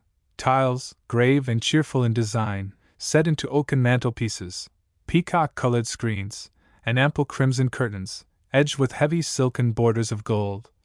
All lent their aid to brighten and enrich the rooms that tonight were graced by some of the best society from Upper Canada's most ambitious little town of York. Mademoiselle Helene, beautiful in a blush rose gown, with a few star-shaped flowers of the same shade in her silky hair, was the magical living synthesis of this small world of warmth and color in the eyes of her lover. These eyes were more than usually brilliant from his long ride in the keen air, and the yellow locks upon the smooth white brow were several noticeable inches above the heads of those around him. As he walked down the crowded rooms, in enviable proximity to the blushing dress, his handsome face and half-careless, half-military air drew the attention of more than one bright pair of eyes. "Rather a pretty boy," commented a pompous-looking gentleman, patronizingly. "But entirely too fair," was the disapproving response of the critical young lady beside him, whose own complexion and opinion were certainly free from the undesirable quality she referred to. "Of course, a pink face is attractive, in a doll. Then the daughter of our hostess escapes the imputation of being doll-like. Oh, she is quite too overgrown for that. It's a pity she has that peculiar complexion through which the blood never shows." In another group, an enthusiastic young creature whispered to her mother, "Mamma, do notice Miss de Berksy's face, white as a cherry blossom, and her lips the cherries themselves. Isn't she just like a picture?" "Yes, dear," drawled Mamma, adjusting her eyeglass with an air of rendering impartial justice. "Like a very ill-painted picture. Why don't she lay on her colors a little more artistically?" "Oh, she doesn't lay them on, they're natural." "Well, Lena, you should not be so quick to notice and comment upon natural defects. Not one of us is free from them, and it is uncharitable and unkind to make them the subject of remark." Thus silenced and put in the wrong, the young lady ventured nothing further. "Edward," said Helene, later in the evening, "really you ought to dance with somebody else. There are dozens of charming girls here. Which dozen did you wish me to dance with? Don't be nonsensical, please. Haven't you any preference?" "Oh, decidedly, yes." He glanced at a petite maiden, whose figure and movements were light and fairy-like. "But I'm afraid she would refuse me." "I don't think she would. That isn't sufficient. My vanity is painfully sensitive to the smallest danger of slight." The fairy-like person had unconsciously assumed an appreciative, not to say sympathetic, expression. Helene smiled. "Your fears are very becoming to your youth and modesty, but I think I may go so far as to say I am sure she will not refuse." "That is joyful news." Another set was forming, and he rose with hand extended to Helene. "You said you were sure she would not refuse." He responded to her look of blank amaze, and then, as she yielded to the irresistible entreaty in his eyes, he murmured softly, "How could you imagine I had any other preference but you?" "One imagines a great many strange things," she replied. "Once I fancied that you preferred an Indian girl." "How could you?" he repeated with intense emphasis. All that part of his life seemed vague and far away, as though he had dreamed it in some prehistoric period of his existence. It refused to take the hues and proportion of reality.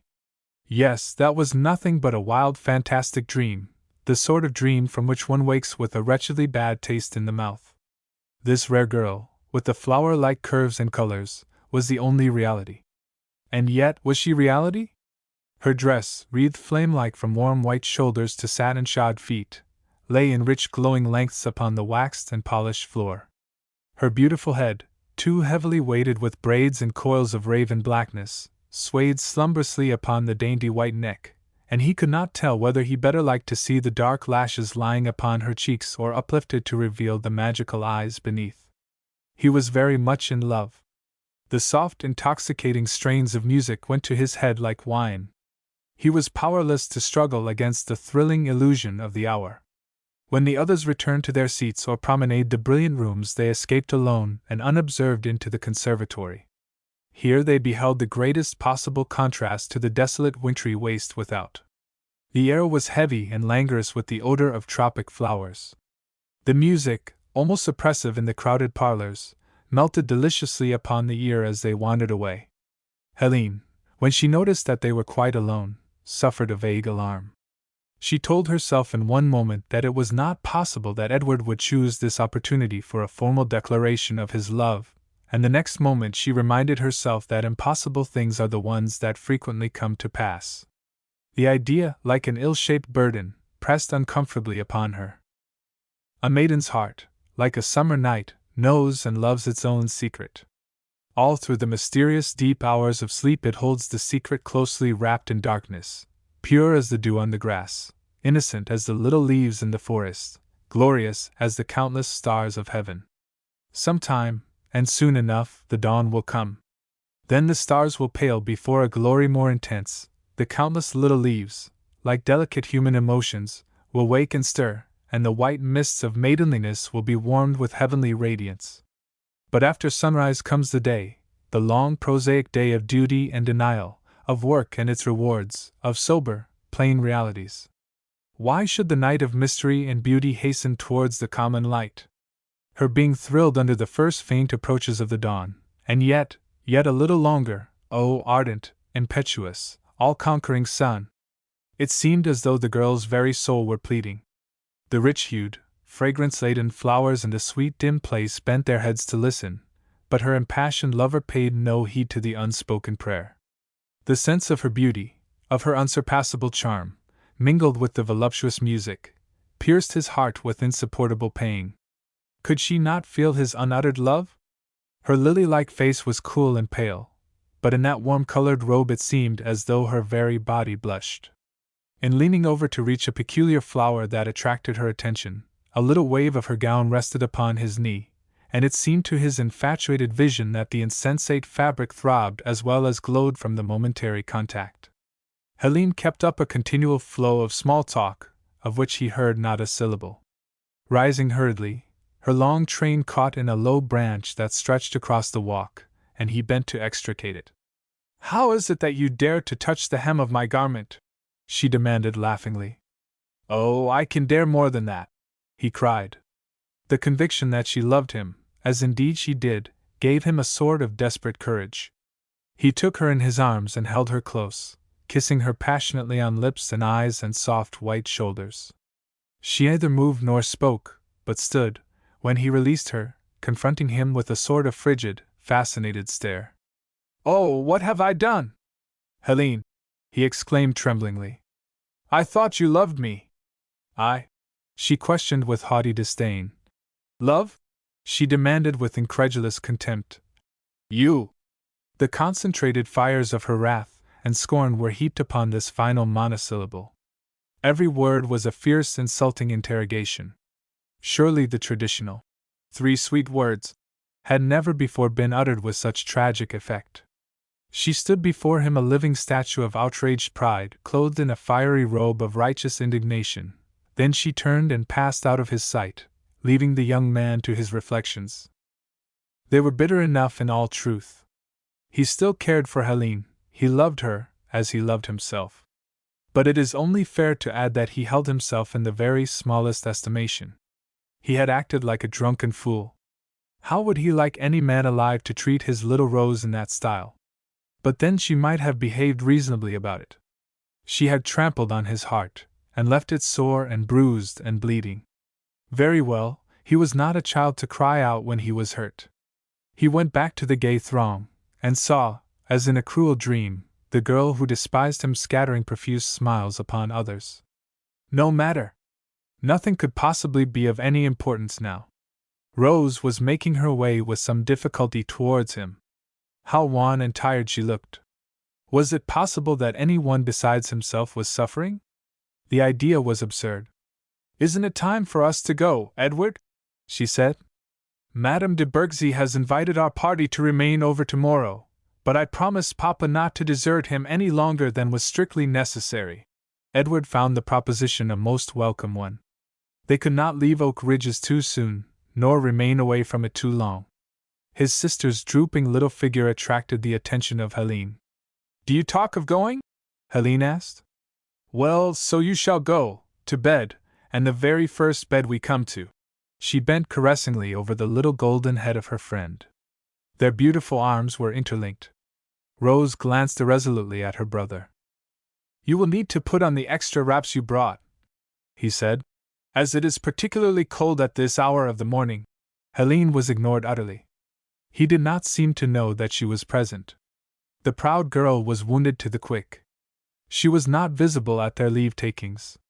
When everyone was gone she went away upstairs, telling herself at every step that she hated Edward MacLeod, that he was in all things and in every way detestable.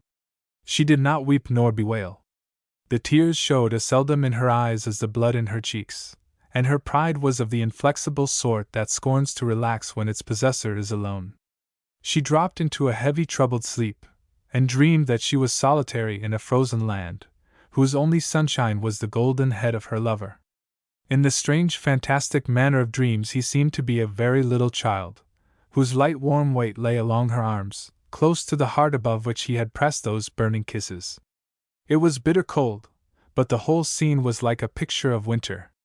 She could not feel it, she could feel nothing but the aching of her own heart, the warm breath growing ever warmer, and the clinging hands, clinging ever closer, of the child she loved. The sense of delicious languor changed to a feeling of heaviness, almost suffocation. Every golden hair of the head upon her breast pierced her like a ray of brightest sunshine. Hastily putting him from her she fled away with the wintry winds, herself as wild and swift and soulless as they. But presently coming to look for the child, and unable to find him, she realized that he was lost, and then she woke, trembling with deep, tearless sobs. "What is it, my dearest?" called Madame de Bergsey from the next room. "Nothing, mother dear, but a troubled dream." "Ah, it is the excitement of these late hours." "Try to sleep again." But Helene could sleep no more. A few days later she heard that Edward MacLeod, with a party of friends, had gone on a shooting expedition to the Muskoka country. Chapter 13.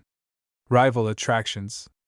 The current of a strong human affection, when it is thrown back upon itself, must find vent in another direction. The weakest stream of passion, when its chosen course is impeded by an immovable obstacle, does not sink by gentle degrees into the earth, and thus, lost to sight, become merely a thing of memory. There is disturbance and disorder. Banks are overflowed, and fields, once made fruitful and beautiful by the softly flowing river, lie sodden and unwholesome, flooded by the dangerous waves. For days and nights Edward's brain was surging with the sound of rushing waters. The tumultuous feelings so strongly excited, so completely overthrown that evening in the conservatory with Helene, would not subside. They beat upon his desolate heart in great waves of rage, remorse, despair, and love, like the beating of lonely waters upon a shipwrecked shore. Hence it was that he welcomed the idea conveyed in a letter from a friend in Barrie that they, with another boon companion, should go hunting in Muskoka. Edward wrote an immediate agreement to the proposition, mentioning Pine Towers as the place most convenient for them to meet and lay plans for future action. He at once made preparations to depart, for the idea of delay was intolerable to him. The very atmosphere of the town was poisonous, the demands of society not to be tolerated. He told his family that his old longing for the wilds had come upon him, the sort of ennui that nothing but the odor of the woods could cure. The close of the day following found him on the frozen shores of Kempenfelt Bay, now clasped in the icy arms of winter. The wind was wild among the leafless trees along the avenue, but the desolation of his home was a visible response to the sorer desolation of his heart. The 2 or 3 old servants remaining in the lonely house were delighted to see the young master home again. Olympia, the colored cook, whose high-sounding cognomen was usually reduced to Ollie, gave him a welcome equal to what might be expected from a whole plantation of darkies. Her eyes and teeth shone in perpetual smiles, her gaily turbaned head and dusky hands gesticulated in perfect time to the exclamations poured out upon him. "Well, my soul!" she cried. "Well, my soul! Ma sedition, it's good to see you home again. Come in, Chili, come right in. How miserable you do look, to be sure. Just like a ghost, so cold and white. Shan't I mix you a little something warm?" "Oh, no, Ollie, I'm all right, just a little tired after my long journey, that's all." She recognized the lifelessness in his tone, the jaded look and air of one who is fighting a hard battle in the face of sure defeat. "You's sick, honey," she exclaimed, with the ready sympathy of her race. "And you's come back to old Ollie to take care ob you. Dat's right, Chili, I'll just mix you a little warm." "Oh dear, no, Ollie, thank you. It's comfort enough just to be quiet and to be at home." She left him in the parlor, but he pushed on after her into the great firelit kitchen, partly because he detested the society of his own thoughts, partly because it suited his present mood to be made much of by the kindly old woman, to whom his mother all her life had been a Chili. It was almost like being a boy again to sit in the chimney corner and tell old Ollie the story of his journey in all its details. But before the recital was half finished, something stirred in the semi-darkness, on the other side of the fireplace. "Why, bless my heart," said Ollie. "I t'ought you was a dog, Wanda, you sat that quiet. What's the matter wid you, gal? Whar's your manners?" The graceful shrinking figure would gladly have escaped out of sight, but at the sound of her name Edward came forward to greet the Indian girl. Ollie, with many muttered protestations against the rudeness shown to her young Mazar, lifted the trapdoor, and vanished down cellar. The pale, life-weary young man was alone with the sweet, womanly savage. He held the little hand she offered him very closely and kindly. "Are you glad to see me, Wanda?" he asked. That was the keynote of his mental state. He was not glad to see anyone or anything, but he was still interested to know that someone cared for him. In his present mood it was certainly more pleasant to feel that others were kindly disposed towards him than that they were indifferent. The Algonquin Maiden, on her side, was filled with a soft, delicious emotion. In the summer, when this daring young man pursued her, she repulsed him, but in the winter, when he left her, she thought of him. The natural result of her meditations upon so fascinating a subject it is not difficult to conjecture. She began to believe in the reality of his regard for her, and to fancy that he had left her because of her harshness, of which he had frequently complained. Now, could it be possible that his coming had anything to do with the thought of her? Yes, she replied, she was glad to see him. Her blushing, beautiful face gave eloquent testimony to the fact. He released her then, and followed Ollie into the dining room, where a small but sumptuous repast was laid, for nothing in the house above nor in the cellar beneath was considered too good for young Mazar. "You'd be spreezed, ma sedition," confided the old woman. "De improvement made by dat Chili since I took her in han. It just went ache in my stomach to see her runnin' wild, without a friend in de world, 'cept dose heathen Injuns. She t'ought a heap obe your mudder, and I couldn't tell her nuff about her. Dat gave me a holt on her, you see, and dar's no denying she's changed a lot since last summer. Tell her to come in here," said Edward, "and I'll judge for myself." So in a few moments she came in, though with obvious reluctance, and took the chair that Edward placed for her at the table. It was a novel experience to the young man to find his wishes so implicitly obeyed by this hitherto almost unapproachable girl. He felt disposed to exercise this wonderful newly acquired authority. "You must eat something, Wanda," he observed. "I dislike to eat alone." This was the sharpest test that could have been applied to the improvement he wished to discover, but the girl's incomparable native grace never failed her. It was impossible that she should either lounge in her chair or sit stiffly erect in it. Her use of knife and fork was marked, not by awkwardness but by extreme deliberation, and careful observation of the manner in which Edward wielded his own. She wore a dark gray dress, which he dimly remembered to have seen on his sister Rose, and which that young lady had altered to fit the Algonquin girl. The entire absence of color in the dress intensified by contrast the rich hues of cheek and lip, and the deep blackness of eyes and hair. The only detail of her appearance which displeased his taste was the strings of cheap glass beads wound about neck and waist. Was there a vein of cheapness and vulgarity in her character to correspond with this outward manifestation? He believed not. It was so easy to believe everything that was good of this shy, sweet personage.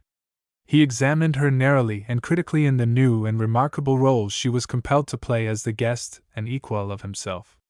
There was a surprising, almost ludicrous similarity between the native unconsciousness and dignity of the Indian and that of certain high-bred dames whereof he knew, and yet there was about her the unmistakable something that proved her wholly unversed in the ways of society. Her dainty hands were very brown, her manner without being constrained was certainly not easy, and her expression was that of a bird, one moment resigned to imprisonment, the next panting for liberty. In one word, she was untamed. But was she untamable? His heart beat faster at the thought. When the tea things were removed, he threw himself upon the couch, while the girl, sitting before the blazing hearth, took between her hands and drew upon her knees the slender head of his favorite hound. They made a striking picture, and the blue, beauty-loving eyes of the spectator looked longingly upon it. The dark, lovely face bent forward seemed more childish in its soft curves since the capacity to love and suffer had wakened in her breast. Her sweet lips trembled with repressed feeling. "Wanda," said Edward, "don't waste caresses on that unthankful brute. He doesn't need them." She looked at him with wide, startled eyes. "Come to me," he breathed in resistless accents. "Ah, Wanda, you pitied me once when I had a scratch on my hand. Cannot you pity me now when I have a sword in my heart?" It was not love that called her. It was the despairing cry of one who was perishing to be loved. She rose after a moment, steadying herself by a hand on the chair back, for her beautiful frame was swayed by irresolution, love, shame, and pride. Slowly, very slowly, with the sweet, uncertain footsteps of a baby that fears to tread the little distance between itself and the waiting, irresistible arms of love, she came towards him. It seemed at every moment that she must break away and fly, as she had flown from him in the woods of summer. When she reached his side, her proud head fell, then the drooping shoulders bent lower and lower till the uncertain knees at last failed her, and she sank trembling on the cushion at his side with her arms about his face. It was the attitude of protection, not that of a weak craving for it. The fierce pain for which he asked her pity could arise from nothing else but his love for her. This was the reasoning of the simple savage, a reasoning that reached the hitherto unsound depths of passion and pathos in her nature. The young man, who bore in his heart a bitter recollection of the scornful repulse offered by one beautiful girl, could not resist the matchless tenderness so freely given by another. He laid his face wearily against her arm, and she bent over him murmuring words of uncontrollable love and pity. Afterwards he asked himself what in the name of all the powers of evil he meant by it, but this was some days afterwards. A long tramp through the frozen woods in search of game had brought him a single wild animal and a great many sober thoughts. In the rough log house in which he and his companions were camping for a week, there was neither room nor opportunity for private meditation, but the conviction came to him with the luminous abruptness of lightning that he had used this ignorant girl merely as a salve for his wounded vanity, and cruelly deceived her by so doing. Not that his early passion for the Indian girl had died a natural death. On the contrary, it had been fanned into fresh flame by the novel charm of her sweet approachableness. None the less, but rather all the more clearly, he saw the detestable selfishness of his own course. But, unfortunately, his tenderness for her kept pace with his self-contempt. His feelings toward Helene and Wanda at the present moment were just such as a man might entertain toward the enemy who had conquered him, and the woman who, in his greatest need, had succored and saved him. for the one a bitterness that could not rise to the crowning revenge of forgiveness, for the other a passion of gratitude that would last a lifetime. "It appears to me," said Ridout, who was the most outspoken of the party, "that we have a precious dull time of it in the evenings. MacLeod here is about as talkative as the deer he has slain." The trio had been smoking in silence before a huge fire, but this reference to Edward's great exploit of the day roused them to conversation. "It is no unusual thing for MacLeod to distinguish himself in that direction," said Bolton, the elder of the two. "He has long been known as the champion deer killer." This wretched attempt at a pun was loftily ignored by the subject of it. "Alas, 'tis too true," mourned the other. "Come, Ned, try to be entertaining for once. Tell us about the pretty Indian girl you were mooning with." "What did you say?" demanded Edward freezingly. "You heard perfectly well what I said." "What do you mean by it?" "Oh, I mean the pretty squaw you were spooning with, if that suits you better." "Gently, Tom," interposed Bolton parenthetically. "Don't mention all the meanness you mean." "I would like to inquire what right you have to mention any of it," exclaimed Edward wrathfully. "Oh, none whatever. Only it was town talk in Barry last fall that you had become infatuated with the sweet little squaw to such an extent that your charming sister, with commendable prudence and foresight, had you put out of harm's way as speedily as possible. There's no accounting for such reports."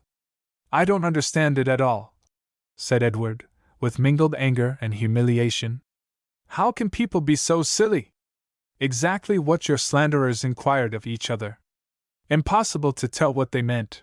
The young man laughed rather disagreeably as he went off to bed. "Look here, Ned," said Bolton, bringing a sympathetic hand down upon his friend's shoulder. "Don't you take any notice of what Tom Ridout or any of his set may say.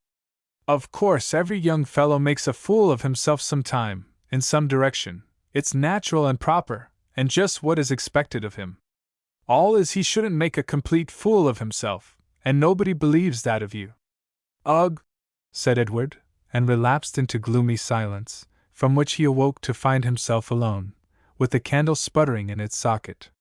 He took off his boots, and threw one of them viciously, but with unerring aim, at the expiring light, and so went despondently to bed. Our fair friend appears to be quite as susceptible to the remarks made upon his wildwood acquaintance as to the wildwood acquaintance herself. This was the observation of Ridout, as he and Bolton went the following morning to investigate the trap they had set. "Don't be a fool, Tom," said Bolton, with a perfectly unruffled face and tone. "That is, any more of one than you can help. Of course, every young cub like you is expected to be one to a certain extent, but what I mean is don't be a big one." It was impossible to be angry with words so placidly spoken. "I don't know what can make you so wondrous kind to MacLeod," said Ridout, "unless it is a fellow feeling, and I wouldn't have thought that of you, Bolton. But look here," surveying the empty trap with boyish disgust. "Nothing taken in but ourselves. Well, we'll have to make it unpleasant for Tommy. That's the only comfort left us." Tommy was the colored boy, who was cook, housekeeper, and general factotum for the three. When ill luck overtook them, it was felt to be some slight compensation to be at liberty to make it unpleasant for Tommy. But one day, towards the end of their self-imposed exile, it stormed so heavily and incessantly that they were compelled to remain within doors, and here Tommy's unfailing good nature deprived the abuse with which he was heaped of all its power to charm and console. On the principle which governs the selection of a victim by the shipwrecked and storm-beaten remnant of a crew at sea, there was nothing more natural than that Edward MacLeod should fall a prey to the general famishing desire for amusement. Bolton had been idly humming the air of an Indian love song, in which Ridout joined aloud, substituting the name of Wanda for that of the ideal heroine. As the sentiment of the song was of the most languorous and die-away sort, it was impossible that the two men should abstain from mingling their smiles. The conclusion of the singing was followed by a few remarks from Ridout, one of which provoked a shout of uproarious laughter. For a moment Edward's face was alive with intense suffering, the next it had paled and hardened into marble-like rigidity. "I wonder if either of you are aware," he said, with cold distinctness of utterance, "that the subject of your conversation is to be my wife." Tom Ridout stared a moment in unbelieving amazement, and then blushed to the eyes. "I beg your pardon," he stammered. "I never thought, I didn't dream." He broke down completely, unable to grasp the statement that shed such a different light upon their idle talk. Bolton was not subject to fluctuation of emotion, and there was no visible manifestation of a change in his feelings. The match he struck while Edward was speaking went out. He reached for another, it also went out. "It seems to me," he said mildly, taking his unlighted pipe from his lips, "that these are the worst matches I ever saw." Ridout had recovered some of his usual self-assurance. "It seems to me," he declared boldly, "that it's the worst match I ever heard of." "Worst or best," said Edward, with dogged resolution, "it will be necessary for you to speak of it with respect, in my presence." This seemed to be the end of the matter, but Bolton, who had at last got his pipe a-going, could not forbear offering a few final words on the subject. "It's all right, Ned," he remarked, in his gentlest and kindest tones. "Perfectly right and natural that a young fellow should make a fool of himself. That's exactly what's expected of him. But it isn't necessary that he should make an everlasting fool of himself. Not strictly necessary." Edward rose and left the room. To leave the room in a region upon which unpicturesque prosperity has not yet descended is equivalent to leaving the house, and that is exactly what the young man did. Of course there was a loft above that was reached by a perilously steep pair of stairs, but he was not a cur to creep away into a kennel. He went out and battled with the pitiless storm, a fiercer storm beating within his breast than that which raged without. The crazy words he had just uttered were not spoken simply to stop the idle talk of his companions. They were the ultimate expression of the thoughts over which he had brooded for days past. Helene was dead to him, and her mocking ghost haunted the desolate chambers of his heart, filling them with scornful laughter. But now upon the door of this wretched habitation had timidly knocked another guest, a guest of blooming and throbbing flesh and blood. Should he deny her admittance? Unlearned was she as one of the shy birds of the forest, but then she was eminently teachable. If his love for her could not be called a liberal education, was it not something better? Was it not a liberal and lasting joy? After all, what did women know, anyway? A few miserable half-learned accomplishments, the aggregate of which did not amount to so much as the eagle's feather on the proud little head of his darling. Yes, he dared to say it, his darling. He pictured her in winter as sitting by his side before the fire, the delicate head of his pet dog encircled by her arm. In summer they would roam in blessed content together through the endless forests of this beautiful new world. And so, with all his doubts triumphantly set aside, he returned to the house, and during the remainder of their stay his continued flow of exuberant good spirits seemed to confirm the rightfulness of his conclusions.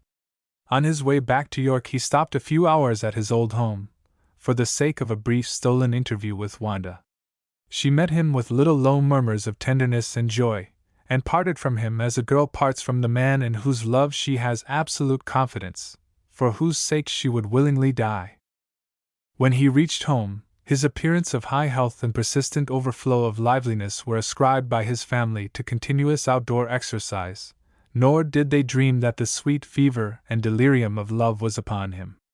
Rose gave him an anxious glance or two, but poor Rose had trouble enough of her own. That cold night at the Oak Ridges, which had completely killed Edward's hopes with regard to Helene, had cast a light but lasting frost over her own. It had been painful enough to avoid Alan, but it was no less painful to be deprived of that privilege. The truth was he had given her very few opportunities to put into practice the course of treatment recommended by her father. Had she been the heroine of a novel, there would inevitably have been misunderstandings of the most serious and complicated character. But she was mortal, and withal a very tender-hearted little maiden, and the secret of her cold tones and wistful glances, though for a while it sorely puzzled Alan, was at last divined by the sure intuition of love.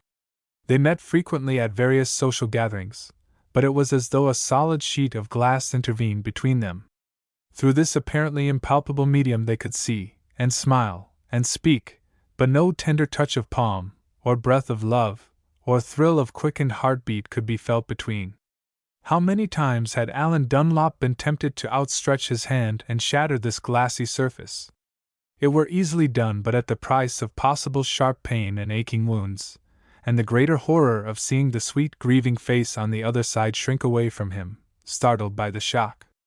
No, he would bide his time. And so, while his eyes grew hollow, his close-shut lips remained very resolute. Love can wait, though waiting is the hardest task ever assigned it, but only on condition that it is given the food it needs. Alan kept his love alive on glimpses of sunny hair, and sad little smiles, and fragments of talk that, light and conventional as they might seem to chance listeners, were to him clothed with lovely hidden meanings. Sometimes when the eyes met by chance the small warm hands plucked nervously at the flowers she carried, or there was a restless consciousness in step and glance, or a scarcely perceptible quiver of the curved lip, or a piteous droop of the regal little head.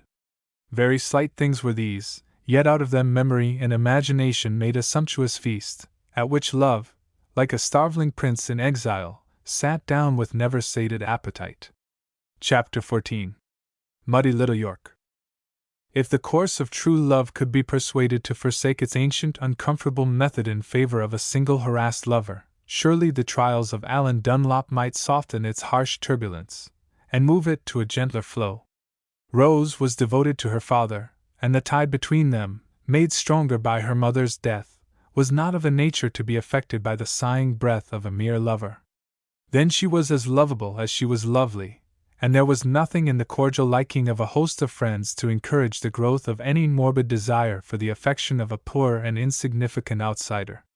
There were other insurmountable points on the mountain chain of circumstance that lay between him and his heart's dearest wish. The Commodore's inherent reverence for birth and breeding, and his comparative indifference to brain, was one of them. The obstinate pride of Alan's undistinguished and ambitious self was another. Of all sorts of pride, the sort that goes with inferiority, not of person, or behavior, or talents, but of mere social position, is the most inveterate. This unreasonable feeling was the mightiest of all the obstructions that, mountain-like, lay between them, but on its rough sides, flowers on an arid rock, grew the yearning affections, seemingly rootless, yet continuing to bloom in secret, scarce discovered beauty.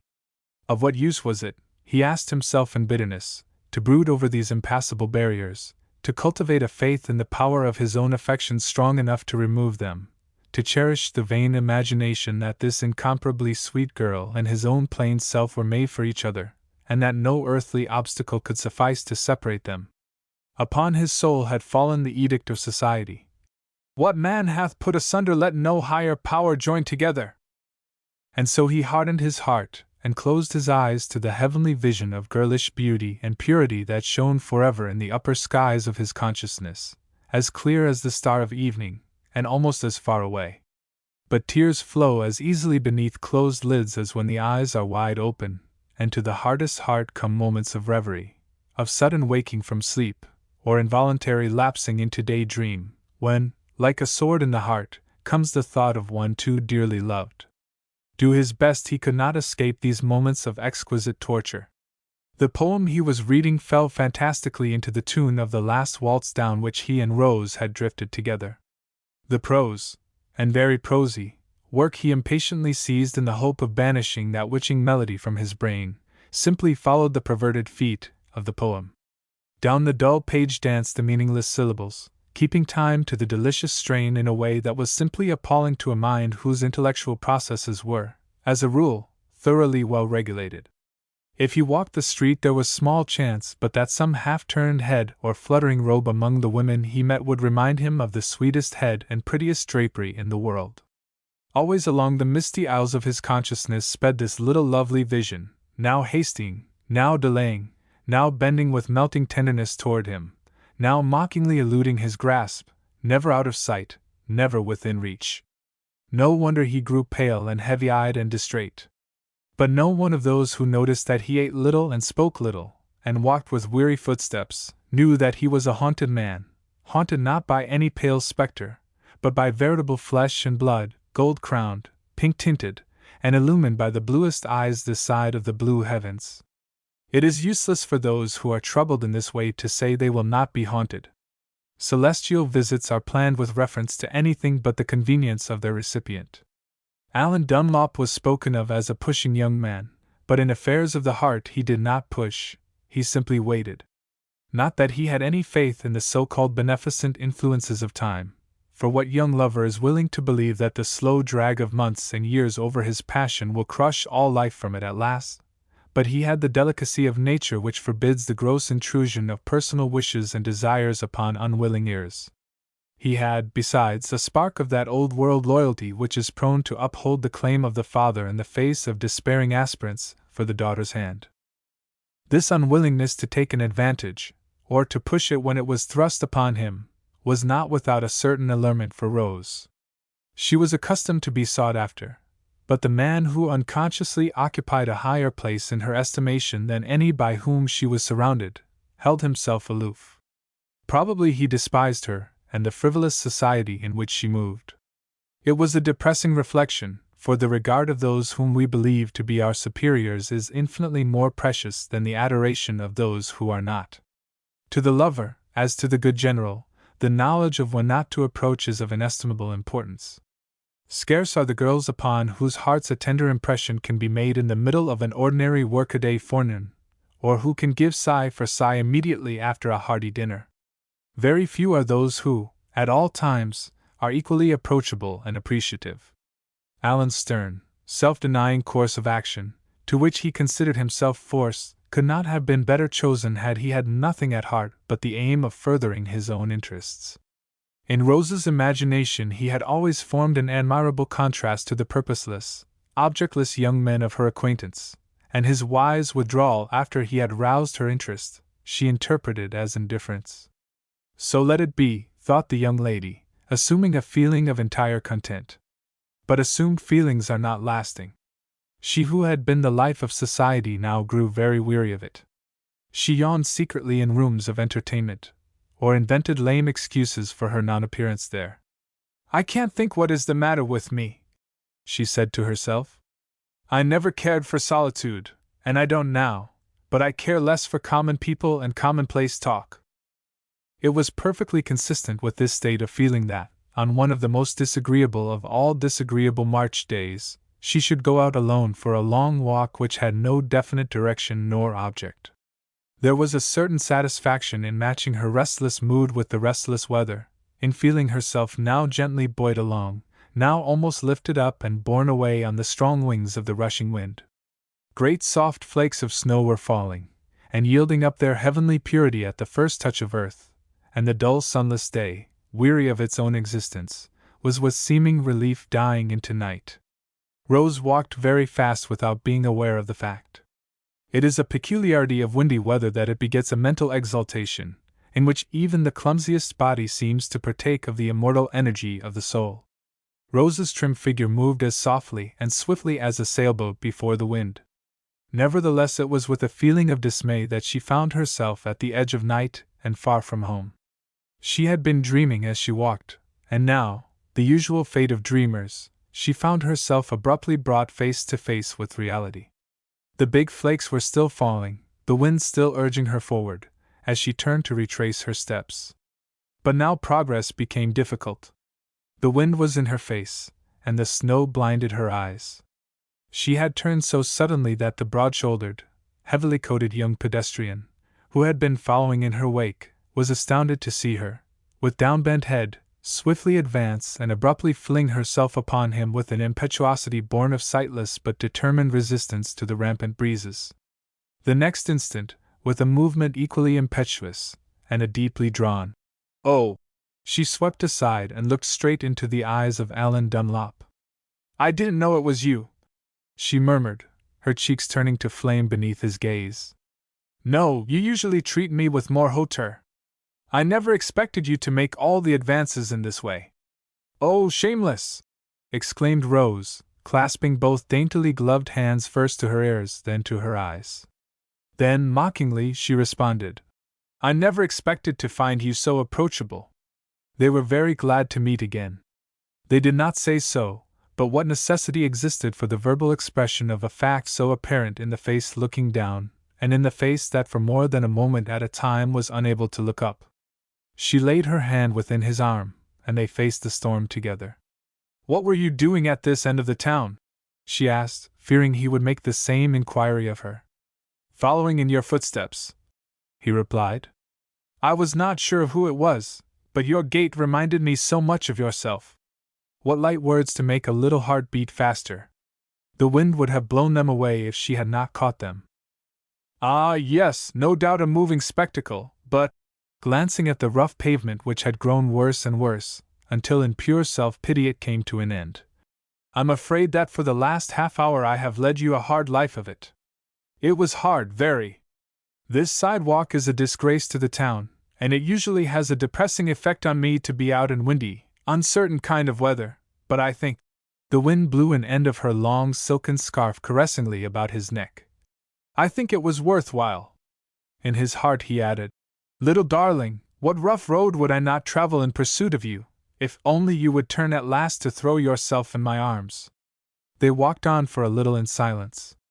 When love looks out of the eyes and hesitates on the lips, and trembles in the arm that feels the confiding pressure of a tiny hand, it seems as though words were a crude, primitive method of communicating ideas. Nevertheless, so strong is the power of habit, that there are few who can resist the imagined necessity to talk if one feels like it, and make talk if one does not. So presently Rose remarked upon the beauty of the town. Even in his love-rapt state the idea struck Alan as slightly absurd. Where do you find it?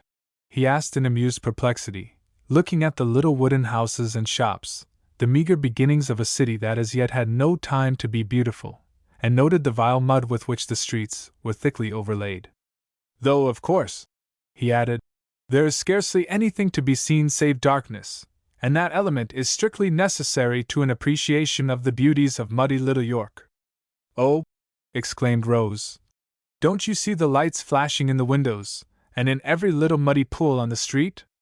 Think of the concentrated life in these little human nests set against the vast wilderness. Look at those faint yellow rays mingling with the slanting lines of snow, with the deep woods and dark sky in the distance. If it isn't beauty, it is poetry. Her foot slipped a little on an unexpected piece of ice, and his arm felt the momentary pressure of both hands. It is everything heavenly you can mention, said Alan devoutly. He noticed the slight instantaneous withdrawal, and was impelled to be practical, if possible, so he began to dilate at length upon the future glories of York. This will be a great city some day, he said. Possibly, but who loves greatness? People may say what they please against muddy Little York. To me it is dear because it is so little. Yes, there is an unexplainable charm in littleness. He glanced thoughtfully down at the dainty figure beside him, while Rose wondered if it would be possible for her to make a remark to which he could not give a personal application. It was impossible for them to walk on in silence, as though this were a lover's idle stroll. Her face warmed at the mere fancy. No, she must e'en try again. Particularly when it is a little breeze, she said. Now, a huge, awkward, overgrown affair like this changes what ought to be a caress into an assault. Yes, but you brave little creature, how blithely you face it. I wish I could shelter you from the storm. I wish I could defend you from all the storms of life. His voice broke, and the girl felt as though her heart would burst. No bold, imperious, master spirit was this, demanding her love and life as if they were his by natural right. It was as though she had been newly roused by a faint knock at the door, and now, before her foot was set upon the stair that led down to the entering guest, he had turned away again. I like your way of meeting the tempest, he continued. You face it for a moment with mocking defiance, then you step aside to escape a fierce gust, or turn your head to avoid at least half its violence. You seem to be coquetting with old Boris. For me, I can't play with the foe. I simply have to meet him and fight him till my strength is exhausted, then rest till I can get breath, then up and at it again. Do you remember those old lines? A little I me hurt but not yet slain, I'll but lie down and bleed a while, and then I'll rise and fight again. Oh, heaven help me, thought poor Rose. What can I say now? There is nothing in the world to say. She fell to crying bitterly, as she safely could under cover of the snow and the darkness. But after a minute she controlled herself, and was, to outward appearance, tranquil and buoyant as before. They had reached the house, He stepped inside the warmly lighted hall just for a moment, as Rose, with a gesture of dismay, threw off her wraps and disclosed an inappropriately elaborate little gown, partially soaked by the storm. I suppose I need not have put on anything so fine as this to go out in on a wet day, but I am fond of dressing, not for others, but for myself. I prefer feeling effects to producing them. Do you think me very selfish? Oh, yes, everything that is hard, unfeeling, and unlike your sweet little self. She had already mounted a few steps of the stairway, as he had said he could not stay. His outstretched hand held hers in a last goodbye, but instead of going he touched a fold of the damp edge of her gown. "It is very wet," he said. "You are shockingly careless." And then, without daring to meet the divine eyes bent upon him, he lifted her hand reverently to his lips, and so went forth into the night and the storm. "Rose," said the Commodore, interrupting her at the head of the stairs, "who is it that has just gone?" "Mr. Dunlop," said his daughter hesitatingly. I met him on my way home, and he came with me." The young girl's face was aflame, and her heart was a song. She felt that she was aggressively, barbarously happy, and tried to modify the unruly emotion out of deference to her father's anticipated anger. He looked extremely annoyed. "I am sorry to seem arbitrary," he said, "but in future, my dear, it will greatly oblige me if you will so conduct yourself towards that young man as to discourage him from meeting or overtaking you, or accompanying you home." "Very well, Papa." Not a ray of light faded from her eyes, not a particle of warmth from her smile. She had heard him make similar remarks before, and they affected her the same as if he had said, "It is yet winter, don't be deceived into supposing that springtime is coming." Ah! But under the snows of winter, what power can hinder the countless delicate roots of spring flowers from thrilling into life? Chapter 15.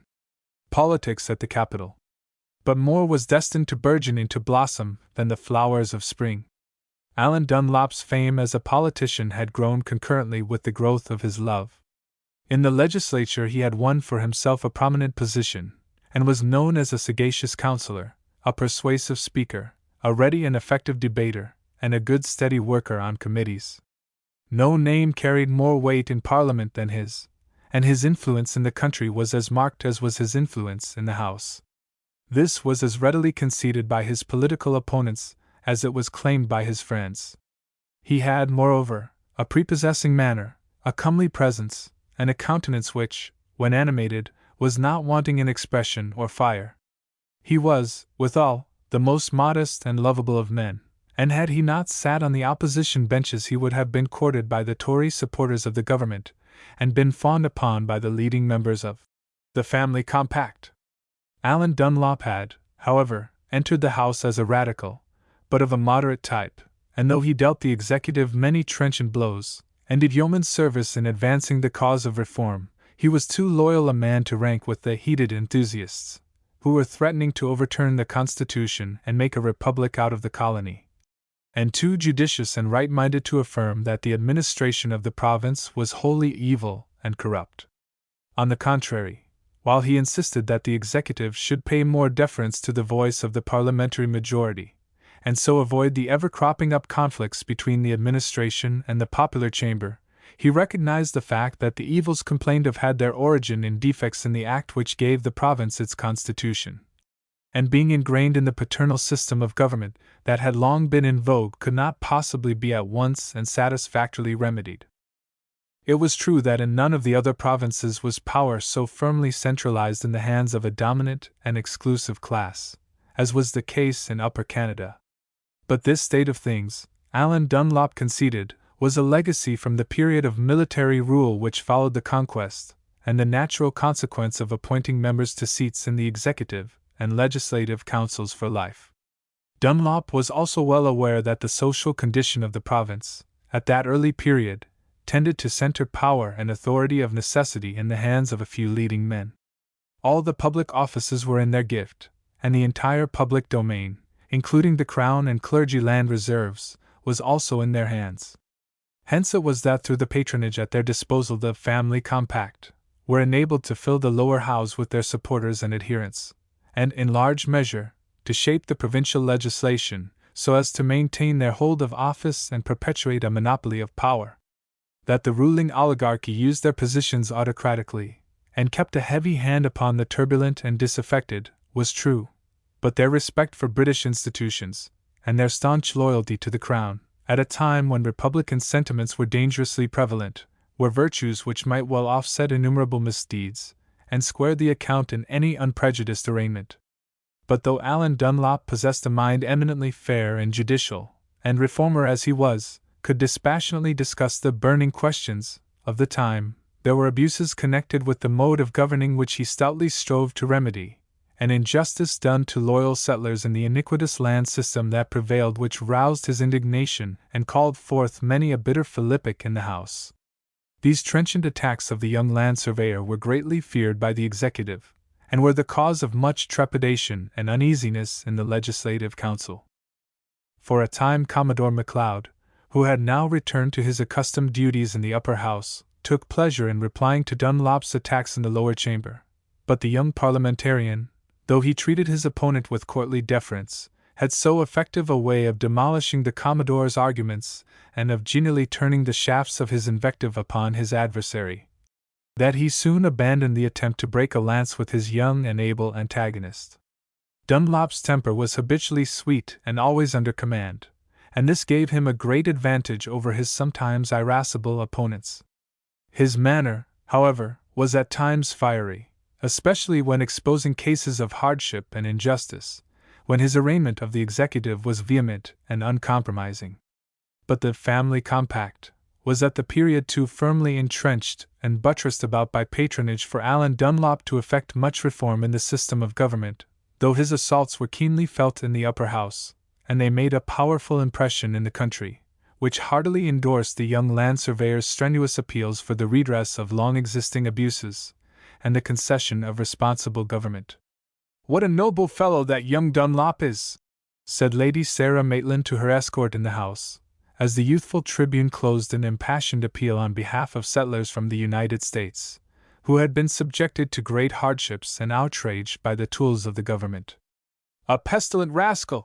was the testy rejoinder of the old Commodore, who, with his daughter Rose, had accompanied her ladyship on the day in question to the House of Assembly.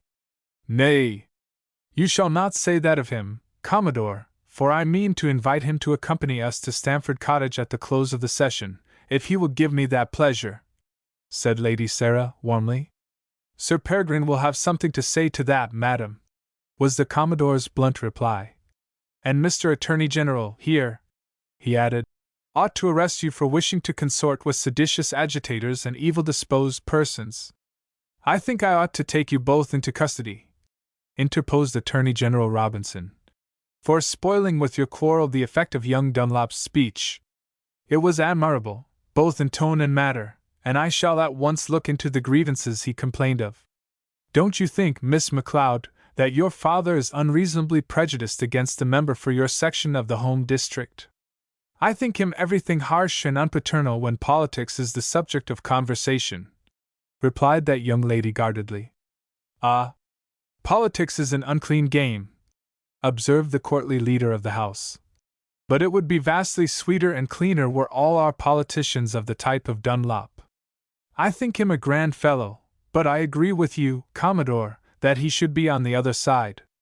"Or we should be on his side, Mr. Attorney General," said Lady Sarah, with a meaning glance at Rose MacLeod. At this juncture, the Attorney General, having to address the House, took leave of the ladies, and the Government House party rose and left the chamber. Later in the day, the Attorney General took occasion to refer to Dunlop's speech, and to commend its temperate and courteous tone, though the matter his young friend brought to the notice of the government, said the Attorney General, if true, severely reflected on the management of one of the departments, which, the Speaker added, he would take care at once to inquire into. Other matters occupied the attention of the House for the remainder of the afternoon, and when the Speaker rose to retire a buzz of conversation ensued on the stirring topics to be brought up at the evening's sitting. Two of these topics related to matters which, at the period, convulsed the community, and threatened to overthrow the fabric of society in the colony, if not the Constitution itself. One was the case of Captain Matthews, a member of the Assembly, who was charged with disturbing the tranquility of the province by requesting the orchestra, at the Theatre of York, to play sundry seditious tunes at the close of an entertainment, and thus inferentially to pay disrespect to His Majesty's crown and person. The other was the escapade of a number of young people in York, of respectable standing, who had committed a gross breach of the peace in breaking into and ransacking the printing office of W.M. Lyon Mackenzie, smashing the presses of that martyr to reform, and throwing into the lake the type which had been used in setting up some pungent articles against the government. "Behold how great a matter a little fire kindleth," the moralizing bystander of the period might have observed, as he took note of the electrical condition of the political atmosphere of York, and indeed, of the whole province, the result of the indiscretion of one man, and the partisan frolic of half a dozen lads, who had inherited, with the bluest of Tory blood, the prejudices of their fathers. The wrecking of the Mackenzie printing office was, of course, a serious conspiracy against the peace of a youthful and law-abiding community. But it will occur to the modern reader of the transaction that the act was scarcely so heinous as to bring it before the country's legislature, and become the subject of a grave parliamentary inquiry. The act has to be viewed, however, in the light of preceding events, and with a knowledge of facts in the thrilling drama of reform, at the time being enacted on the political stage of Upper Canada. Society in the province was long wont to poise itself between two opinions, as to the degree of justification for the course which reform took at the time of the Gourlay agitation, and which, in Mackenzie's day, culminated in rebellion. The issues of the conflict have, however, settled that point, and though Tory bias loves still to stand by the family compact, the popular sympathies are with the actors who were whilom outlawed, and on whose heads the crown did them the honor, for a time, to set a high value. Chief among these actors, at the time of which we are writing, was he whose printing presses had just been ruthlessly demolished, and whose fonts of type youthful Torydom had gleefully consigned to the deep. The provocation had been a long series of intemperate newspaper criticism of the government, numerous inflammatory appeals to the people to rise against constituted authority, and much scurrilous abuse of leading members of the family compact, who wished, as a safeguard against revolution and chaos, to crush the patriot, Mackenzie, and drive him from the province. But though thorny as was then the path of reform, and galling the insult and injury done to its martyrs, Mackenzie did not shrink from pursuing the course he had cut out for himself, and his intense hatred of injustice, and sturdy defiance of those whom he held responsible for the maladministration of affairs, gained him many adherents and sympathizers. The outrage that had just been committed on his property vastly increased the number of the latter, while popular indignation compelled the government to disown the act, and to make it, as we have seen, the subject of parliamentary inquiry. From the Parliament the matter went to the courts, and there the scapegraces, who had been concerned in the outrage, were mulcted in a large amount, which their parents, high government officials, had ruefully to pay over to the aggrieved printer and incipient rebel. Thus ended one act in the drama of these distraught times. How shall we keep our countenance and deal with the other? Let us first tell the story, as we gather it, in the main, from the journals of the House. For some time previous to the meeting of the legislature, in 1826, partisans of the administration had got in the habit of noting defections from the loyal side among men of substance and position in the colony, and particularly among members of the representative chamber, where the cry for responsible government was waxing loud, and where sullen protests were almost daily heard against the system of official patronage and favoritism that prevailed in the government of the province. The administration being now in the minority in the popular chamber, and the long shadows of Canadian radicalism having begun to settle upon the troubled family compact, it became important to note the increasing defections, real or fancied, in the Legislative Assembly, so that, if possible, the bolters might be coaxed or bribed back, or, failing that, they might, in some way, be jockeyed out of the House and made to suffer for their defection. Among those who had recently taken the bit in their teeth was a Captain Matthews, a retired officer, in receipt of a pension, who represented the county of Middlesex, and had of late gone over to democracy. For this act he was put upon the list, and became a marked man on the mental tablets of the myrmidons of the executive. About this time there came to York a company of strolling actors from the neighboring republic, whose fortunes were at a low ebb, and whose dignity had very much run down at the heels. To revive their fortunes, they gave an entertainment in the extemporized theatre of the town, under the kindly proffered patronage of the members of the legislature. It was New Year's Eve, and the fun, the age was still a bibulous one, waxed fast and furious. At last the curtain dropped, and the modest orchestra struck up "God Save the King!" Hats were at once doffed, and from among the standing audience came a loud but unsteady voice, calling upon the orchestra to play up "Hail Columbia!" or "Yankee Doodle." The sober section of the playhouse was stunned. Was it possible that democracy could go to such lengths, within sight of the Royal Arms, over the Lieutenant Governor's box, and with the decaying notes of the national anthem in Tory airs? It was but too true. Again and again rose the shout for the seditious tunes. Abashed loyalty sought to escape from the house, but the crowd jostled and intervened. The scene now became uproarious. Affrighted conservatives were seen to jam their hats on their heads, the only mark of disapproval possible, and glared defiance at those who impeded the exit. The Tory member for Stormouth, it was afterwards admitted in evidence, stripped his coat and threatened to knock any two of the opposing radicals down. Meanwhile the orchestra, unable to accomplish the higher flight of "Hail Columbia!" struck up the commoner and more objectionable tune, and 3 grave legislators, it is said, danced while "Yankee Doodle" was played. The democratic orgy at last spent itself with the music, and after a while all breathed the outer, communistic air of heaven. After the racket comes the reckoning, and Captain Matthews, whose share in inducing the playhouse fiddlers to discourse Republican music to monarchical ears was reported with due exaggerations and aspersions on his loyalty to the military authorities, speedily found himself the victim of an infamous plot. Distorted accounts of the scene at the theatre had been sent to the commander of the forces, at Quebec, and the member for Middlesex was specially singled out as the seditious writer on the occasion, and the leader in what was termed a disloyal and disgraceful affair. Presently there came an order for Captain Matthews to report himself to the military authorities at Quebec, and at that port to take ship for England, where he was to be tried by court-martial.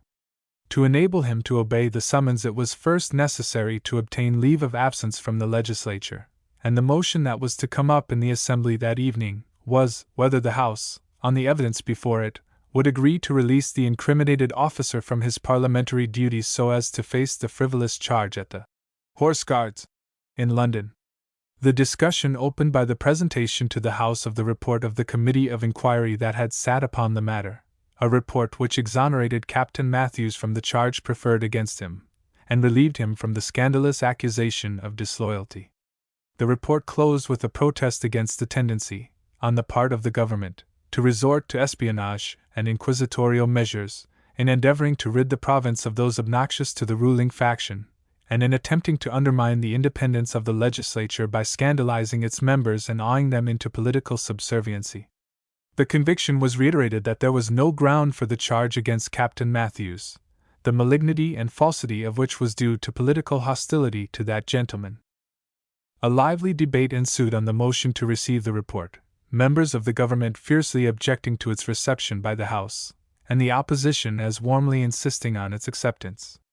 The temper of the government was not improved when young Dunlop rose, and in a few quiet and well-chosen words, asserted the right of Parliament to protect its members from officious military arraignment on frivolous and vexatious pretexts. It was the duty of the government, remarked the young tribune, to calm, not to augment, the fever of popular excitement by acts of an arbitrary and autocratic character, such as instigating ridiculous prosecutions, and casting doubt on the loyalty of men who had long and faithfully served the Crown, and whose only fault was to set their country above their party. That the existence of Upper Canada as a colony of the Crown, Dunlop continued, was imperiled by paying some exigent actors from the other side of the line the compliment of calling for a national air dear to Republican hearts and ears, he did not for a moment believe. He was, at the same time, he affirmed, keenly sensitive to the beguiling effects of enlivening music, and, falling into a lighter vein, He confessed that he did not know what might be the consequence if the members of the government organized themselves into a well-trained minstrel troupe and entered the neighboring republic singing the pathetic airs of the Old Dominion, artfully interspersed with the soul-stirring strains of the British Grenadiers and Rule Britannia. He thought, moreover, that if the grave and reverend seigneurs of the family compact would blacken their faces as they had blackened their hearts, and star it through the lowly hamlets of the province, singing, say, the Jacobite airs of a previous generation, it would do more to cement the attachment of Canada to the Crown than all the efforts of the combined army of officials, placemen, and henchmen of the government, plus the judges, the sheriffs, the recorder, the incumbents of fat clergy reserves, the gauges, tollmen, hangmen, customs officers, turnkeys, and landing waiters. Seriously, Alan Dunlop added, and he had no apology to make for indulging in levity in discussing this frivolous matter. It was beneath the dignity of the House to occupy itself with the further consideration of the charges against the honorable member for Middlesex. These charges were so trivial and ill-founded, and they originated in such a trumpery fear lest the Crown should suffer indignity where indignity was in no wise offered to it, that he begged the House to dismiss the matter forthwith and refuse Captain Matthews leave to absent himself from his parliamentary duties. After a scattering fusillade of small talk from both sides of the House, the report of the committee was received, leave was refused, and the disturbing question was laid at rest. Those who have followed, it may be with interest, this veracious piece of history, and are curious to learn the fate of the honorable member for Middlesex, will find the story graphically told in Mr. Dent's Canadian Rebellion, Volume 1, Chapter 6. The authors take the liberty of appending Mr. Dent's closing paragraph. But though Captain Matthews, says the historian, had been cleared by the legislature, he had still to run the gauntlet of the military inquisition. They could not compel his attendance during the existence of the Parliament then in being, but they possessed an effectual means of reducing him to ultimate submission. This power they exercised. His pension was stopped, a very serious matter to a man with a large family and many responsibilities. He continued to fight the battles of reform with dogged courage and pertinacity, as long as his means admitted of his doing so, but he was soon reduced to a condition of great pecuniary distress, and was compelled to succumb. Broken-hearted and worn out, he resigned his seat in the Assembly, and returned to England, where, after grievous delay, he succeeded in getting his pension restored. He never returned to Canada, and survived the restoration of his pension but a short time. Thus, through the malignity of a selfish and secret cabal, was Upper Canada deprived of the services of a zealous and useful citizen and legislator, whose residence among us, had it been continued, could not have failed to advance the cause of freedom and justice. Chapter 16. Love's Protestations. During the rest of the dreary winter the memory of that enchanted walk through mire and darkness and driving snow kept two hearts, Rose's and Alan's, fully awake. A pity, too, for sleep covers a multitude of sufferings, and when the most impressible part of our being is wrapped in unconsciousness, we can make shift to go through the world with only an endurable number of the usual aches and ailments. If these young hearts had ever really slumbered since their owners met for the first time, less than a year before, it had been rather an uneasy repose, and now that they were fully awake, it was to find not the glory of the dawn, but a dark bleak day, whose beginning could scarcely be distinguished from the night out of which it emerged, whose end was so far, so drearily far away. Things went on as before in their old monotonous manner. Winter relented into spring, and the intimacy that had warmed almost into acknowledged love that wild March evening had apparently died of its own intensity. Rose and Alan met occasionally, but with mutual avoidance, she from innate loyalty to her father, he from a pride that was too strong to plead.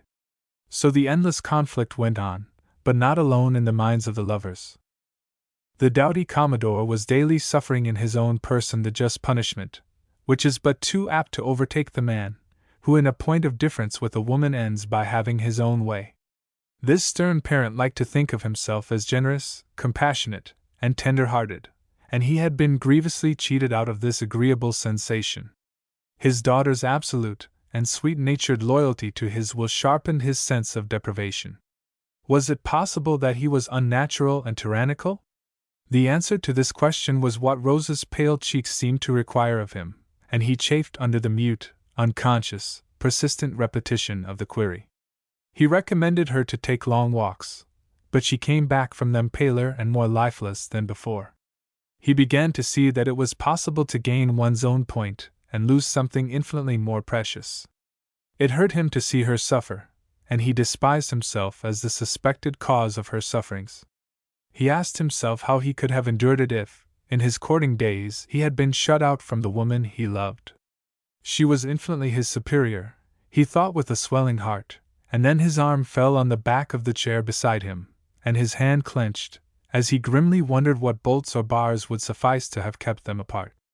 If she was alive now, would she have taken this cruelly peremptory course with their daughter? He revolved the question with a sore heart. It admitted of but one answer. In all her sweet and gentle life his wife had never been either peremptory or cruel. Unknown to Rose, her father's stout heart showed signs of thawing with the weather.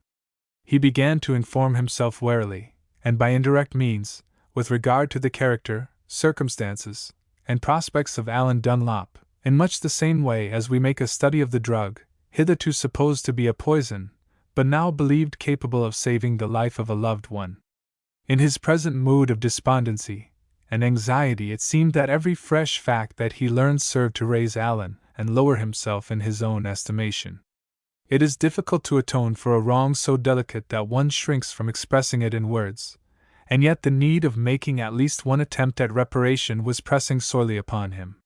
So it was with almost a girlish bound of the heart that the Commodore read aloud, one morning, in all the polysyllabic glory of newspaper English, an account of the heroic way in which a young child was saved from drowning by the prompt and daring action of Alan Dunlop. It was an opportunity for praising his enemy, and the worthy gentleman was almost as relieved and happy as the rescued child. "Upon my word, Rose," he said, turning to the silent girl at the other end of the breakfast table, "that young Dunlop is a much finer fellow than I supposed him to be." "Yes, Papa," she assented meagerly. She had no idea of undoing the work of weeks, the work of steeling herself against the sweetness of recollection, by too warm an interest in the subject. "The idea of a child paddling about alone in a boat during that horrible storm," continued the Commodore, more impatient, if the truth were known, with his daughter's lukewarmness than with the waif's recklessness. "Not one man in 1,000, he continued abruptly, would have ventured out on Lake Ontario in that raging tempest. People of plebeian origin usually have a well-developed muscular system," remarked Rose. "But they are not fond of risking their life in the interest of their muscles," returned the gentleman, annoyed at the girl's obstinacy, nor dreaming how sweet from his lips sounded his praise of her lover. "It depends upon what their life is worth. Common folks, who suffer under the well-merited contempt of their social superiors, must grow at last to despise what better educated people know to be despicable." "No doubt it is as you say," replied her father. He was thoroughly irritated, and all his benevolent notions took flight, as they are apt to do when the object of our philanthropy proves perverse. "I was about to suggest that you invite him to your party tomorrow night, but in the present state of feeling perhaps it would be better not." "I haven't the least idea that he would come," returned the girl. "He isn't the sort of person to allow himself to be taken up and dropped at random." "Well, settle it to suit yourself," he concluded. She reflected bitterly that this privilege came when it was too late. Nevertheless, she was grateful for it, and scolded herself soundly for giving her father undutiful replies. She also remarked in the solitude of her own room that she did not care a particle whether Alan came or not, and then with a fluttering heart she wrote him a note of invitation. When Treadway was requested to deliver it, that ancient servitor manifested so much interest in his errand that the blue eyes of his young mistress lingered on him a moment in surprise. "I am under very great obligations to Mr. Dunlop," he said. "I may say that I owe my life to him?" "You too," laughed the girl. "Why, it was only the other day that he rescued a strange child from the wild waves." "He rescued me from the wild woods," said the man, with the impressiveness of one who wishes to celebrate the most remarkable escape on record. Treadway had a profound objection to the woods. In the previous summer he had, with great reluctance, served as commissary general to a party of young men, who went in pursuit of a week's sport to Burlington Bay. Edward and Alan were of the number, and when Treadway was lost on a little expedition of his own, to the nearest shanty in quest of provisions, it was Alan who went in search of him, and after some difficulty brought him back to camp. The event had been a source of some amusement to the rest, but to the mind of its hero it had lost nothing of its tragic aspect. "The woods are very confusing to a person of my life and habits," he observed deprecatingly. "Oh, yes, indeed," returned Rose, "and so very different from England." The gratitude with which Treadway listened to this remark was not unmixed with regret that the tone in which it was uttered was sportive rather than serious. He was consoled, however, by the reflection that national differences could not be expected to oppress the heart of unthinking youth as it did that of sad maturity. The unreasoning joy that flamed in Alan Dunlop's face, as he glanced over the dainty note, faded into ashen paleness as he remembered what its response must be. "Sit down, Treadway," he said mechanically. "I will have an answer ready in a moment."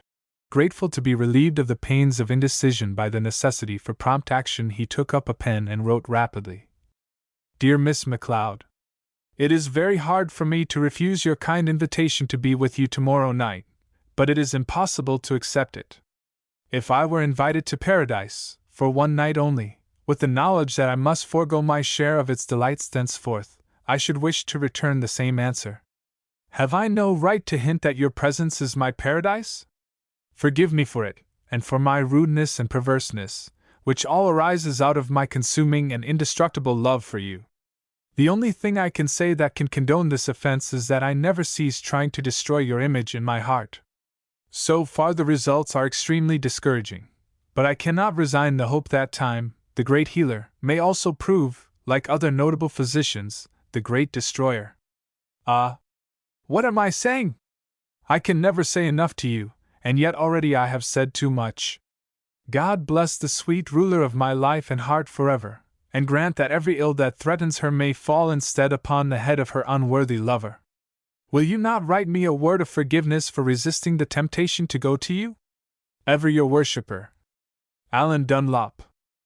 He ended with a strange feeling of the incongruity of this declaration of passion with his surroundings, the stuffy unhomelike chambers on King Street, and the rather severe presence of a man, whose existence emphasized all the hated social distinction that never weighed so heavily on him as at present. This rigorous representative of his class took the message delivered to him, and stood for a moment hesitatingly in the doorway. "Your people are quite well, I hope, Treadway?" said Alan. "Yes, sir, thank you. Quite well, with the exception of Miss Rose. She is looking badly. I am very sorry. I made no inquiries about her, because, since her accident last summer, she has never been otherwise than well. I wish," and his tones were sad and sincere as his meaning, "that I could do something for her." "Thank you, sir. It is taking a great liberty to say so, but your visits are so infrequent that I believe Miss Rose is under the impression that you did not greatly care." "Oh, I care enough, quite enough," he added mentally. "The fact is there is danger of my caring too much, and nobody knows better than you, Treadway, that would be the greatest piece of folly I could perpetrate. Miss Rose is vastly my social superior." The old man bowed his head as though this were too obvious a truth to need comment. Then he said encouragingly, "Ah, there is nothing but the remains of their former greatness left to the MacLeods. They are growing more and more bourgeois since coming to this degenerate country. Yes, I imagine that their family dignity, in such times as these, may be a little out of repair, but I can hardly venture to build vain hopes on the ruins. You are a good fellow, Treadway, goodbye." A few days later the coveted answer to his missive came. "Dear Mr. Dunlop, since I am to see you no more, it seems unnecessary if not unkind of me to write and prolong the pain of parting. But if you were dying, and should tell me with nearly your latest breath what you wrote in your letter, I should want you to know that the confession was dear and sacred to me, something I should remember all the rest of my life. I am not willing to believe that your future will be wholly bereft of consolation. One who is capable of imperiling his life to save that of an unknown child ought to know that he can never find any better company than his own. But you need never be lonely. I hear your name and career frequently spoken of with warm appreciation by your friends, among whom I hope you will always number. Yours very sincerely, Rose McLeod. Ah! Ejaculated Allan, as he read and reread this brief epistle. She does not despise my love, but she recognizes its hopelessness. With the usual bluntness of masculine perception, he failed to see that it was impossible for her to ignore what he himself was accustomed to dwell upon at such dreary length. If he was profoundly convinced that there was no hope, she could scarcely condescend to suggest that there might be a glimmer. So the young man continued to be wrapped in the darkness which was largely born of his own imagination. "What rank?" he wrote, in immediate response. "Shall I assign you among my friends? One's friend may be simply an acquaintance of long standing, who cherishes no special animosity toward one, or it may be the stranger of a year ago, who now is knit into the very fiber of one's being. Just so closely woven with my inmost self have you grown, dear, and to put the thought of you away from me is like putting my own eyes from me. Do you think I can be trusted as a friend? I foresee that I shall be the most faithless one ever known, for I have never been your friend, and I don't know how to begin to be one, whereas I have had nearly a year's experience in loving you. But I am jesting with a sore heart.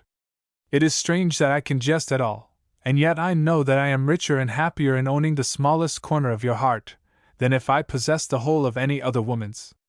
He wrote a great deal more of the same sort, by turns light, fanciful, wilful, or desperate. But all this Rose ignored. "I am very glad," she wrote demurely, "that you are rich and happy on such insufficient grounds. I could scarcely deny a corner of my heart to any of my friends, but the rest of them are well enough acquainted with me to know that the possession is not a source of unmixed joy. This illusion of yours must be destroyed, and, as you will see, my share of this correspondence is going to tend gently but inexorably towards that end. I still cherish hopes of retaining your friendship.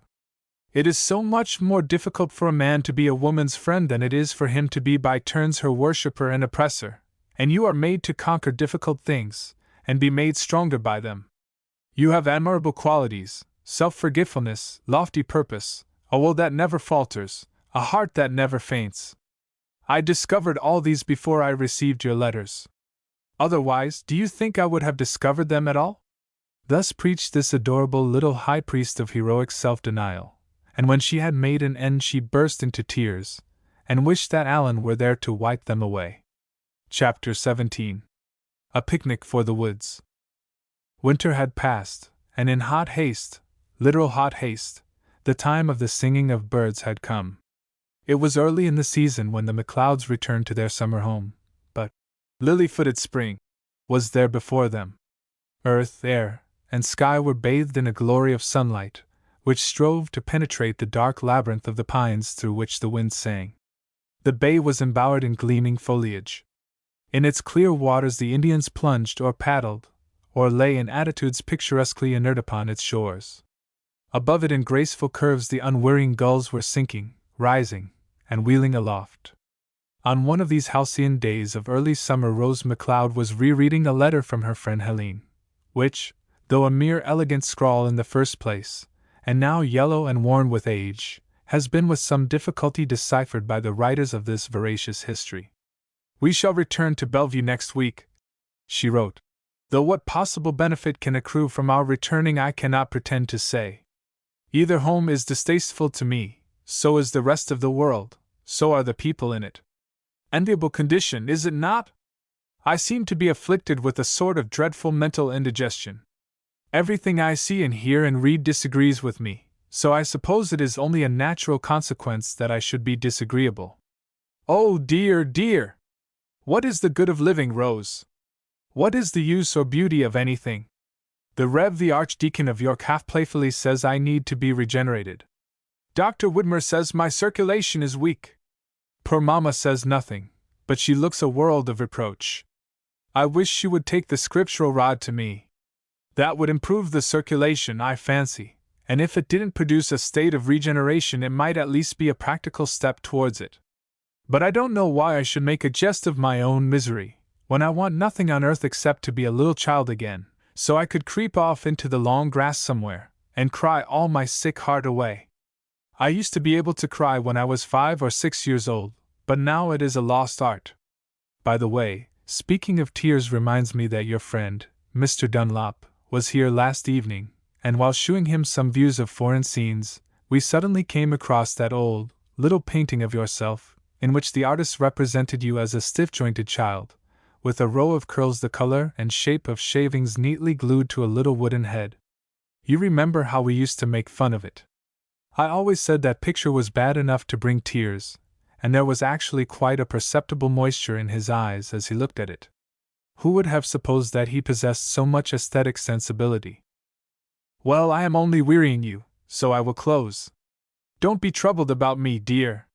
Sometimes I am violently interested in my own unreasonable sufferings, and at other times I am wholly indifferent to them. But nothing can befall my perverse nature that shall alter the tenderness always existing for you in the heart of your loving Helene. Rose read all but the concluding paragraphs aloud to her brother, who, standing at the open door, was looking idly out upon the leaf and blossom of a lovely garden. What a stream of unalloyed egotism, he said.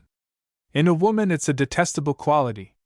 Oh, you should say a rare quality, amended Rose, with a smile that ended in a sigh. Well, it's something that can't be too rare. A fading spring lily dropped on the doorstep by one of the children received an impatient kick, as though he would dismiss the present conversation in a similar manner. Rose, he said, I wish you would ask Wanda to our sailing party tomorrow. Why, Edward, I might as well ask a bluebird. She will come if it happens to suit her inclination at the moment, otherwise not. Don't you think a regular invitation would please her? Oh dear, no, it isn't as though she were a civilized creature. You don't seem to grasp the fact that she's only a wild thing of the woods. A pause ensued. There are other facts, resumed Edward a little unsteadily, that I have grasped. One is that she is the most beautiful woman I ever saw, another, that I love her. Rose put up her hands as though to save her eyes from some hideous sight. It can't be true, she exclaimed. My dear little sister, it is true, and your inability to accept it is not a very flattering tribute to my good taste. It can't be true, repeated Rose. You must mean that you have merely taken a fancy to her. Well, it is a fancy that has grown to enormous proportions. I cannot live without her. If that is fancy, it has all the strength of conviction. Oh, Edward, you can't really love her. It is only her beauty that you care for. You might as well say that the sunflower doesn't really love the sun, it is only the sunshine that it cares for. Wanda's beauty is part of herself, and it will remain so a dozen, or perhaps a score of years. After that you will have for your wife a coarse, ignorant woman, forever chafing at the restrictions of civilized life, angering, annoying and humiliating you in 1,000 ways, a woman whom you cannot admire, whom it will be impossible for you to respect. Edward's eyes blazed. Not until that moment did his sister realize how complete was his infatuation for Wanda. It is you who are ignorant and coarse, he cried, in your remarks upon the girl who is my promised wife. No matter what befalls her, she will always be clothed in the unfading beauty of my love. Rose was deeply grieved. She stood with clasped hands looking despairingly at her brother. You poor boy, she breathed. You poor motherless boy! What can I say to you? Well, there are a good many things that you can say, but what I should prefer you to say would be to the effect that you will break it as gently as possible to Papa. I shall not break it at all, declared the girl warmly. It would nearly kill poor father. Haven't you any consideration for him? Yes, sufficient to make me wish that the truth should be clothed in your own sweet persuasive accents, when it is conveyed to him. I don't wish to jar him any more than is necessary. Edward, you are perfectly heartless. That is the natural consequence of losing one's heart, isn't it? Oh, then, you are only jesting. It's a very good joke, but in questionable taste. Dear Rose, believe me, I was never more in earnest than at present. Except when you are out hunting.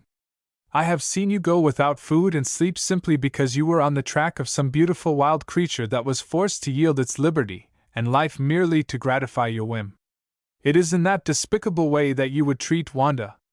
The young man smiled. He perceived that his sister was changing her tactics. "You are very considerate and tender of Wanda," he said, "but not so much as I expect to be."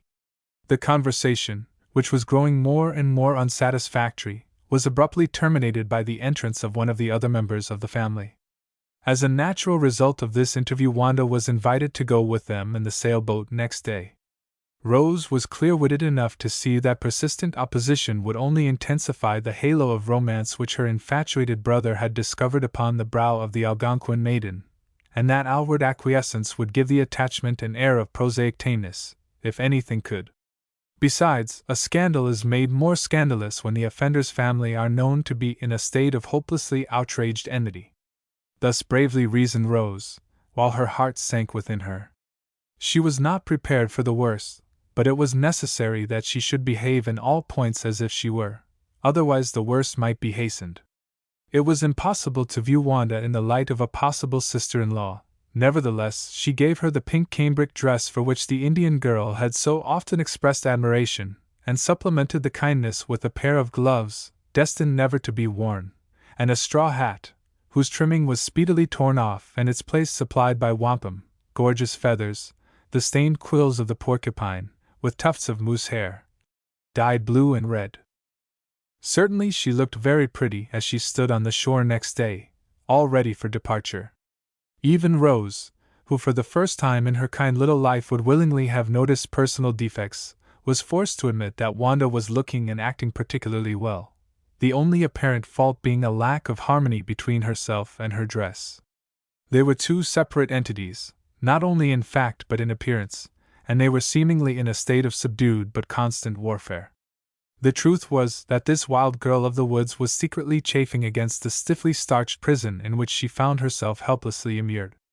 It was very pleasant out on the water. The fresh vigor of the breeze filling the sail with life, the waves swirling up about the sides of the boat, the dancing motion of their little craft upon the water, the changing tints, the shadows and ripples of the bay gave them a quiet yet keen delight. Their destination was a point of land on Lake Simcoe, where a party of picnickers was already assembled. A group of girls came down to the shore as they landed, and bore Rose and Eva away with them. In the leafy distance Edward caught a glimpse of Helene de Berksey, and in his heart the young man thanked heaven that he was not as other men are, or even as the callow youths who were hanging upon her utterances. After a while, Edward observed Wanda standing apart, and looking at the marauders in her loved woods as a man might look upon the enemies who, with fire and sword, were desolating the home of his fathers.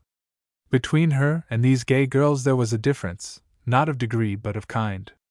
They loved the forest as a background for themselves, she loved it as herself. The curious eyes fixed upon her were more respectful in their gaze when Edward quietly took his place beside her.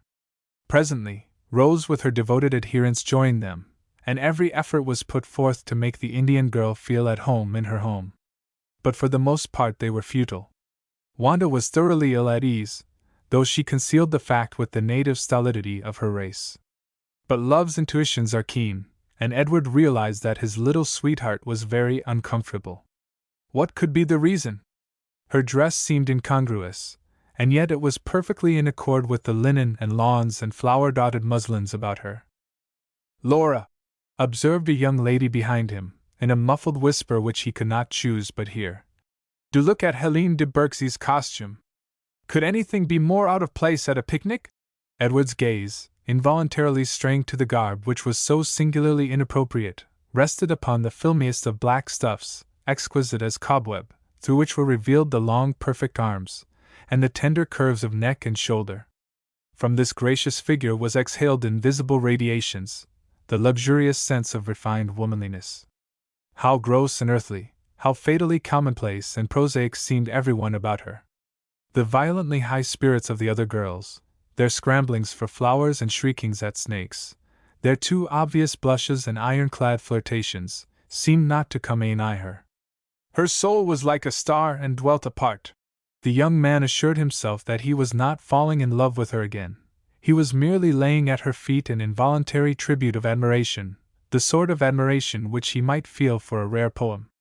Meanwhile the girl with whom he was in love had made what Edward called an object of herself. By this uncertain phrase he did not mean an object of admiration, poetic or otherwise.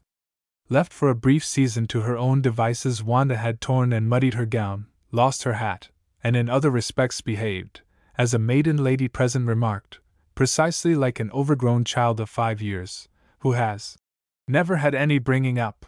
All the children had taken an immense fancy to her, and she was delighting them with her dexterity in climbing trees when Edward cast a hot, shamed, imploring look at his sister, to which she responded by saying, "Wanda, you must be very tired.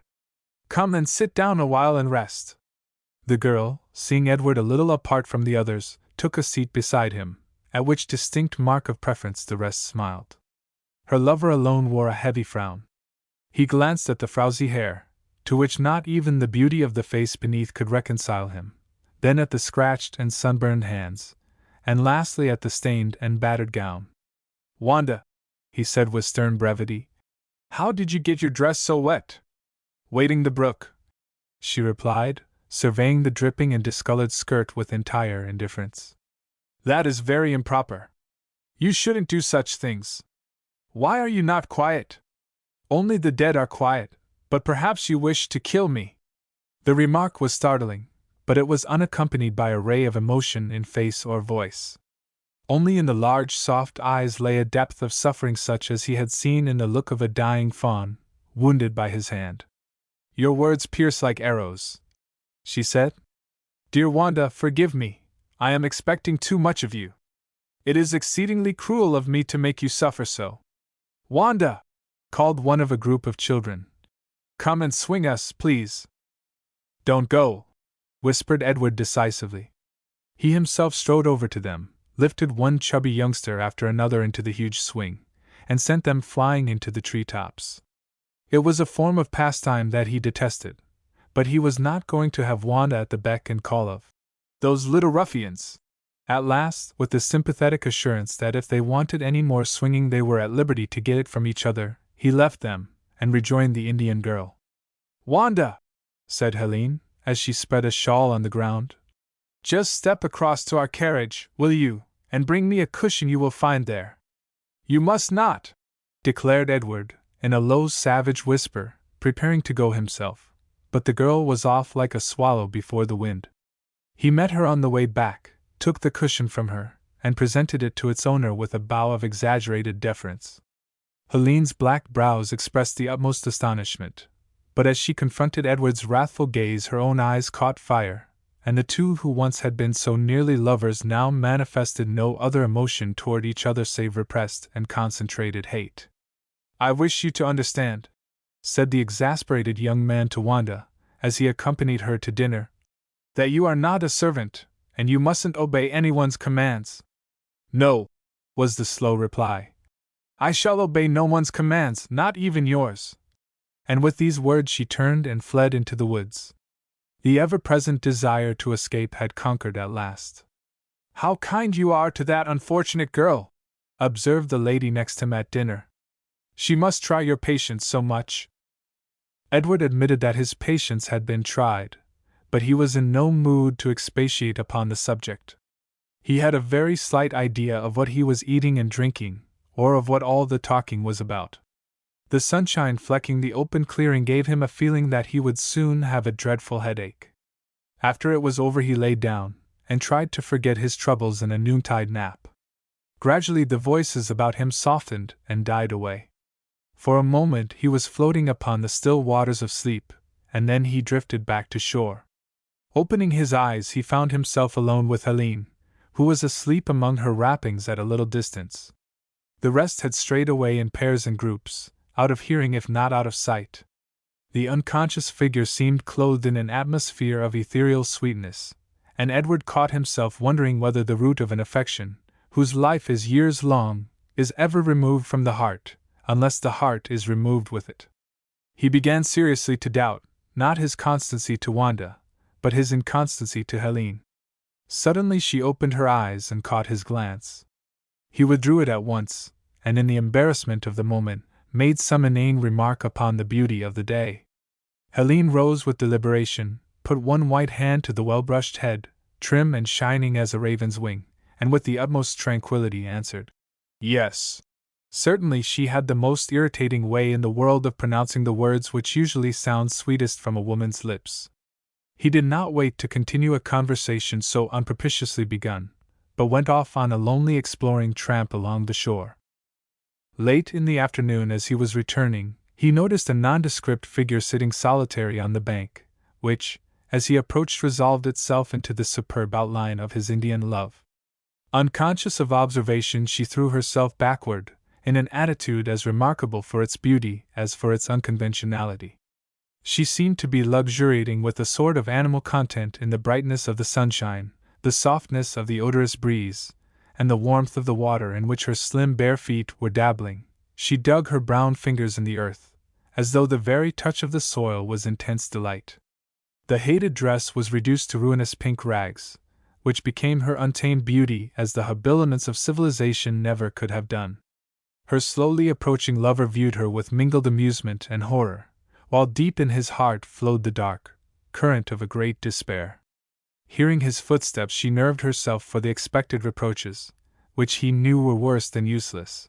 But seeing in his face nothing but undisguised admiration, she sprang lightly to her feet and threw herself upon his neck. Edward kissed her, but it was with a thrill of ineffable self-contempt, and a sharp consciousness that the only charm this girl possessed for him was that she allowed him to kiss her. Then he drew away and brushed with fastidious glove the dust his coat retained from contact with her shoulder. "See what I have found!"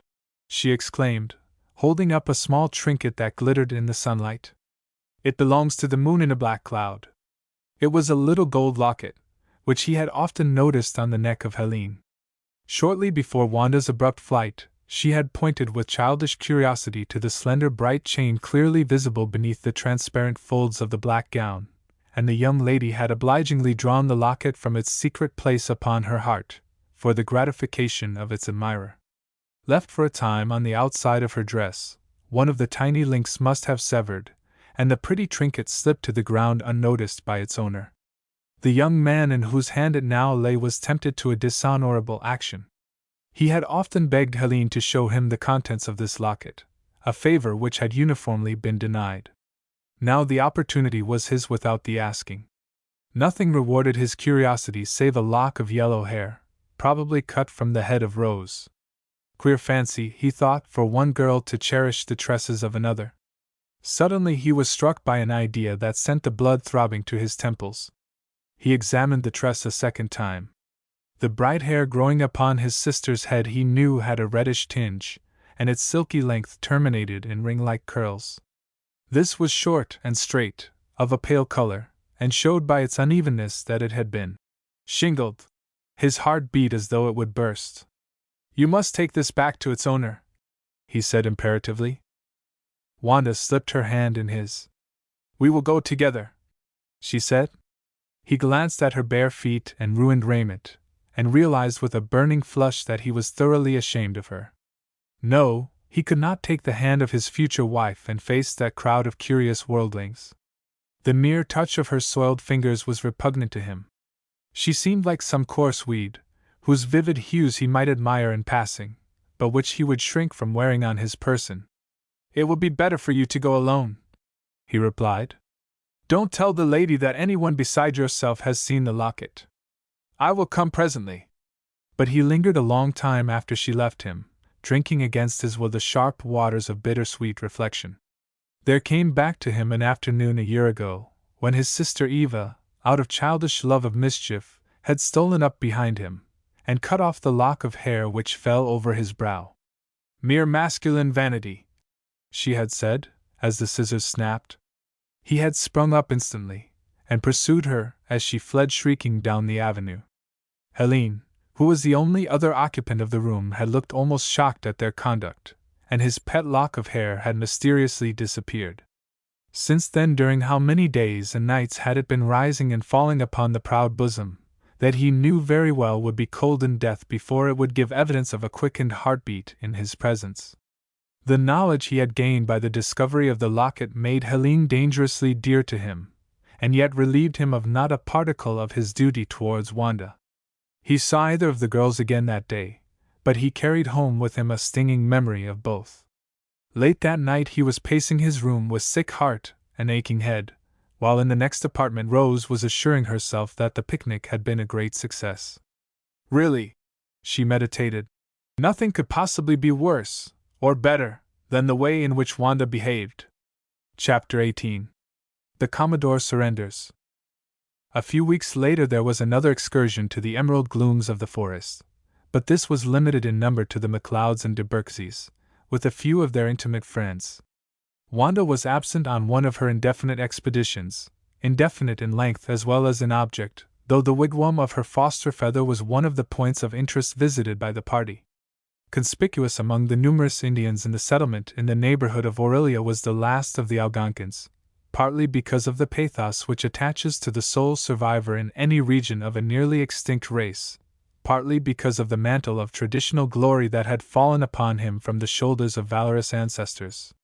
He declined to join the revelers at their midday feasting under the trees, but his unexpected appearance afterwards suggested a pleasant substitute for the noonday siesta.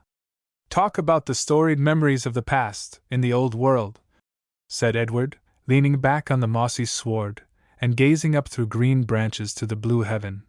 "This country has had its share of them, and here is the man," clapping a friendly hand on the Indian's shoulder, "who can tell us about them." "Ah, do!" implored Herbert and Eva. "Ah, don't!" entreated their father. "If there's anything that spoils the sylvan shades for me, it is to learn that they were once the scene of battle axes and blood spilling, and such like gruesomeness. But we ought to know about it," said Helene. "It's history. That makes it all the worse.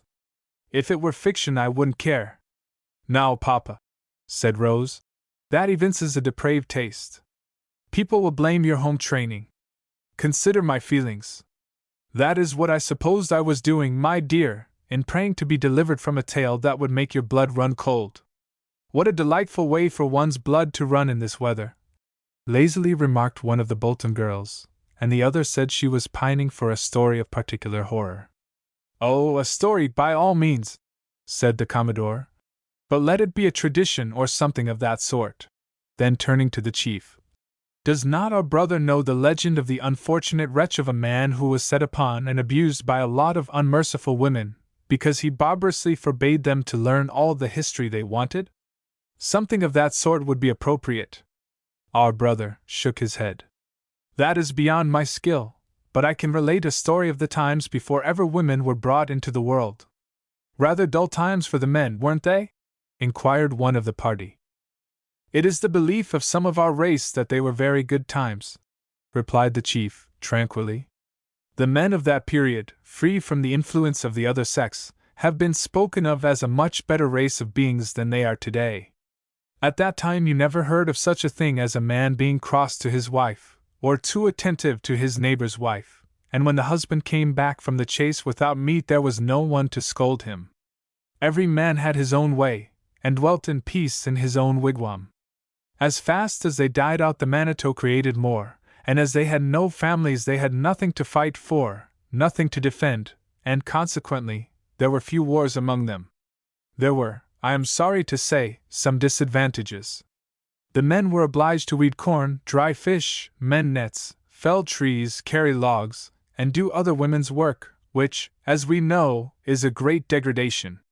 Also, when they were sick or in trouble, some of the weaker ones were heard to declare that they wished women were invented, but as a rule they were blithe and gay as warriors in the dance that follows a great victory. There were many ennobling influences in this world before women entered it. Vanity did not exist. Simplicity was the rule, especially in attire, which ordinarily consisted of hunting coats and leggings, deerskin moccasins and colored blankets, enriched with beads. It was only once in a while that they appeared in black eagle plumes, and gorgeous feathers, garters gay with beads, moccasins worked with stained porcupine quills, leggings of scarlet cloth, embroidered and decorated with tufts of moose hair, dyed blue and red, robes curiously plaited of the bark of the mulberry, and adorned with bear claws, hawk's bills and turtle shells. Besides being plain and quiet in their dress, they were very upright in their lives. No man ever was known to lie to his neighbor, But now when you see a man and woman too frequently together, you may be sure he is telling her things that come true about as often as larks fall from the skies. Neither were men in those days ever deceived, but now they are tangled in women's wiles as easily as a partridge is caught in a net. There were no cowards, for men at all times are staunch and bold, whereas a woman has nothing but the heart of a little bird in her breast. All nature shared in man's prosperity. The corn grew to the height of a young forest tree, and in the hunting grounds the deer and bears were as thick as stars. But the chief glory of man in those days was his long, superb and glossy tail, for at that time it could not be said that the horses were more highly gifted than he. You must often have noticed the pride with which horses switch their tails about, apparently to drive off flies, but really to show their superiority to the race they serve.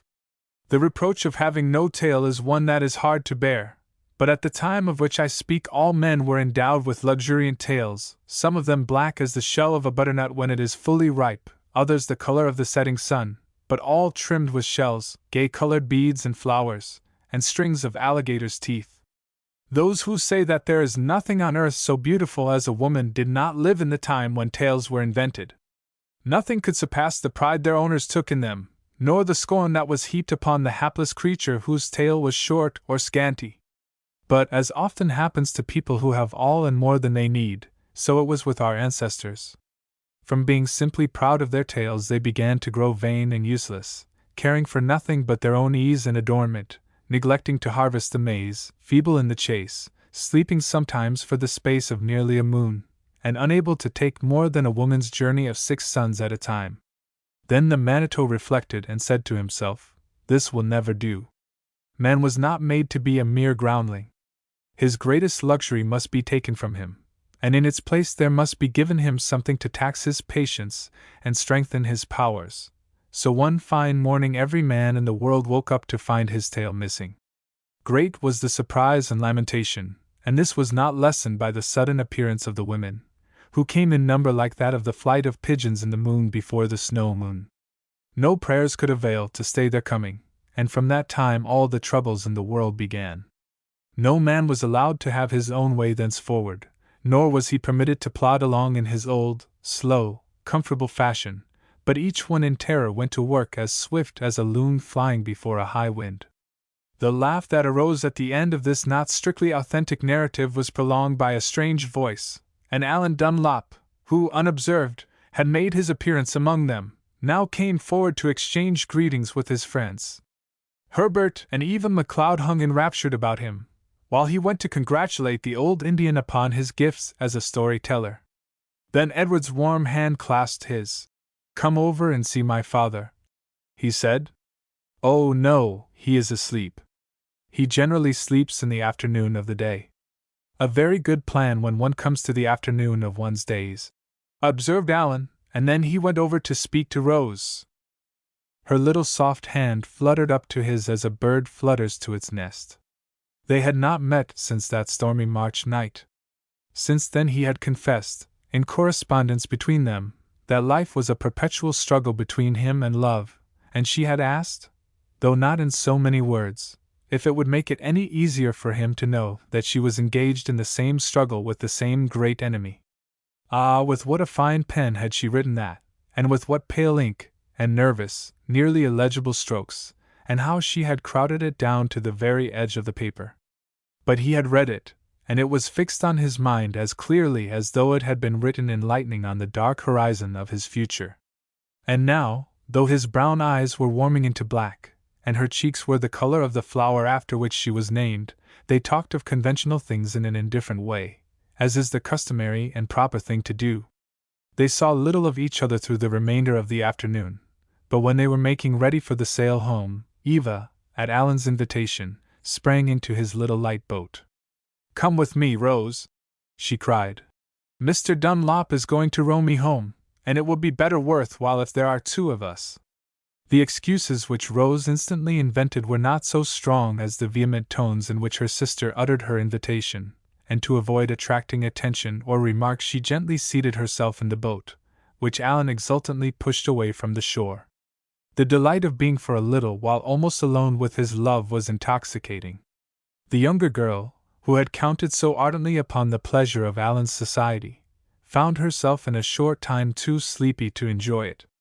Her pale, pretty head nodded drowsily, and at last found a resting place in the lap of her sister. The other two did not exchange many words. It would have been a shame to disturb the play-worn little maid. The night was very beautiful, the stars seemed softly remote. Beneath their light the woods gleamed mysteriously, and the waves were hushed into a dream of peace.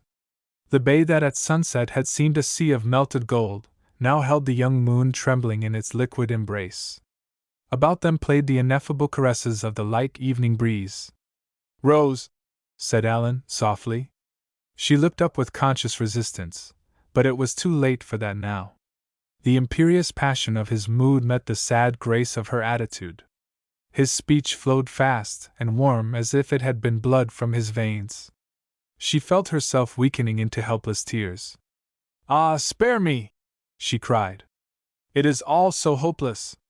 My father—" "I am coming to see your father tomorrow," he said. "It will be a hard battle, but it must be decided at once." He helped them to land, and they walked in silence to the house. At the doorway, in which Eva had disappeared, Rose took Alan's outstretched hand in both of hers, and drawing it close, laid her weary, wet little face down upon it. The sound of voices and laughter came up from the beach, and she hastily released herself and fled to her room. The next afternoon Eva MacLeod, with an air of considerable importance, tapped at the door of her father's apartment. "Papa," she said, with that fondness for a choice diction observable in carefully reared young ladies at the beginning of their teens, "may I have a private conversation with you?" "Why, certainly, my dear. A little talk, I suppose you mean." Without heeding this undignified interruption, Miss Eva gave her parent a very accurate report of the dramatic scene in the boat the evening before, of which she had been an interested auditor. "Of course," she added in conscientious defense, "I didn't want them to suppose I was sleeping, but if I had opened my eyes it would have been very embarrassing for us all." "Humph!" said her father. "Does Rose know that you were awake?" "No, I have not broached the topic to her," replied Eva, with an affectation of mature speech. "Humph!" said the gentleman again, a quizzical glance at his younger daughter breaking for a moment through the gloom with which he was meditating the fate of the elder one. "Well, I am glad you broached it to me. I shall—" "Papa," interrupted Eva, with bated breath, glancing down from the window at which she stood. "There is Alan now." "Alan! You are mightily well acquainted. I see I must prepare to make an unconditional surrender." He walked in a nervous and disquieted manner out of the room. At the head of the stairs he encountered Mademoiselle de Berksy on her way up. "Helene," he said, with the desperation of one who in the 59th minute after the 11th hour does not entirely despair of a gleam of hope, "I wish you would tell me in 2 words if Rose loves Alan Dunlop." "Does she?" "Don't she?" exclaimed Helene, with explosive earnestness, and the 2 words were sufficient. Their effect was not lessened by subsequent occurrences. On opening the drawing-room door, Rose hastened to his side, turning her back, as she did so, upon a young man of ardent but entirely self-respectful aspect, standing not far distant. "Oh, Papa!" she cried in her extremity. "Save me from him. He loves me." "Is that the only reason?" asked her father. "No, there is a greater one. I love him." "Ah," murmured Alan softly. "It is to me you should say that." "She shall have unlimited opportunities for saying it to you," observed the elder gentleman, with kindly promptness, but with a sore heart. "After a while," he added, turning to Alan, with his hand on the door-knob, "I will be glad to see you." In this sentence, which is an interesting illustration of the power of manners over mind, the word will was purposely substituted for the customary shall. It was only by an active effort of will that the good Commodore could be glad to see his daughter's suitor. But their interview, if it did not prove a death blow to his prejudices, at least inflicted serious injuries upon them, from which they never afterwards recovered. He was won over by the young fellow's manliness, which, when contrasted with mere gentlemanliness, apart from it, puts the latter at a striking disadvantage, even in the mind of the confirmed aristocrat. There was also a tinge of absurdity in the idea of being ashamed of a son-in-law of whom his country was beginning to be proud.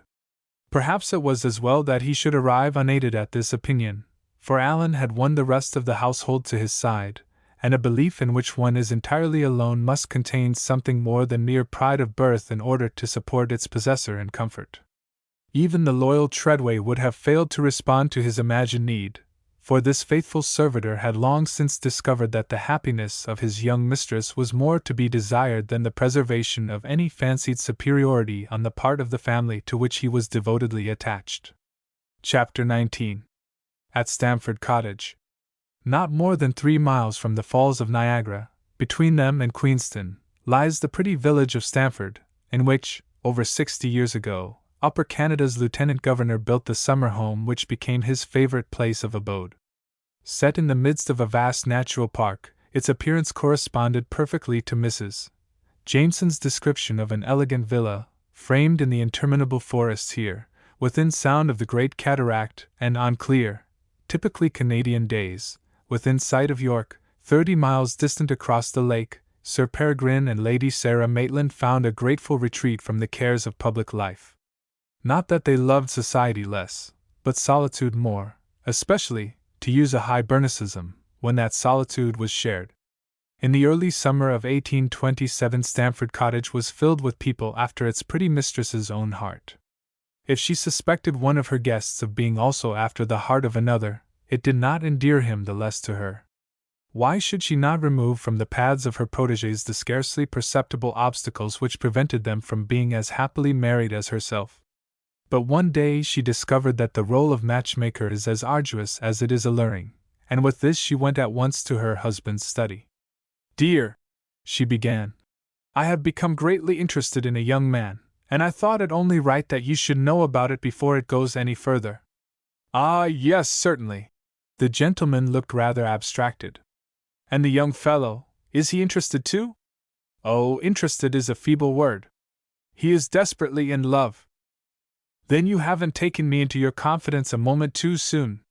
Has he declared his passion?" "No, that's just the trouble. He goes mooning round, and never saying a word. And I'm sure," added the lady in an aggrieved tone, "I've given him every opportunity. Yesterday, after infinite pains, I brought him and Helene together in the arbor, and made some pretext for escaping into the house. What did that infant do but follow me out? Quite natural, if his feelings towards you are such as you have described." "Towards me? You don't imagine I am talking of myself? That is what your words would lead one to believe." "Oh, dear husband, you know perfectly well what I mean. I do think that when a man sets out to be stupid he succeeds 1,000 times better than a woman. Surely you have noticed how badly Edward MacLeod and Helene de Berksey are behaving." "Really, my dear, I have not. I suppose they were behaving remarkably well. In one sense, yes. They are as polite as peas, but why should they be polite? Well, it is a custom of the country, I suppose. It's hard to account for all the strange things one sees in a foreign land. My object is not so much to account for it as to put an end to it. It's ridiculous for two people, who have known each other from babyhood, to be standing aloof, and looking as if the honor of each other's acquaintance was the last thing to be desired. And now Mademoiselle Helene wants to go home. She does not complain or repine or importune, but every day, and several times a day, she presents the idea to her mother, with varying degrees of emphasis, and in the tone of one who believes that continual dropping will wear away the stone. Madame de Berksey as yet remains sweetly obdurate. She is enjoying her visit, and there seems to be no special good reason why it should be terminated. I particularly wish them to stay, as I want if possible to bring about a better understanding between Helene and Edward. We must not let them escape." In pursuance of the policy suggested by his wife, Sir Peregrine took occasion to have a special kindly little chat with Helene, with a view to overcome her reluctance to remain. Naturally of a reserved disposition, his cordial hospitality found expression in looks and actions rather than words, and these took a greater value from the infrequency with which they were uttered. "What is this I hear about your wanting to leave us?" he said, addressing Helene, who, with her mother, was seated on his left at dinner that evening. Have you really grown very tired of us all? The young lady laid down her knife and fork, and the unconscious movement, combined with her unusual pallor, gave one the impression that she was indeed very tired. No, Sir Peregrine, only of myself. I seem to be suffering from a prolonged attack of spring fever. Don't you think home is the best place for those who have the bad taste to be in poor health? No doubt of it, replied the gentleman, at which she gave him a grateful glance, thinking she had won an unexpected ally. But, he continued, I hoped you would feel at home here. Helene assured him that it was impossible for her to enjoy her visit more than she was doing. As she made this perfectly sincere statement, her melancholy eyes by chance encountered the deep blue ones of her unacknowledged lover. In their depths lurked an expression of absolute relief. Could he then be glad to hear of their projected departure? She hoped so. It would be very much better for both. Has it never occurred to you, she asked of Sir Peregrine, that the pleasantest things in this world are very seldom the best for us? I am sorry to hear you say that, he rejoined pleasantly, as I was about to ask you to go out driving with me tomorrow morning. There is a view near the falls that I believe you have never yet seen, and the gratification of showing it to you would be to me one of the pleasantest things in the world. The young lady very willingly admitted that this was an exception to the rules she had just laid down. Lady Sarah, who thus far had approved her husband's tactics, now gave him a slightly questioning glance, but he returned her such a look of self-confident good cheer, that she knew at once he must be involved in a deep-laid plot of his own. As a rule, she had small respect for masculine plots, and before another day had elapsed her sentiment on the subject was abundantly shared by at least two of her guests. Mademoiselle de Bergsey had always entertained a genuine admiration and liking for the lieutenant governor. His chivalrous courtesy, picturesque appearance, and the exquisite refinement of his tone and manner pleased her fastidious taste. So it was with almost a light heart that she made her preparations next morning for the drive. But when seated in the carriage, and waiting with a bright face the appearing of her delinquent attendant, it was not pleasant to be told by the gentleman himself that important dispatches had just arrived by the morning's mail, which demanded his personal and immediate attention. Besides that fact, said His Excellency, I had forgotten an appointment I have with the Hon. Mr. Hamilton Merritt to talk over his great project of the Welland Canal between the two lakes, and I cannot disappoint him. He couldn't think of asking her to wait until the sun was hot, and the pleasure of the drive spoiled, added the lieutenant governor. But here was Edward MacLeod, who would no doubt be glad to take his place. At this announcement Helene longed to fly to her room, but she could think of no valid excuse. The young man, sitting with the last Gazette in hand in a rustic chair on the veranda, listened to the summons with silent horror. He actually turned pale, but like Helene, he could think of no possible excuse for evading the turn affairs had taken. He rose mechanically, gave inarticulate utterance to the pleasure he did not feel, and took his seat beside the unhappy girl, who shrank visibly into her corner. "Admirable!" exclaimed Lady Sarah, softly stepping out to witness the unusual phenomenon of Edward and Helene driving away together. "I never supposed a man could have so much sagacity and foresight. Here have I been cudgeling my brains to keep those two from playing hide and seek, no, hide and avoid, ever since they came, and now you accomplish it in the easiest and most natural way in the world. See what it is to have a clever husband. How did you happen to think of those important dispatches?" Emphasis would indicate too coarsely the delicate stress laid upon the last two words. The gentleman looked extremely puzzled. "Happen to think? I am obliged to think of them." "Really? What a lucky accident! So you are not the sly designing schemer I supposed. Ah, well, you are the soul of honor, and that is infinitely better." Certainly to her mind in the present case that was what appearances would seem to indicate. But the poor wretches who were tending slowly toward the brink of some indefinable horror, more awful to their imaginations than the great cataract itself, thought not so much upon the means by which they were brought into their present painful position, as upon the impossibility of escape from it. To the eye of a casual wayfarer these handsome young people, driving abroad through the dewy freshness of the morning, with the long lovely day before them, could not be considered objects of pity.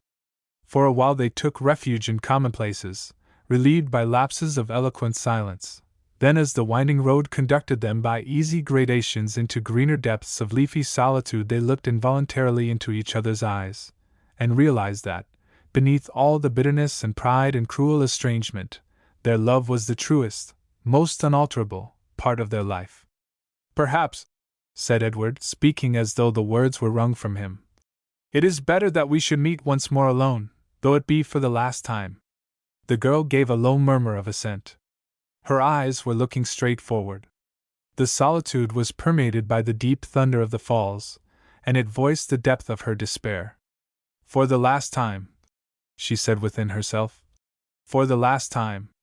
I have a favor to ask," he continued. "A favor that I verily believe a man never yet asked of the woman he loved, and I do love you, my darling. There, let me say it once, since I can never say it again. I love you with all my heart and soul." He bowed his head, and she could see the blue vein in his temple growing bluer and swelling as he spoke. He had not laid a finger upon her, he could not so much as lift his eyes up to her face, but a mocking breeze suddenly blew a fold of her raiment against his cheek, and he kissed it passionately. Helene held her hands tightly together, they were trembling violently. "I want to beg of you," he said, still without looking up, "to look upon me with suspicion, aversion, and distrust, to disbelieve any good you may hear of me, to hate me if you can, to treat me as long as you live with uniform coldness and indifference." "I understand," she replied with icy brevity. "You think there is danger of my treating you otherwise." Now, since the discovery of the locket, and its telltale contents, this was precisely the danger that Edward had feared, but he was a diplomatist. "Have you ever given me the slightest reason to think so?" he demanded. "At my least approach your natural pride changes to haughtiness, arrogance, and scorn. But the one thing greater than your pride is my love. Ah, you know nothing about it, you cannot imagine its power. Madmen have warned those who were dearest to them to fly from their sight, lest in spite of themselves an irreparable injury be inflicted. And so I urge you to continue avoiding me, to cast behind not even a single glance of pity, lest in spite of your pride, in spite of my reason, I should bend all my power to the one object of winning you." This calamity, it may be supposed, was not quite so great and horrible to the mind of the young lady as it was in the excited imagination of her lover. "I do not understand you," she said quietly. "What is it you wish to ask of me?" "Only this, that you will never think of me with the slightest degree of kindness, that you will drop me from your acquaintance, that you will forget that I ever existed." "Very well." Her tones were even quieter than before, and a great deal colder. "I promise never to think any more of you than I do at this moment." And all the time she was crying with inward tears. "Oh, darling, darling, as though I could think any more of you than I do now! As though I could, as though I could!" "Thank you," said Edward. "You are removing a terrible temptation from my way, and helping to make me stronger and less ignoble than I am. Let me tell you all about it, Helene. Do you remember that night in the conservatory last winter, when you treated me so cruelly? Yes, I own I was a wild animal, but you might have tamed me, and instead you infuriated me. I went from you to Wanda, the Indian girl with whom I flirted last summer. She was in civilized garb, in my mother's home, quiet as a bird that has been driven by the storms of winter into a place of shelter. I too had been tempest-driven, and her warm welcome, her beauty and tenderness, stole away my senses. She soothed my injured vanity, satisfied my desperate hunger for love, and I lived for weeks in the belief that we were made for each other. But with the return of summer the untamed spirit of her race took possession of her, and when I saw her with you, ah, dearest, is there need for me to say more? I cannot marry her. Every fiber of my being, every sentiment of my soul, revolts from it. But neither am I such a monster of iniquity as to try to win any one else, and found my lifelong happiness upon that poor girl's broken-hearted despair. No, Helene, you have no right to look at me in that way.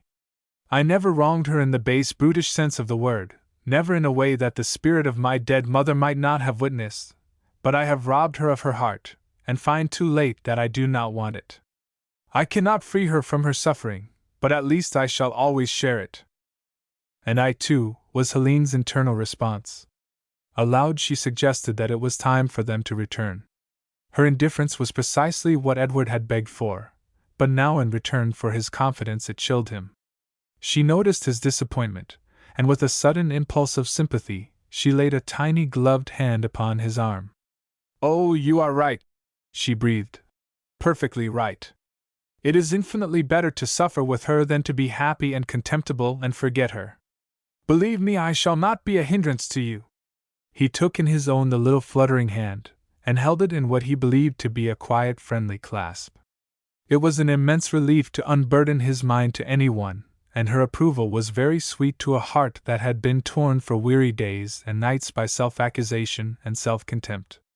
Unconsciously he leaned nearer to her, still holding the little hand, which its owner did not withdraw, because it was for the last time. In the reaction from the severe strain of the days and weeks gone past they were almost light-hearted. Before re-entering the village Edward stopped the horse in a leafy covert, where for a few minutes they might be secure from observation. "It is only to say good-bye, my heart's idol," he explained. "Since I have proved myself unworthy even of your liking, I must go away from you forever. But our parting must be here in private." He held both her hands now in a tight, strong grasp, and looked into her face with unutterable love. "Ah, heaven!" he groaned. "I cannot give you up! I cannot! He bowed his face upon the lilies in her lap, but the languid, bloodless things could not cool the fever in his cheeks. For her life she could not help laying her hand tenderly upon his head, the young golden head that lay so wearily close to her empty arms. But she said nothing. A woman's heart is dumb, not because it is created so, but because society has decreed that that is the only proper thing for it to be. "Helene," he murmured, lifting his head with a strange dazed look. "I believe I have been delirious all the morning. What possible good could my suffering be to Wanda? I don't know what I have said, but I wish you would forget it all. I wish you would remember nothing except that I love you, love you, love you." The girl laughed aloud and bitterly. "So that is the length of a man's remorse. No! You have begged me to despise you, and now I shall beg you not to make it dangerously easy for me to do so." Her contempt was a tonic. It reminded the young man that he deserved, not only that but his own contempt as well. They drove home without exchanging another word. Chapter 20. The Coming of Wanda. The spectacle of a pair of lovers equally pale and proud alighting at her door was rather dispiriting to Lady Sarah Maitland, but she did not lose heart. This she rightly considered to be the proper thing for them, not for her to do. At least they should not escape the solitude of the crowd, and opportunities for bringing them into this sort of solitude were not lacking. The same afternoon an English lord, who had recently been making a tour of the States, with some officers of His Majesty's 70th Regiment, then stationed at York, arrived at Stamford Cottage, and in their honor a large number of guests were assembled that evening. The soft radiance of mingled moonlight and candle light, the artistic luxury of the place and its surroundings, the exquisite robes of soft-voiced women, the cultivated tone and manner of the men, with a sort of subtle and distinguished aroma of British nobility shed over the whole, all of these things held for Edward MacLeod a potent witchery. This evening he was in unusually good spirits, and was entertaining a group of gentlemen, who had gathered about him in the center of the large drawing-room, by an amusing account of his hunting experiences in the backwoods. The sounds of subdued mirth that followed his recital induced a passing bevy of ladies to join them. Lady Sarah took the arm of Helene, and gave him her flattering attention along with the rest. A young man never talks poorly from the knowledge that he has gained the ear of his audience. "Really, a remarkably bright young fellow," confided Lord E. to Sir Peregrine, at the close of another story, which was accentuated by little bursts of gentle laughter. A slight breeze blew from a suddenly opened door upon the wax tapers, and the next moment a strange figure made its way through that brilliantly dressed assemblage, and laid its hand upon the arm of Edward. With his face flushed and eyes brightened by the sweetly breathed flattery that, like wine, was apt to go to his brain, he turned and beheld Wanda. She had evidently walked all the way from her home for the express purpose of finding him. Her dress, made up of various colored garments, the cast-off raiment of those whose charity had fed and lodged her on the way, was covered with dust. Her magnificent hair lay in a great straggling heap upon her shoulders. "My father has gone to the spirit land," she said, "and now I come to you." Lady Sarah and Rose advanced immediately, with protestations of pity and sympathy, and entreaties that she would go at once with them to find food and rest. But she was immovable as granite. "I have come to you," she said, her beautiful eyes fixed upon Edward, and she uttered a few words of endearment in the Huron tongue. Nobody understood them but the young man, his sister, and hostess. The latter lady felt herself growing very cold, but she accompanied the pair to a private parlor, and returned to her guests with an amused smile upon her lips. "Poor thing!" she said in a clear voice, distinctly audible to all. "Her foster father died last week, and left no end of messages and requests to Mr. MacLeod, his friend and constant companion in his hunting expeditions. The girl has that exaggerated idea of filial duty common to the Indian races. She could not rest until she had fulfilled his dying wishes." No, Lady Sarah certainly did not merit the compliment she had given her husband. She was not the soul of honor, but what would you? With her cheery voice and confident laugh she had dispelled at a breath the vile suspicion of scandal. The company experienced a wonderful relief, and the conversation naturally turned to the peculiarities of savages. Rose had vanished, and it was generally supposed that she was with her brother and that queer Indian girl. In reality she was locked in her room, saturating her pillow with her tears. Edward was alone with Wanda. For a moment the blood ran hot in his veins, and he longed to act the part of a man. He longed to take the hand of this beautiful travel-stained savage, and lead her back into the midst of those fashionably dressed, superficially smiling, ladies and gentlemen. He longed to declare, nay, rather to thunder forth, the words, "This is my promised wife. Through weary days and nights, with sore feet and sore heart she has been coming to me. Burned by the sun and blinded with the dust, hungry and thirsty, and aching in every fiber, her trust never faltered, her love never failed. And her love is matched by mine. The loyalty and devotion of my life I lay at her poor bleeding feet." That would have satisfied his imagination, but in real life imagination must always go a-hungering. He sat down beside her with a face far more weary than her own. "Wanda," he burst forth, "my poor fatherless, friendless child, what can I say to you? I am a villain, a coward, a reptile. I thought I loved you, and I do not. No, though my heart aches for you, I do not love you. Oh, you look as though I were murdering you, and it is better for me to murder you now by a few sharp, terrible words, than by a lifetime of neglect and loathing." The color had all ebbed from her face. She fell on her knees beside him, and her liquid childish eyes and sweet lips were upraised to his. "No, no, my little fawn, I must not kiss you. It is wicked to kiss what we do not love. And I do not love you." He was sheltering himself behind that assertion, but of a sudden he broke into crying, and his tears fell upon her face. "Child," he said, rising and pacing the room, "do you know what it is to many a man, who cares a great deal for your lips and eyes, and nothing for your mind and soul? It is to marry a beast. You would be wretched with me. We should grow inexpressibly tired of each other. Tell me," he cried, stopping short in his swift walk to and fro, and confronting her with parched lips and wet eyes, "could you endure to have me say cruel things to you every day? Could you bear to have me think bitter things of you in my heart, though I left them unsaid? How could you live under my coldness and neglect? You must learn to hate me, to scorn me, to think as harshly of me as I shall always think of myself." She was faint and dizzy, but she rose to her feet, and groped feebly to the door, cowering from him as she went, with her hands over her eyes. Then she turned back with a low wail of irrepressible anguish. "I cannot leave you," she said. "I cannot give you up."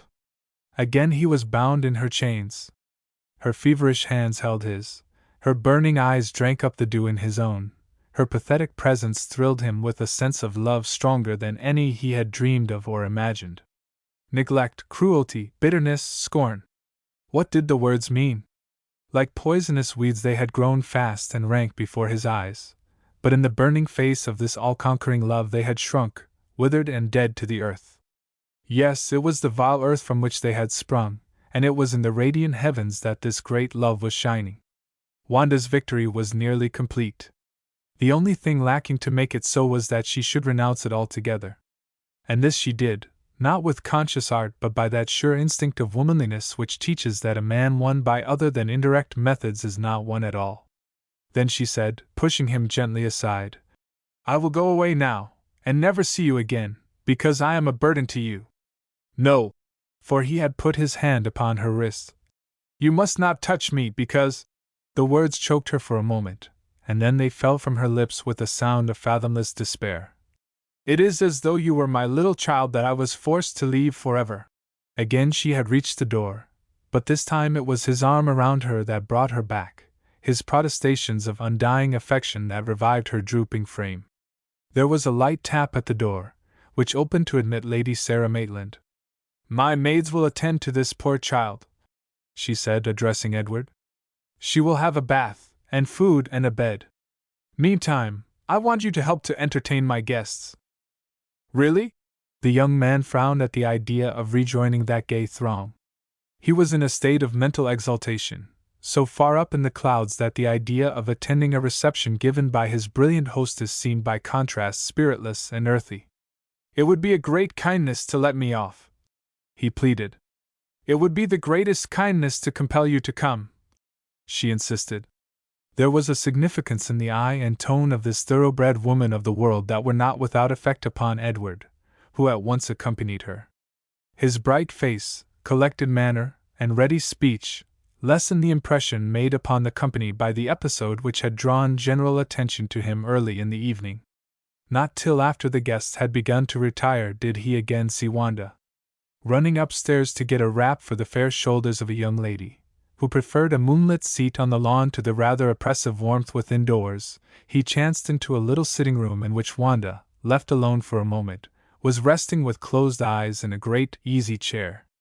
Fresh from her bath, with her damp heavy hair lying along the folds of a loose white negligee, she looked almost too tired to smile.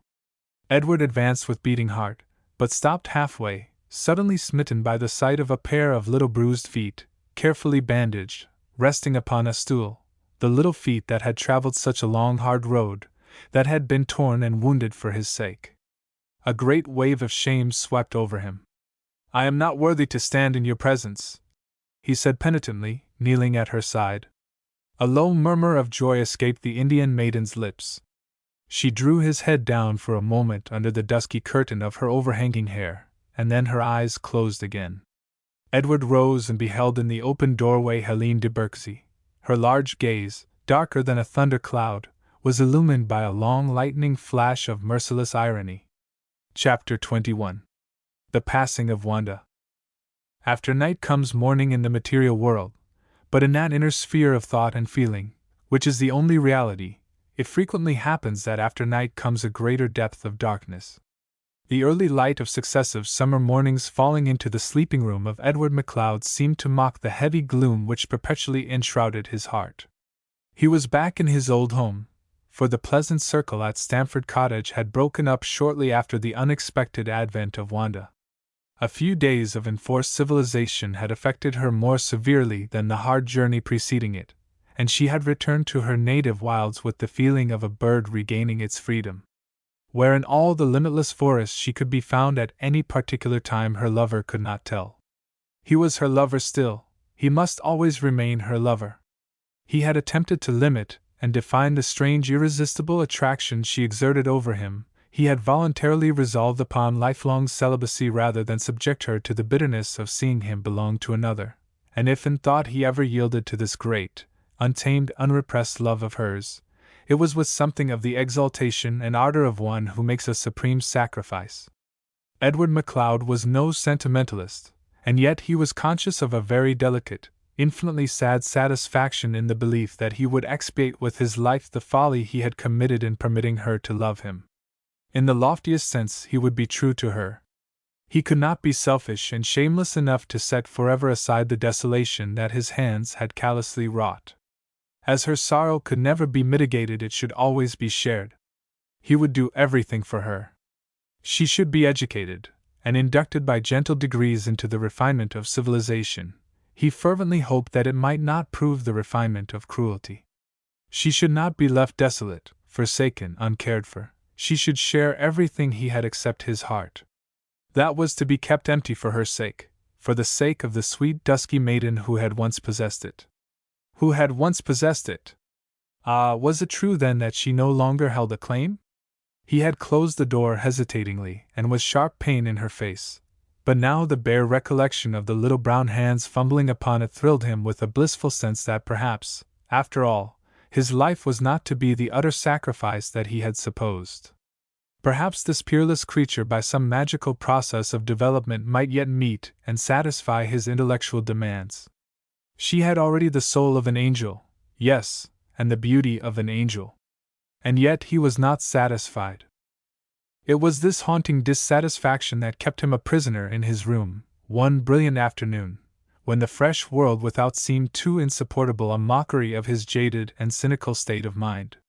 He stepped out upon the little balcony that ran under the windows of his own and his sister's apartments, and looked with a sore heart upon the eternal miracle of earth and sky. He sank heavily down upon a low seat, feeling very old and worn.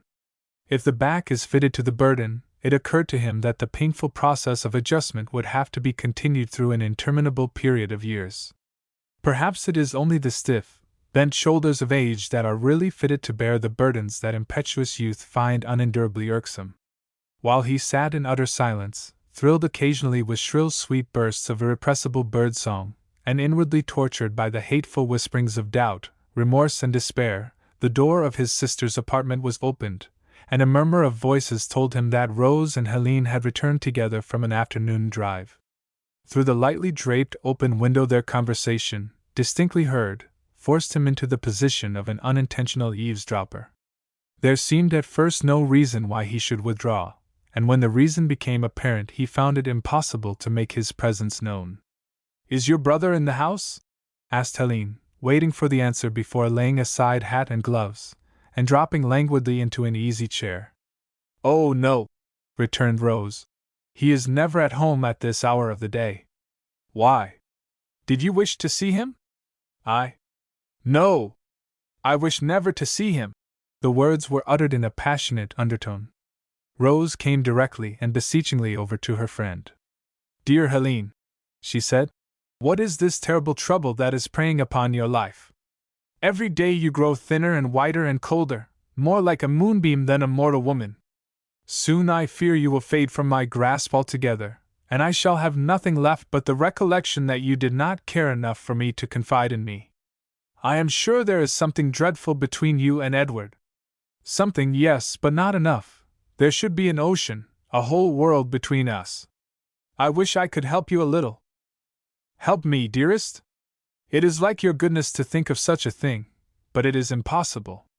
No, there is nothing tragic, or terrible, or awe-compelling in my fate. It is nothing, I suppose, beyond the common lot of a great portion of humanity. It is simply—" She hesitated a moment, while a choking sob rose in her throat. She clasped her white hands above her head in a stern effort at self-control, and then flung them down with an irrepressible moan. "It is simply that I am hungry, and thirsty, and cold, and tired, and I want to go back to my old home, to my only home in the heart of the man I love. My poor child, do I startle you by talking in this passionate, lawless way? You invited my confidence, and it is such a relief to give it to you. To everyone else in the world I must keep up the desolate show of appearing heartless and lifeless, incapable of compassion, of suffering and yearning. But with you, for a little while, I want to be myself. I am not a mere drawing-room ornament, prized by its owner, and gazed at by curious beholders. I am a wretched woman. Oh, Rose, Rose, I am an inexpressibly wretched woman." She caught the little warm hands, sympathizingly outstretched towards her, and pressed them to her neck, where the veins throbbed fast. "No, don't pity me yet, only listen to me. I am so tired of living on husks. I seem to be nothing but a husk myself, brainless, soulless, and empty. I am so tired of sham and pretense, of keeping up appearances. I hate appearances. They are all false, unreal, loathsome. Yes, I am a well-trained puppet, I smile and chatter, dance and sing, am wholly self-satisfied. But at night my sick heart cries like a starving child, and I pace the floor with it until I fear that its wailings will drive me mad. I heap insults on my darling, and profess to scorn his tenderness, and all the time I could fly to him, and rain caresses upon him, and hold him closely folded in the arms of my love perpetually. No, he is not to blame, and Wanda is not to blame, for all this wretchedness. I don't understand how a woman can hate her rival. The fact of their loving the same object gives them a closer kinship than that between twin sisters. Wanda's sufferings are too much like my own to permit me even to dislike her. She has rich beauty, a rarely luxuriant vitality, and the immense advantage of being free to show her love in a natural way. I have nothing but my love for her lover. If I could only trample on it, despise it, spurn it, but I can't. My love is stronger than my pride, stronger than my life. It is not a mere fancy of yesterday, it has grown and strengthened with my years. I remember one evening in York last spring, Helene continued, when it was warm enough to leave doors and windows open to admit the free breeze from the lake. I happened to pass a wretched little shanty in the lower part of the town. A commonplace woman within was cooking supper in plain sight of the street, and I thought what a miserable lot must be hers. Then her husband, a grimy-looking workman, came home, and she put her toil-worn hands about his neck, and gave him a welcome that left me dazed and desolate, filled with unbearable pain and envy, because I knew then, as I know now, that for my darling and me there can be no sweet homecoming, no interposition of my love between him and the sordid cares of the day. The measure of my need will never be filled. Ah, mon Dieu, it is very hard, it is bitterly hard. The low passionate tones died away into absolute silence. Rose's tender arms were closely clasped about her friend, and her wet cheek was pressed against the pale face on her shoulder. But she could find no words to match the heart-sickness that had at last found free vent in speech. Perhaps the deepest sympathy can be expressed only by silence. In a few moments Helene looked up gratefully and with a quivering smile. "Dear little pet," she said, "it is a sin for me to burden you with the shameless story of my griefs. I hardly know what I have been saying, so you must not attach too much importance to it. After all, it is only a mood." The inevitable reaction after deep feeling had come. "I wish with all my heart that I could help you," said Rose, soothingly but despairingly. "So you can. Give me those two blue eyes of yours to kiss. They are blue as wood violets, and look grieved and sad, so exactly like Edward's." She leaned over and kissed them fervently. "Oh, I must not yield to such thoughts. I must control myself. I must be strong. I must conquer everything. Heaven help me!" The last words sounded like a piteous prayer, as indeed they were. "Come and sing to me, Rose. Sing my soul out of this perdition if you can." The two girls departed to the music room, and shortly after, Edward, with the soundless step of a murderer, crept downstairs and far out into the forest. Like one driven by an indwelling demon into the wilderness, he walked swiftly with great strides away from his trouble. No, not away from it, for it surrounded him like the atmosphere. Sometimes he stopped from sheer exhaustion, and leaned heavily against a tree, while the perspiration stood on his brow in large drops. At one of these times there was a rustling among the thick leaves behind him, and Wanda stole timidly, yet with the fearless innocence of a child, to his side. He groaned aloud as she hid her face upon his breast. "Ah, you are sad as a night in the moon of dying leaves," she said, pulling his arms about her. "It is because I do not love you," he returned, and the cruel sentence was softened by the measureless sadness of his tone. "Oh, but you shall love me!" Each passionate word seemed a link in a strong chain that bound him inexorably to her. "What does it matter," she pleaded, "that you care little for me now? My love is great enough for both. I can give my life up, but I can never give you up. You are dearer to me than life." She leaned over him, and he felt as in a dream the old potential charm of her flower-sweet breath and glowing beauty. Still, though he submitted to her caresses, he did not return them. Within his ears the impassioned words of Helene were sounding perpetually, deafening him to every other appeal. His visible presence was with Wanda. His breast was deeply stirred with pity and affection and remorse for her, but his soul was left behind with that stricken girl, to whose broken-hearted confessions he had been a forced listener. The day had lost its brightness, as though twilight had suddenly laid her dusky hand across the burning gaze of noon. The shadows deepened perceptibly about them. The sky threatened, the darkened trees seemed full of dread, the last gleam of light faded swiftly into the black approaching clouds, and they were speedily engulfed in one of those impatient summer showers, whose sharp fury quickly spends itself. Edward was reminded of that time a year ago when they were alone in the storm. Again the Indian girl bent reverently to the ground, exclaiming in awed accents, "The Great Spirit is angry! He has need to be angry!" muttered the young man, hurrying his companion to a denser part of the forest, where the thickly intermingled boughs might form a roof above them. But before they reached it, a terrific burst of thunder broke upon their ears, and a tree beside them was suddenly snapped by the wind and flung to the ground. The girl, with the quick instinct of a savage, stepped aside, pulling hard as she did so upon the arm of Edward. But he, walking as one in a dream, was scarcely less unconscious of what was going on around him than when, a moment later, he lay, felled to the earth by the fallen tree. Wanda uttered an ejaculation of horror and alarm, and exerting all her strength she dragged the inanimate figure away from its enshrouding coverlet of leaves. The rain beat heavily upon the bloodless, upturned face. "What can I do for you?" she cried in despair, taking his handkerchief and binding tightly the deep wound on his head. He opened his eyes languidly, and murmured scarcely above his breath, "Bring Helene!" She did not pause even to kiss the pale lips, but flew swift as love itself upon love's errand. And yet, in her consuming desire to obey the least wish of her idol, it seemed to her that every fiber of her eager frame was clogged and weighted with lead. The rain blinded her eyes, the tangled underbrush tripped her feet, and more than once she fell panting and trembling on the dead leaves. Only for a moment, then she sprang up again, leaping, running, pushing away the branches that stretched across her path, spurning at every step the solid earth that interposed so much of its dull bulk between her and her heart's desire. Reaching the lake, she jumped quickly into a boat Edward had given her, which lay near, and she made haste for Kempenfelt Bay. The rain ceased before she reached Pine Towers, and with the first radiant glance of the sun Helene had come to the wood's edge for the sake of the forest odors, which are never so pungent and delicious as immediately after a thunderstorm. In the thinnest, most transparent of summer white gowns, with her lily-pale face and drooping figure, she looked like some rare flower which the storm and pity had spared. So thought Wanda, who, now that the object of her search was in sight, approached very slowly and wearily, her breast rent by fierce pangs of jealousy.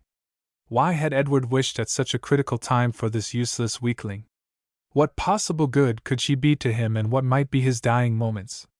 And all the time, Helene, fixing her sad eyes upon this wild girl of the woods, noting her drenched, ragged and earth-stained raiment, and the dark sullen expression that jealousy had painted upon her face, saw more than all and above all the overwhelming beauty, which belittled all externals, and made them scarcely worth notice. What wonder, thought Helene, that Edward is given up heart and soul to this peerless creature, when the mere sight of her quickens my slow pulses? The two loves of Edward MacLeod stood face to face. Wanda explained her presence in a few cold words. "Some of the family can take a carriage and everything necessary and go to him by the road," she said. "You will reach him much sooner by letting me row you across the bay in my boat." Helene trembled visibly, and a great longing possessed her to go instantly to Edward. Then a strong fear seized her. She felt a profound distrust of this beautiful savage with the coarse garments, rough speech, and strangely marred visage.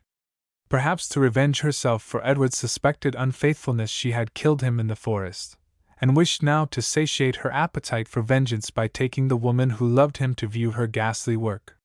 Perhaps the whole story was a fabrication to lure her to some lonely spot in the boundless woods, where she would be horribly murdered. Perhaps. "Come!" urged Wanda, with passionate entreaty. "He is dying." "Is it you who have killed him?" demanded Helene, sternly voicing all her fears in that black suspicion. The girl turned away with a quick writhing motion. No, she groaned. It is he who has killed me. With 2 words, bring Helene. She darted to the house with the news of Edward's accident, and then to the beach, where Helene was already before her. The tiny skiff was pushed off, and the 2 girls were alone together. As long as she lived, Helene de Berksey remembered that swift boat ride across the bay. Great masses of black clouds still hung heavily in the western sky, occasionally pierced by a brilliant flash of sunshine, that emphasized by contrast the dreariness succeeding it. Below, the waters were dark and troubled, while from the flat shores rose the majestic monotony of the forest, chill, shadowy, inscrutable. But these were as the frame of a picture that printed itself indelibly upon the heart of this high-born woman of the world, the picture of a tropically beautiful face, now for the first time deathly pale, and seamed with lines of unutterable anguish, of bare rounded arms, showing in their raised muscles, and in the tense grasp of the oars, a power of self-repression awful in its strength, of deeply heaving bosom, beneath which was raging that old conflict between true and false love, the true love that gives everything, the false love that grasps everything, of the passionate, eloquent, suffering eyes, full of jealousy and yearning, fierce hate and fiercer desire, and behind all, yes, dominating all, the struggle for martyr-like self-effacement whose cry forever is, not for my sake, but for the sake of one that I love.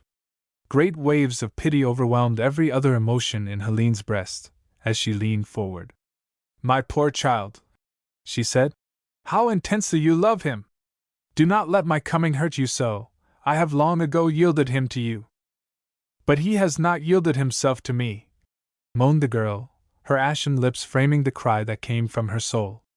The boat grated in the sand, and she sprang out and pulled it upon the beach. Then, taking in a feverish clasp the delicately draped arm of the other, she hurried her to the spot where Edward still lay, deadly pale but conscious. He did not look at Wanda. He had no eyes save for Helene. With a little cry of passionate love and sorrow she flung herself beside him, and drew the white wounded face close to her aching heart. His broken syllables of love were in her ears, his head was nestled, like that of a weary child, within her arms, his blood was staining the white laces on her breast. For a moment Wanda paused and looked upon them, then noiselessly as a dream she vanished away. But where in the wide, pitiless world is there a place of refuge for a woman's broken heart? Instinctively Wanda went back to the boat, and rowed far out upon the troubled waters. The afternoon's storm had been but the warning of a wilder one yet to come.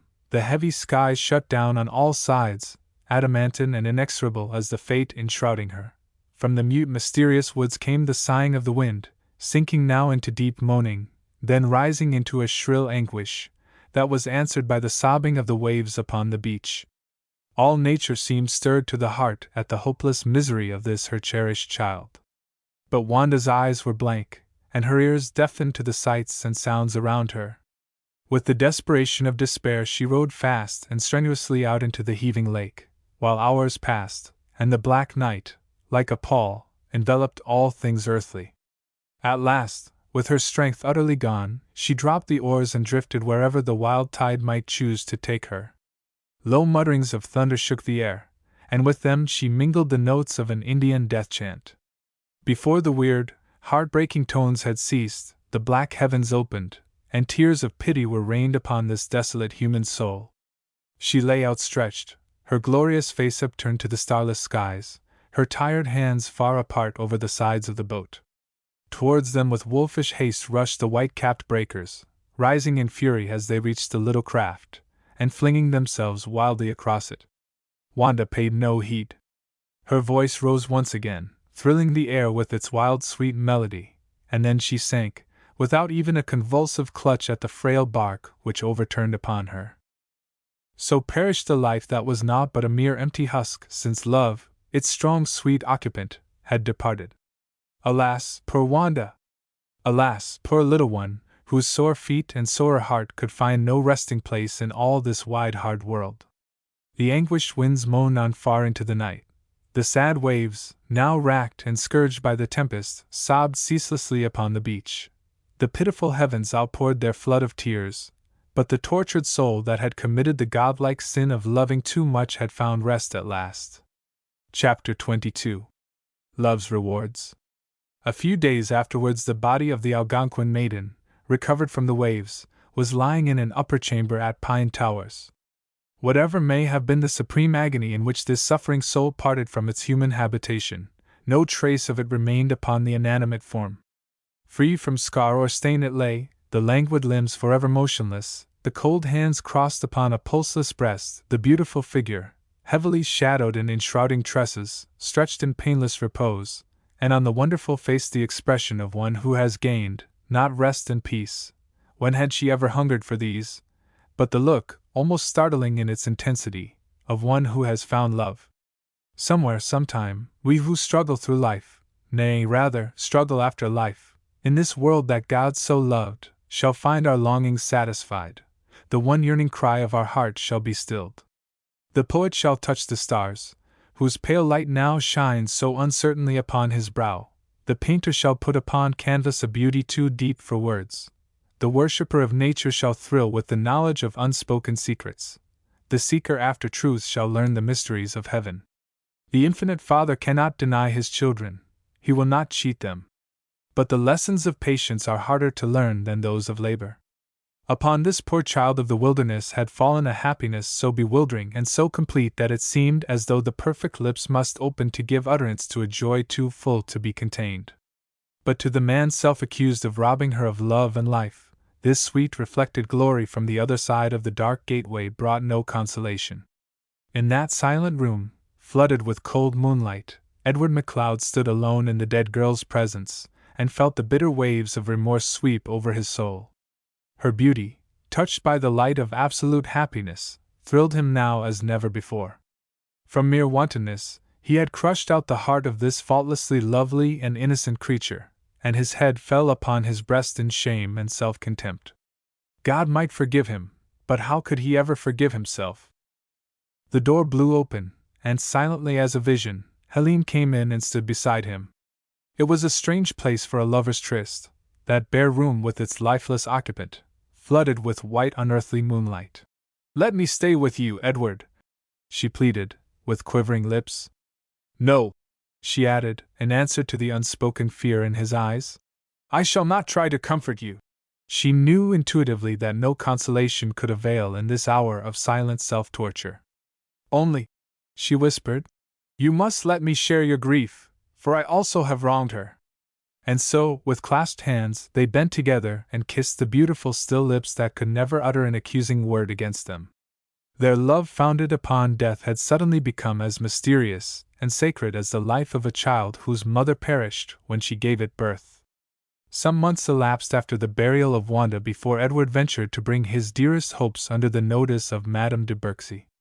This august personage, in whose memory yet lingered frequent rumors of the young man's flirtations with the nut-brown forest maid, cherished no particular partiality for him. If Helene's lover had ever entertained the unfounded illusion that her lily-white hand had been too lightly won, he might willingly have submitted to the just punishment of his presumption. But in view of his long struggle to win her favor, it was dispiriting to learn that there was still a greater height to conquer, the lofty indifference of one whom he wished, in spite of her weaknesses, to make his mother-in-law. Ice, however, will melt when exposed to a certain degree of heat, and this was where Edward's naturally sunny disposition and the warmth of his love did him good service. Before the good lady fairly realized the change that was passing over her feelings with regard to her daughter's suitor, she had ceased to speak of him as that frivolous young MacLeod, and had begun to see for herself in his handsome face the sincerity and sadness that follow in the wake of every deep and painful experience. From approval it is but a step to appreciation, and this merges by natural degrees into affection. Helene, who, though she did not consider Edward faultless, was apt to find his faults more alluring than the virtues of some others, had at last the satisfaction of knowing that her mother inclined to take a like view of them, and her now impatient lover was made glad by a formal acceptance from Madame de Berksy of his request for her daughter's hand. Meantime, Rose and Alan, whose course of love, if it had not suffered so tempestuous a passage, had still flowed for the most part under gloomy skies, were at last in the enjoyment of undisputed sunshine. In this unaccustomed atmosphere the fairest flower of the MacLeod family bloomed anew, and her lover at last beheld his prospects couleur de rose. Allan had accepted an invitation from the old Commodore to visit Pine Towers, and the impression he made upon his prospective father-in-law grew daily deeper and pleasanter, till, to the elder gentleman's sorrow at the thought of parting from his fondly loved daughter, was added real regret that he had never before appreciated the sterling qualities of her chosen husband. Politically, their views, which had once been wide asunder as the poles, had now almost unconsciously met and kissed each other. Nor was this the result of abandoned convictions. Both men continued to cherish their old notions of things, and to hold to the traditions of the party to which each was attached. But Allan Dunlop and the Commodore had come to know and to respect each other, and, as the result, each took a more dispassionate view of the questions which disturbed the country, and which had ranged them politically on opposite sides. This change was specially noticeable in the elder of the two.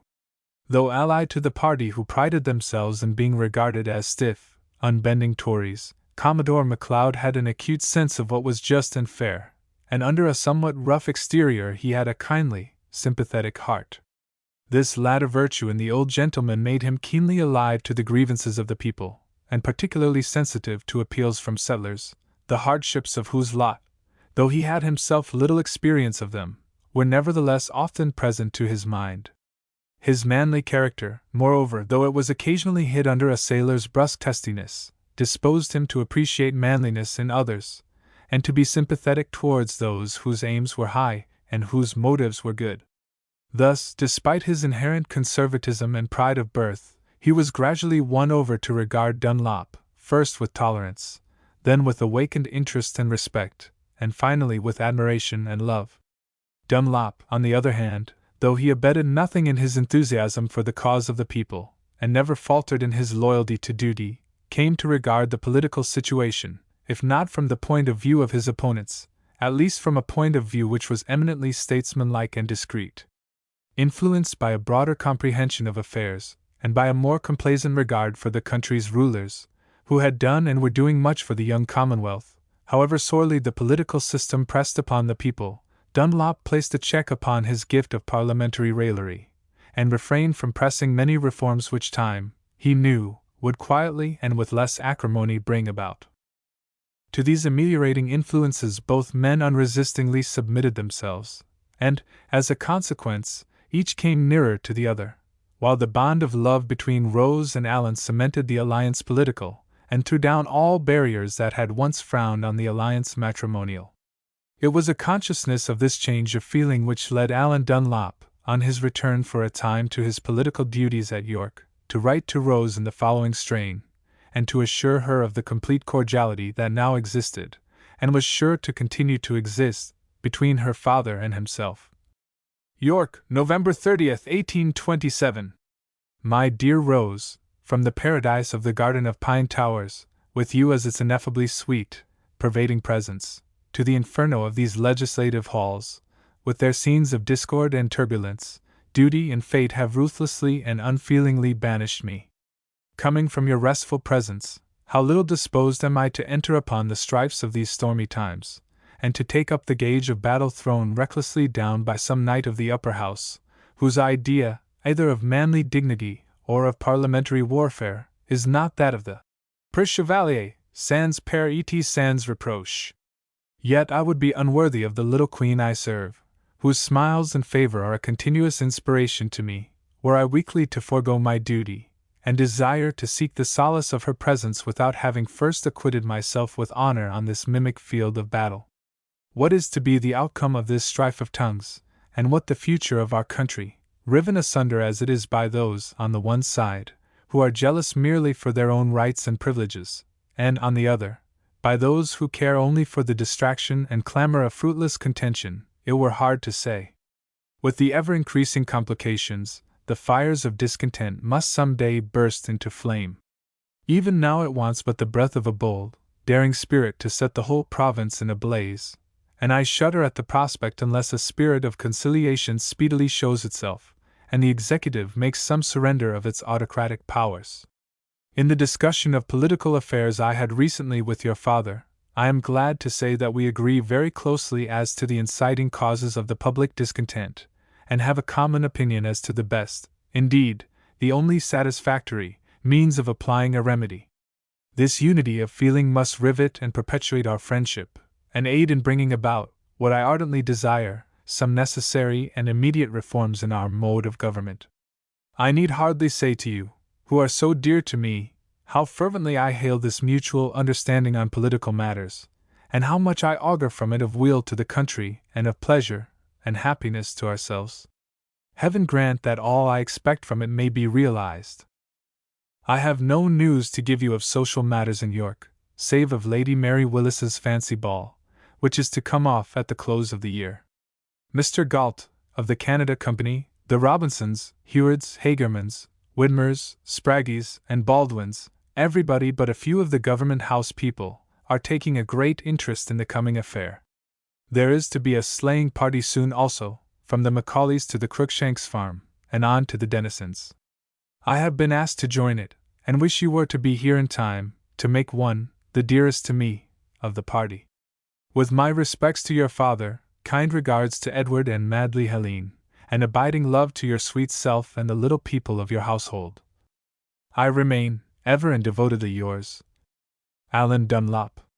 But there was little need now of formal, or indeed of any, correspondence between Alan and Rose, for they were soon to be forever together, in the bonds not only of a common sympathy and a common interest in their country's welfare, but in that closer union of hearts which both had secretly longed for and both had feared would never come about.